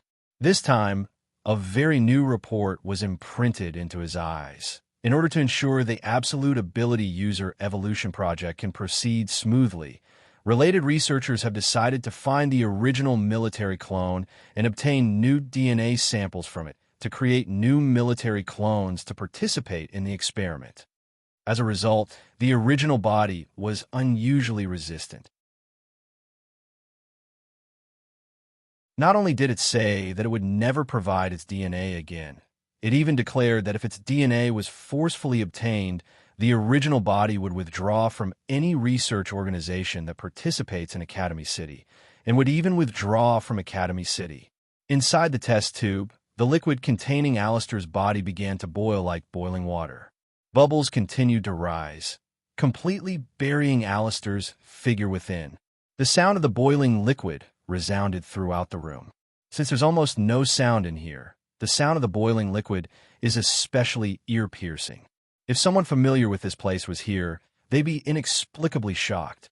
This is because the liquid in this test tube has never reacted violently before, let alone boiling violently like this. After a long, long time, the liquid finally calmed down. The bubbles gradually decreased, and Alistair's figure slowly reappeared in the test tube. Alistair's eyes that haven't changed for the past 10,000 years slowly closed. The room once again fell into silence. On the other side, Wu Yan's home. Ikaro-senpai, tell me, what did Master do last night? Why did you come back with Master? But Master said I can't tell you. Ikaro-senpai, just tell me. I won't tell anyone. Here, tell me. But Master, Wawa, Ikaro-senpai is so sly, sneaking together with Master without telling me. You must have done something bad. Wawa. And no. Wa. Ikaro-senpai. You're actually blushing. You're actually blushing. Wu Yan helplessly watched the interaction between Ikaros and Xianxia. He facepalmed. He couldn't bear to watch this anymore. The pure Ikaros met the equally pure but dumb Xianxia. He didn't expect the situation to turn into a situation of being taken advantage of. Wu Yan is speechless at this turn of events. Maybe Xianxia is just jealous that Ikaros can be with him. Otherwise, she wouldn't keep asking. She's not a bad girl. However, it's obvious Xianxia's question isn't going to get a response. Ikaros is an easygoing person. She's the only one who'll carry out Wu Yan's orders to the letter. Wu Yan was touched, but at the same time, he felt helpless, of course. Wu Yan was happy to see Ikaros blushing. Ikaros is good at everything, but she's a little slow when it comes to relationships. Her current self is very similar to the Ikaros who knows how to be bashful at the end of the original work. Wu Yan feels that this is pretty good. It's best if they continue like this. Otherwise, he won't be able to let go of all kinds of things when interacting with Ikaros. As for what he can't let go of, it's a wolf's ambition. Everyone knows that. Looking at Ikaros, who is struggling under Xianxia's ferocious assault, Wu Yan really can't fathom how Ikaros can get along with the 4 girls in item when she's like this. According to Ikaros, after coming to this world, when she regained her senses, she found herself standing in Item's activity area. The system gave her the same identity as Wu Yan: no parents, no friends, no boyfriend. However, Compared to Wu Yin, Ikaros is also a LV4 aptitude user. Her ability is one of her equipment, Absolute Defense Circle. The system gave her a character arrangement. Ikaros is a lonely girl living in Academy City. Due to an accident, she ran into Academy City's LVL-5 meltdown atom, Mugino Shizuri. She took a hit from Mugino Shizuri and came out unscathed. Mugino Shizuri took a fancy to her defensive ability and recruited her into item. Due to the fact that Ikaros was a newbie, Mugino Shizuri did not put Ikaros on the item list. Only after a successful mission would Mugino Shizuri add Ikaros to the list and announce her addition to the team. And this mission is to test Ikaros' capabilities.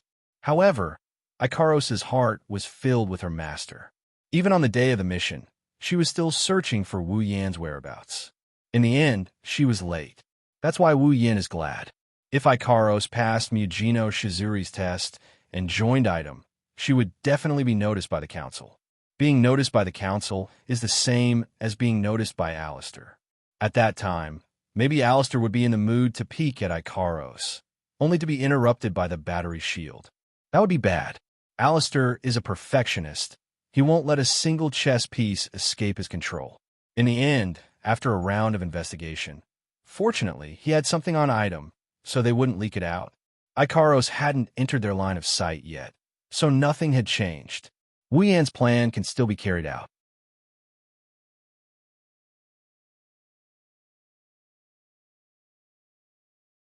Chapter 163. Ikaros' arrival actually helped Wu Yan quite a bit. One had to know that with a glutton at home, the speed at which one could cook was no match for the speed at which the glutton ate. As a result, one had to hold the kitchen knife for as long as the glutton was hungry, while the glutton was hungry for almost 24 hours a day. Now that he has Ikaros as his helper, Wu Yan's burden has been reduced by quite a bit. Even if Ikaros isn't that proficient in cooking, he has to admit that her learning ability is quite strong. Wu Yan is glad that he has free time, but at the same time, he's starting to feel a chill in his heart. Just Astria alone is enough to torture him to this extent. What if one day he's in the mood to summon that Yuyuko from Jinsokyo? This is the first time Wu Yan thought girls aren't cute anymore. Wu Yan's thoughts drifted far away, but he was pulled back to reality by the ringing of his phone. He suspiciously picked up the phone and saw the words Mikoto popping up on the screen. Speaking of which, this phone was bought by Mikoto for Wu Yan. Wu Yan didn't have any other money in Academy City aside from the gold he brought from the Spalier world. Compared to the pitiful Wu Yan, Mikoto, being the third LVL 5 ranker in Academy City, received the biggest subsidy in Academy City. She couldn't even be bothered to count the numbers in her bank account. When she heard that Wu Yan didn't have a phone, she generously gave one to Wu Yan. This made Wu Yan, who wanted to buy one the next day, feel like he's living off a woman for the first time. Of course, there's another big reason why Wu Yan didn't really want this phone. Wu Yan looked at the pink Keto limited edition phone that kept ringing in his hand. He felt a lot of pressure. Sighing helplessly, Wu Yan picked up the phone. "Hello, Mikoto. It took you so long to pick up the phone. How busy are you?" Mikoto's slightly unhappy voice sounded from the other side of the phone. Wu Yan was speechless. Was he supposed to tell her that he was imagining things? Elder sister, that scumbag must be doing something shameful. Maybe he is harming some underage girl this time. Elder sister, why do you have to lower yourself and talk to that scumbag on the phone? You even want to invite him. The tender voice was filled with contempt, disdain, hatred, and jealousy. Even if he used his knees to think, Wu Yan would know who this person was. She really didn't forget to slander him all the time. Considering that there would be no end to this entanglement, Wu Yan decisively pretended not to hear. "Well, what's the matter?" "Mikoto." On the other side of the phone, Mikoto let out an obvious humph. It wasn't clear if she was dissatisfied with Wu Yan or a certain black and white guy. She hesitated for a while before speaking in a soft voice. "Are you free today?" "Oh." Hearing this, Wu Yan was surprised. He teased with interest. "Of course I'm free.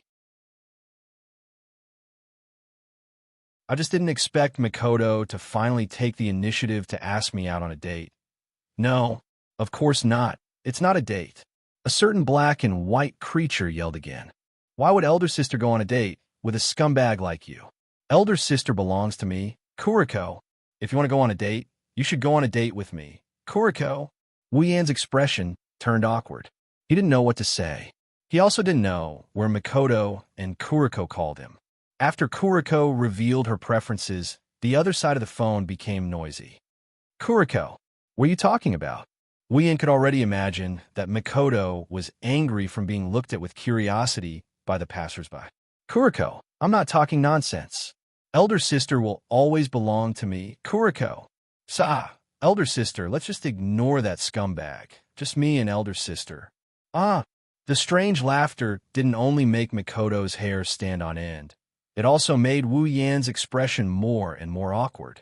I say, are you guys still talking to me on the phone? If this goes on, Makoto will definitely call Kuriko back in anger. When that happens, the phone in Makoto's hand won't survive. Thus, Wu Yan quickly cut her off. Makoto, why did you call me? Oh, right. Makoto finally remembered something important. If you're free, come to the restaurant we went to last time. Bring Xianxia with you. Oh, so it's not a date. Wu Yan said regretfully. You wanted to go on another thrilling date like last time? You bastard. Makoto was probably reminded of their last date. She was a little embarrassed and angry. Bring Xianxia over here right now. Got it. I'll bring Ikaros over as well. You found Ikaros. Makoto flinched, then she asked in surprise. Yep, just wait over there. She'll be there soon. Scumbag, you better fall into a stinking ditch and disappear from elder sister's sight forever. Kuriko's resentful voice sounded in front of Makoto. Looks like her impression of Wu Yan couldn't get any worse. Kuriko. Makoto hung up after yelling. Wu Yan looked at the phone in his hand and shook his head with a bitter smile. He glanced at Xianxia, who was eating beside him, and his bitter smile deepened. Academy City School District 7, a certain restaurant. Wu Yan walked into the restaurant with two angeloids with great figures. He habitually endured the passionate gazes of the passersby. Wu Yan saw Makoto and Kuriko the moment he entered. To Wu Yan's surprise, there wasn't only Kuriko on Makoto's side. There was also Wuharu Kaori, who he met once in 177th branch. There was also another familiar figure that he's never met before. She had shoulder-length black hair, a 5-petal white plum flower ornament on her head.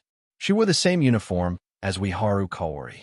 His first impression of her is that she's energetic and cheerful. Her figure is completely different from Wuharu's. She's the best of the four, a very cute and beautiful girl. Wu Yan recognized her at first glance. Xianxia. She's in the same grade and class as Wuharu Kaori. She's Wuharu Kaori's best friend. Her ability is LV6 Ascending Current. She's Xianxia's strongest ability. Wu Yan pulled out a series of introductions in his mind. He looked at Xianxia with a respectful and admiring gaze. After all, she has an ability that Wu Yan can't be more envious and greedy. He can't even exchange it in the system. Yan, over here. With two super beauties following behind him, Wu Yan couldn't keep a low profile, even if he wanted to. Makoto noticed the three of them and quickly waved her hand. Makoto's voice rang out, and Kuriko immediately shot Wu Yan a sharp and resentful glare. Wu Yan's hand froze when he was about to respond to her. Wuharu Kaori looked at him with surprise, and Ruko looked at him with curiosity. Yo, Sister Makoto, I'm here. Xianxia's eyes lit up when she saw Makoto. She raised one hand and put the other hand beside her mouth. She shouted happily at Makoto. Her cute and cheerful personality was on full display. Wuharu Kaori and Ruko looked at Xianxia and Ikaros behind Wu Yan. Their eyes flashed with unconcealable surprise. Even Kuriko, who only saw Xianxia once, was captivated by her beauty. Makoto was different. She was feeling awkward. If Makoto and Xianxia were to stand side by side, at least 99.5 out of 100 people would think Xianxia is the older sister. The remaining half would be the rare species with unique eyesight. However, Makoto and Hinajuku have been taking good care of her for a long time, so Xianxia decided to call them sisters. She would often call them sisters in public, causing Hinajiku and Mikoto to feel awkward. Mikoto started regretting her decision. Why did she ask Wu Yin to bring Xianxia along?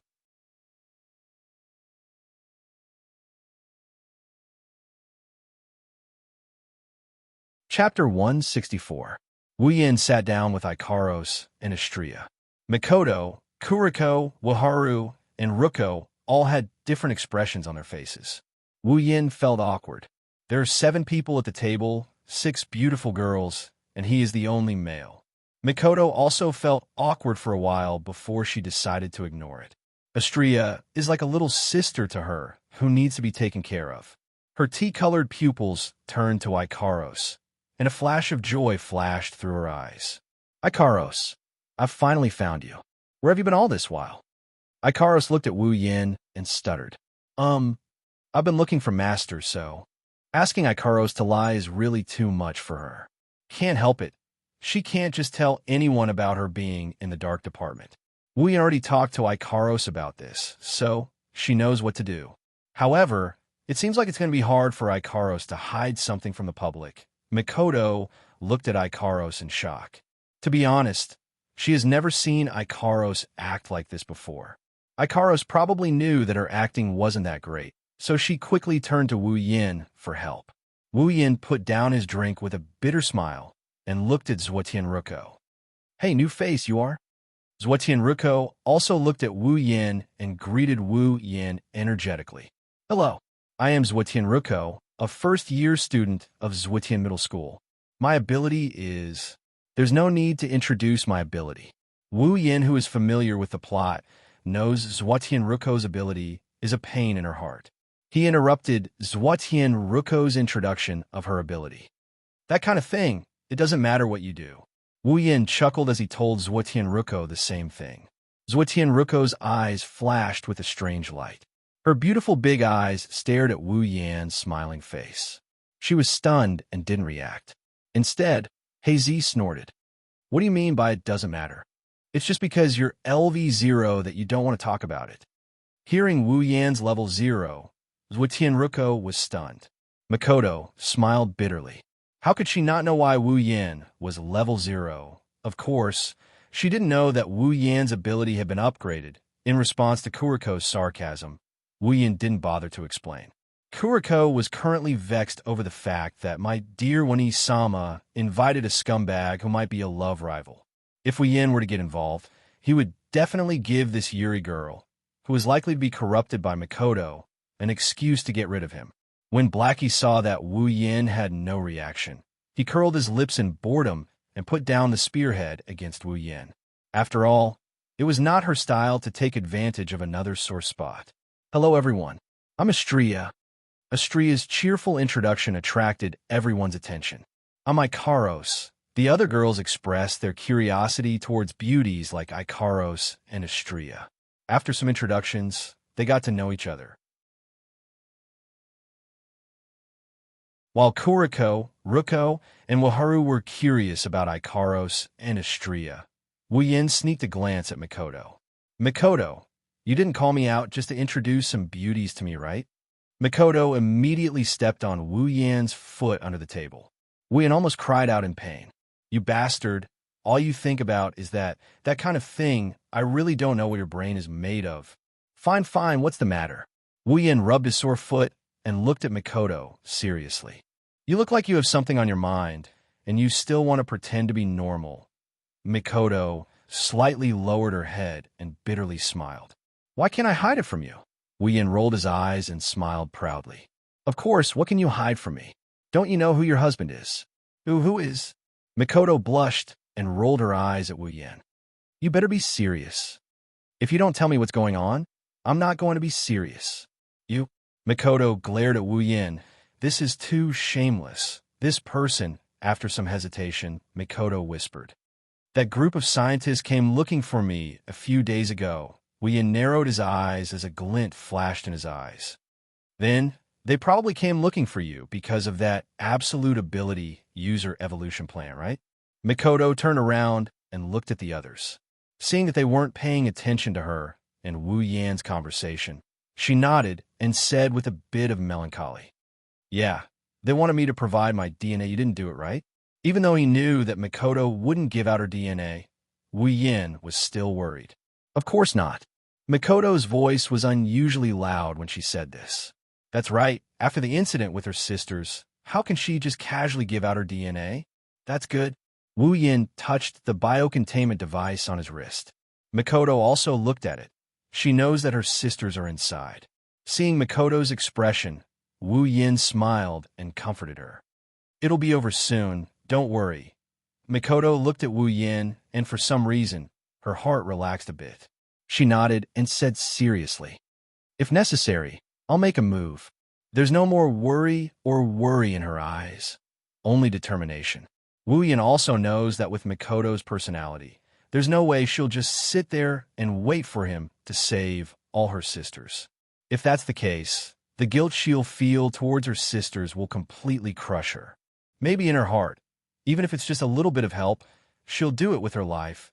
She's just that stupid. Wu Yin smiled and pondered for a bit. He then said to Mikoto, the most important thing now is the sisters' safety. There's still a lot of sisters. They can't take care of all of them.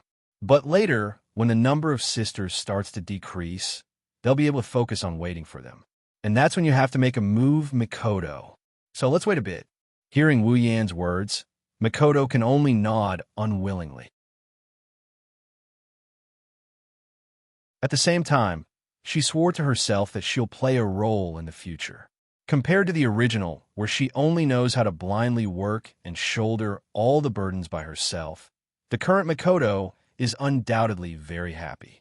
At least, Mikoto won't hold on to the hope of saving her sisters like she did in the original. This time, with Wu Yin, saving her sisters is no longer just a matter of hope. When the two of them were done talking about their own matters and turned around, they were stunned. The 5 girls who were chatting back and forth a moment ago were all sitting there quietly. Their gazes were all on Wu Yin and Mikoto. Wu Yin and Mikoto could even see Kuriko's lowered head. Her expression was dark and gloomy. Wu Yin laughed embarrassedly. Why are you all looking at us? Ruko looked at one, then looked at the other and suddenly realized something. So, Wu Yin, Senpai and Misaka Senpai are a couple. Mikoto's face instantly turned red. She shrank back. Her 2 hands shook with all her might. She stuttered, No. Who's a couple with him? Wu Yin looked at her helplessly.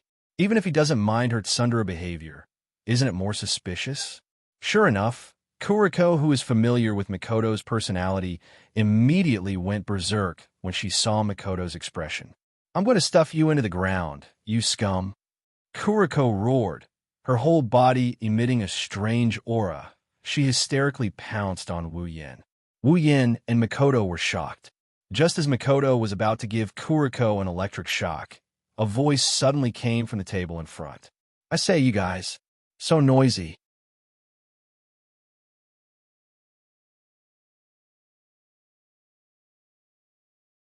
Chapter 165. When everyone turned to look at the source of the sound, 2 of them were stunned. One of them is Ikaros. Her petite face froze for a bit before returning to normal. The other one is Wu Yin. He isn't as calm as Ikaros. His whole face froze for a while before turning into a stunned expression. A tall girl with long brown hair, a petite girl with short brown hair, a powerless girl with short black hair, and a short girl with long blonde hair. Item, 4-man team. Mujino Shizuri. Kinuha Tasai. Takitsubu Riku. Frenda. What a coincidence. I can't believe we ran into each other like this. Wu Yin instantly covered his face with his hands, looking at the sky with a speechless expression. Although he doesn't know why he would run into these 4 girls from Item, it's obvious that they aren't here specifically for him.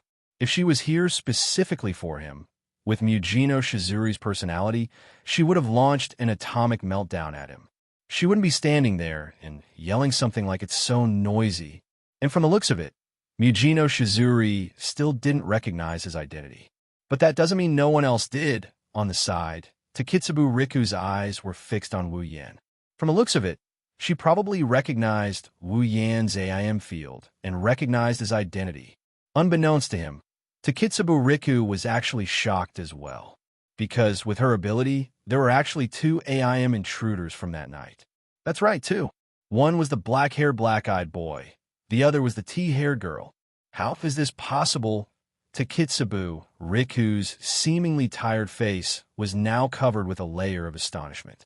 One must know that the superpowers of Academy City had never been exactly the same, because the individual who created the superpowers would never be the same. Just like how there wouldn't be two identical people in this world, individuals' reality wouldn't be the same because everyone has their own perception, their own way of thinking. The difference in individuals' reality would lead to the difference in superpowers. Because of this, Takitsubu Riku's ability could be used to track and identify targets. However, today, the two identical AMIs that appeared in front of her completely messed her up. Of course, she didn't know that Wu Yan's superpower was indirectly obtained from Mikoto. It had nothing to do with personal reality. AIM is a hidden manifestation of an ability. Every ability has its own aim, and since Wu Yan and Mikoto's abilities are the same, they naturally have the same aim. As for why Wu Yan and Mikoto had the same goal, and why Takitsubu Riku would directly set her sights on Wu Yan, there was no need to explain.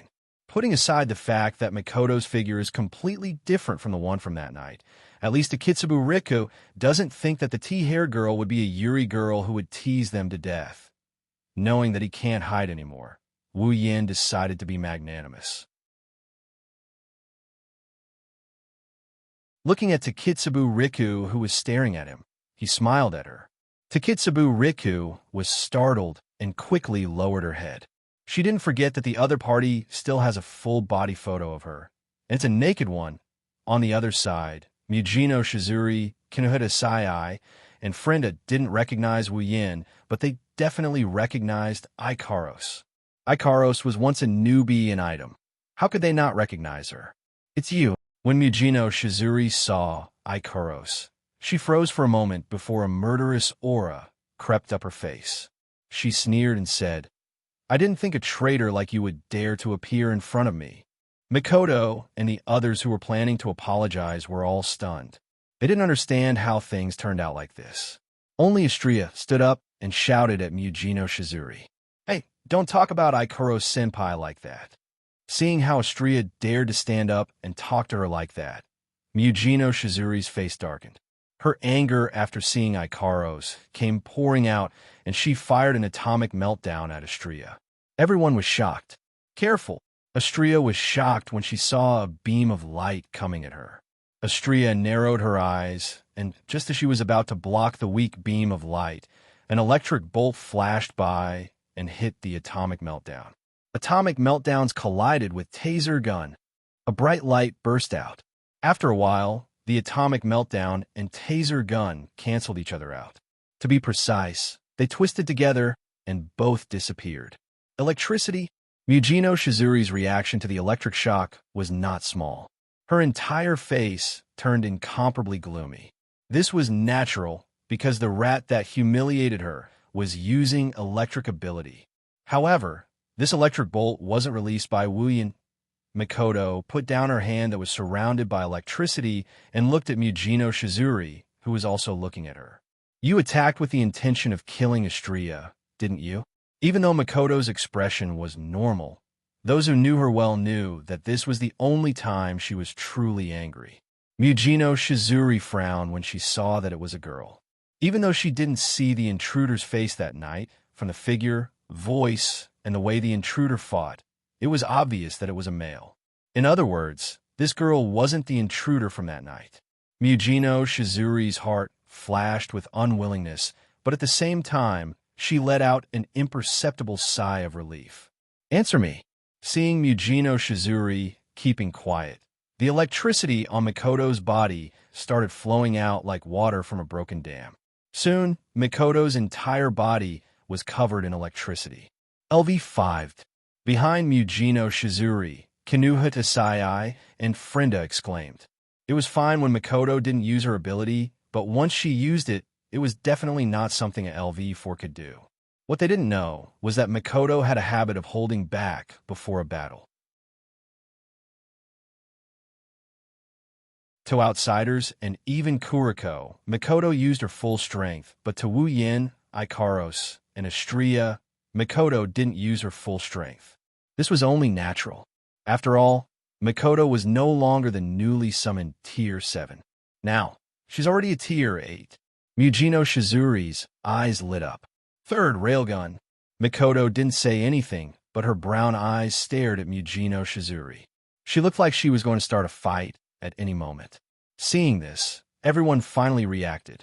Kuriko's face turned serious as she stood beside Mikoto.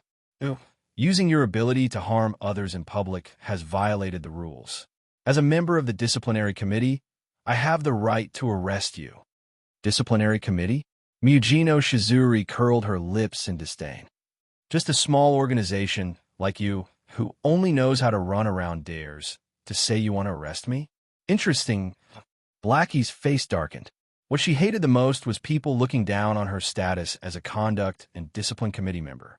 At this moment, she had already reached into her pocket to take out her conduct and discipline committee member armband to arrest Mujino Shizuri. Mujino Shizuri didn't even look at her. Instead, she turned to Mikoto and laughed excitedly. I didn't expect to meet you here. Third place. Just nice. I'm very unhappy that you've been sitting on my head. Today, let me see why you're ranked one place higher than me. What? Kuriko, Ruko, and Wiharu exclaimed in unison. Your fourth place, Meltdowner. Mikoto was surprised by this as well. You're Meltdowner. That's me. Mujino Shizuri laughed.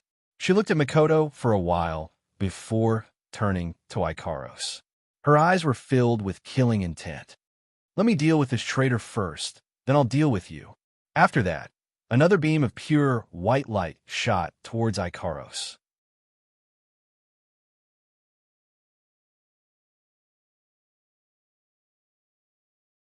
Chapter 166. The beam of Meltdowner illuminated everyone's stunned faces. Before anyone could react, it blasted into Ikaros' body. Ikaros! Mikoto and the rest screamed while Mujino Shizuri laughed coldly, but she quickly froze. The meltdown atom suddenly dispersed and didn't cause any damage to Ikaros. That's because in front of Ikaros, there's a translucent blue crystal barrier erected. Mujino Shizuri narrowed her eyes. Almost forgot. You traitor's ability can block my meltdown. Mikoto and the rest breathed a sigh of relief. Mikoto was secretly angry at herself for overreacting. As one of Wu Yan's summons, she knew Ikaros' strength better than anyone else. Ikaros is much stronger than her. It's just that she forgot that Ikaros is a much stronger existence than she is due to her concern earlier. But that didn't stop Mikoto's anger from rising. You bastard! Mikoto clenched her fists tightly. The electricity crackling all over her body could be heard. How dare you try to harm my friend in front of me? Astria's crimson-red eyes stared at Mujino Shizuri. A stream of data flashed through her eyes. Mujino Shizuri, who was looking at Ikaros and Mikoto, felt a chill run down her spine. Astria is a lot stronger than Mikoto. Kuriko took out the disciplinary committee's armband from her pocket and said coldly to Mujino Shizuri, "How dare you harm someone in front of the disciplinary committee? Even if you're a LV5, I'll arrest you. You'll have to go through us first." Kinuha Tasai and Frenda, who were behind Mujino Shizuri, stepped forward and faced off against Kuriko and the rest. Both sides looked at each other, and the atmosphere became tense. Wait a minute. Why did it suddenly become like this? Ruko pulled Waharu's hand, not knowing what to do. There's a bunch of strong aptitude users there. There's even 2 LV5s. This isn't something she can interfere with. Early Spring's expression was also uncertain. She couldn't make up her mind whether or not she should call the branch office for support. Takitsubu Riku was the only one who stood behind Mujino Shizuri and the rest like an unrelated person. Firstly, her ability was not suitable for battle. Secondly, the person who was like a demon to them was right there. At this moment, Wu Yin had already returned. That's right, he had returned. No matter how you looked at it, this meeting was very unexpected. But no matter how unexpected it wasn't suitable for others to know about it. Otherwise, Academy City would definitely be filled with news about them tomorrow. Thus, the moment Mugino Shizuri and the others appeared, he quietly got up and used the name of the Conduct and Discipline Committee to disperse the people in the dining hall. The extras didn't have much suspicion either. They didn't care if Wu Yin was a member of the disciplinary committee or not. They only knew that if there was a fight between level 5s, they would definitely be implicated. They all ran away faster than rabbits, while Wu Yin ridiculed them. He couldn't help but sigh in his heart. If this happened in his world, these people wouldn't even think of leaving. They would all run over to watch and cheer them on. When Wu Yin returned, the tense atmosphere dissipated a little. Mikoto retracted the electric current on her body. Mugino Shizuri, on the other hand, stared at Wu Yin without moving an inch. This is only natural. Now that the rest of the people here are all women, a man like Wu Yin standing out like this is naturally very conspicuous.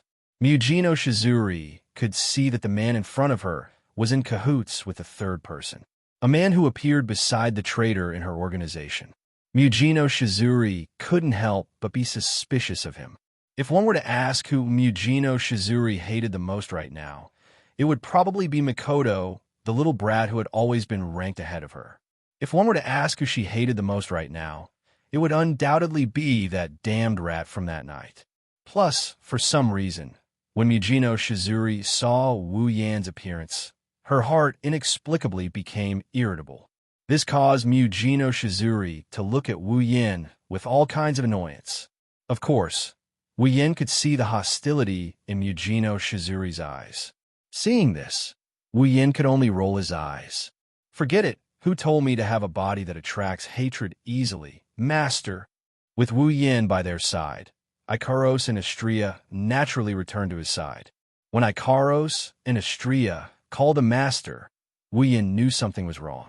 As expected, Kinuhita Sai and Frenda's eyes widened as they looked at Wu Yin. They raised their little fingers and pointed at Wu Yin. Their mouths opened and closed, but they couldn't squeeze out a word. This wasn't the first time they heard the term master. That night, Ikaros called the intruder who took advantage of them this way. "It's you," Mugino Shizuri screamed. When Ikaros appeared, she was already unconscious, but she still heard Kinuhita Sai and the others report the situation. Wu Yin sighed. If it's a blessing, it's not a curse.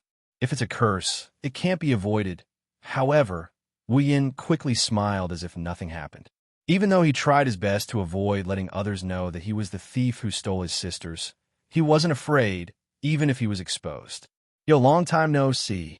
Wu Yin greeted Mugino Shizuri in front of Mikoto and Kuriko's stunned expression. He acted as if nothing is going on and appeared very calm. "You guys know each other?" Mikoto frowned. Even though she knew that Wu Yin was stealing his sisters, she didn't know that Wu Yin had already crossed swords with Mugino Shizuri. "Even if it's someone you know, I won't show mercy." Kuriko also frowned. Before Wu Yin can say anything, Mugino Shizuri started giggling. Her giggling sound is especially sharp. "I know him. How can I not know him? I've been thinking about him these past few days." This ambiguous sentence came out of Mugino Shizuri's mouth. However, no one would think of the relationship between Wu Yin and Mugino Shizuri in that direction. Because when Mugino Shizuri said that sentence, it wasn't filled with affection or nostalgia. It was filled with hatred and killing intent. You guys, seeing this situation, everyone couldn't wrap their head around it. Even Astria looked at the two of them in confusion. The laughter stopped abruptly. A pure white ball of light suddenly appeared around Mugino Shizuri and surrounded her tall and slender body. Sizzling sounds came from within.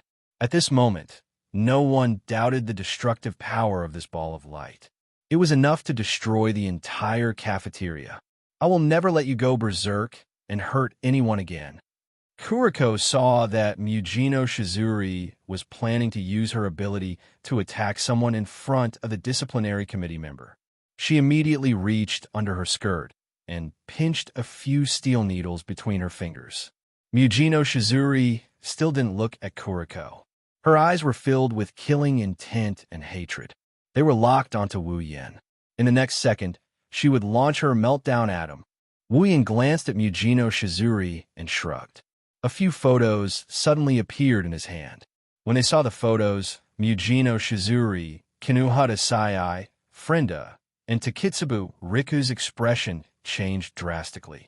Wu Yan casually flipped through the photos in his hand and muttered as if there was no one around. I didn't expect someone to want to kill me. What should I do? If I die, it will be a pity that no one will be able to enjoy these beautiful photos. After saying that, Wu Yan smiled and looked at Mujino Shizuri. Miss, don't you think it's a pity? Why don't you give me some time to upload these photos onto the internet before you kill me? You? Mujino Shizuri's beautiful face contorted. Looking at Wu Yan's smile, her heart was filled with hatred.